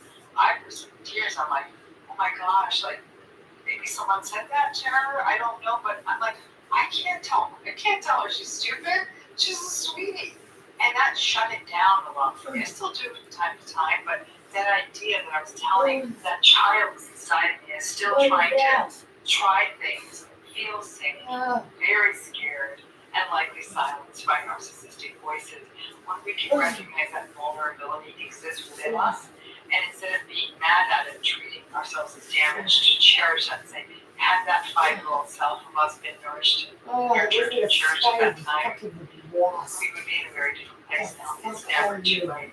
But that understanding of the inner critic, those voices are trying to keep us safe, can help us then be less likely to believe the nonsense the narcissistic person is saying to us, and instead realize, like, oh, I see what you're doing.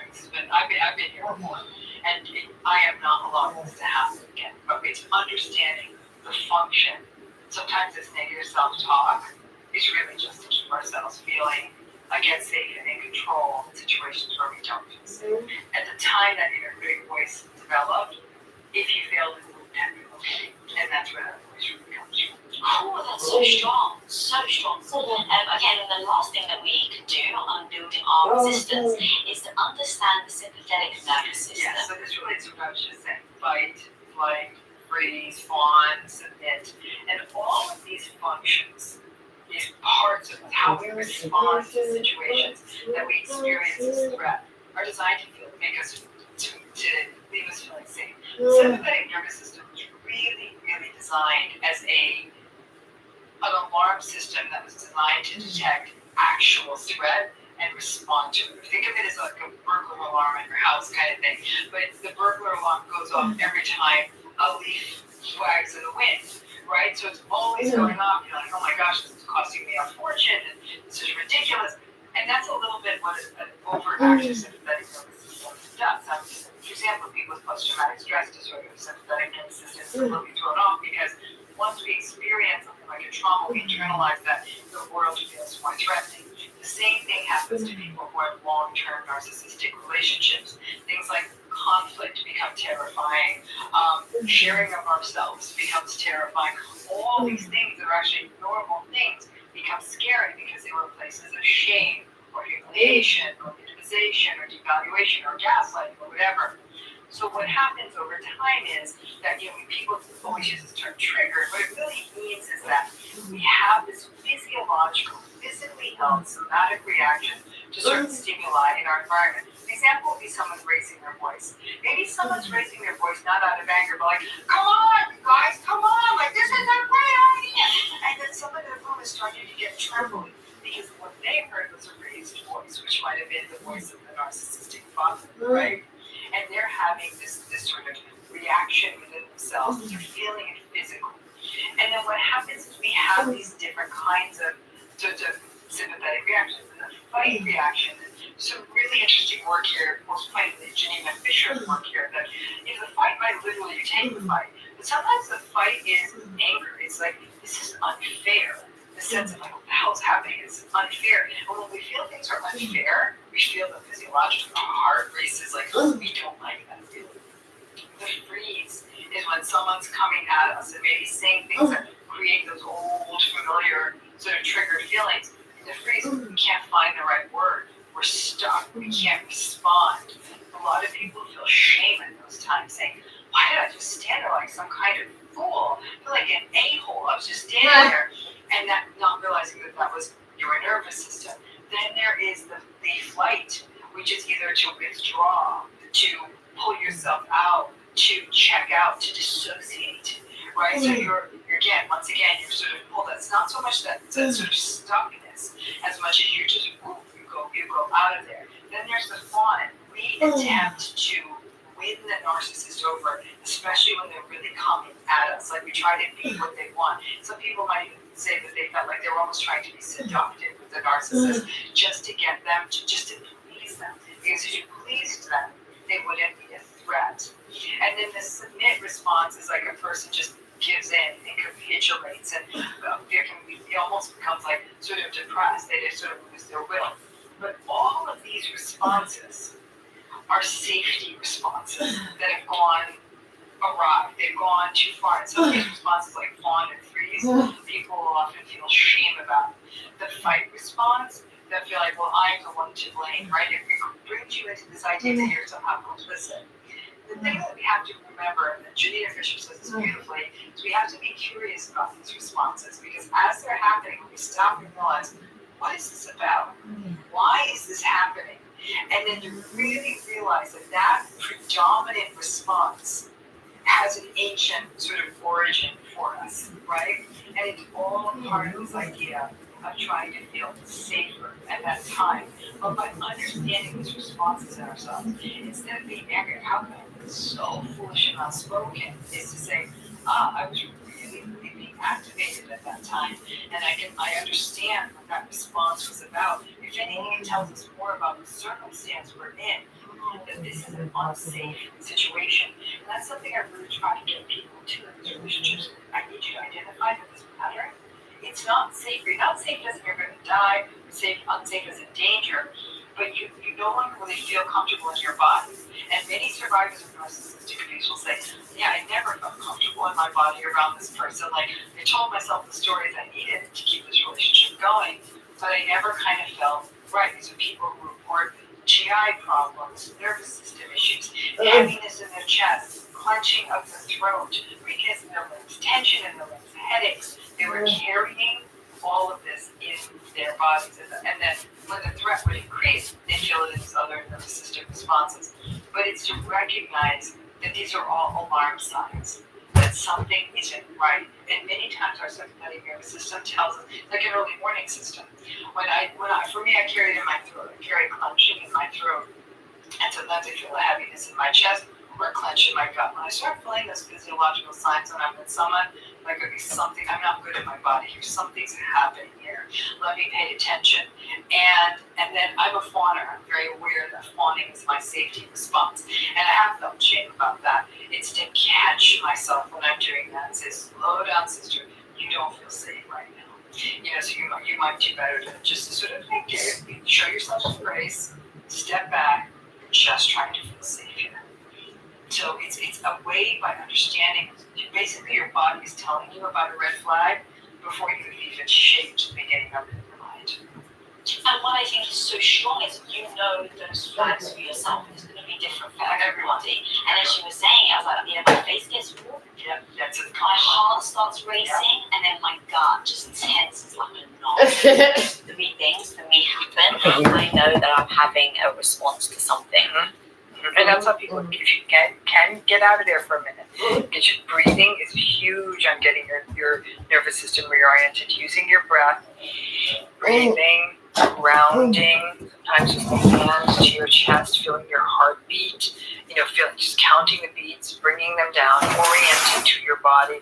All of these things can help kind of bring you down from that, and then recognize that you're responding to, again, often a long-held threat in your body, but that may not even be happening here. It could simply be that person with that loud voice is actually really being enthusiastic. But the problem with the sympathetic nervous system response is it almost blocks you from being able to take in what's really happening. You just aren't able to take it in. You're just like, alarm, alarm, you're gonna kill me. Versus what's happening here? And oh, I see it. And I just also understand why I was triggered. Yeah. So Yeah.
Boy.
Nah.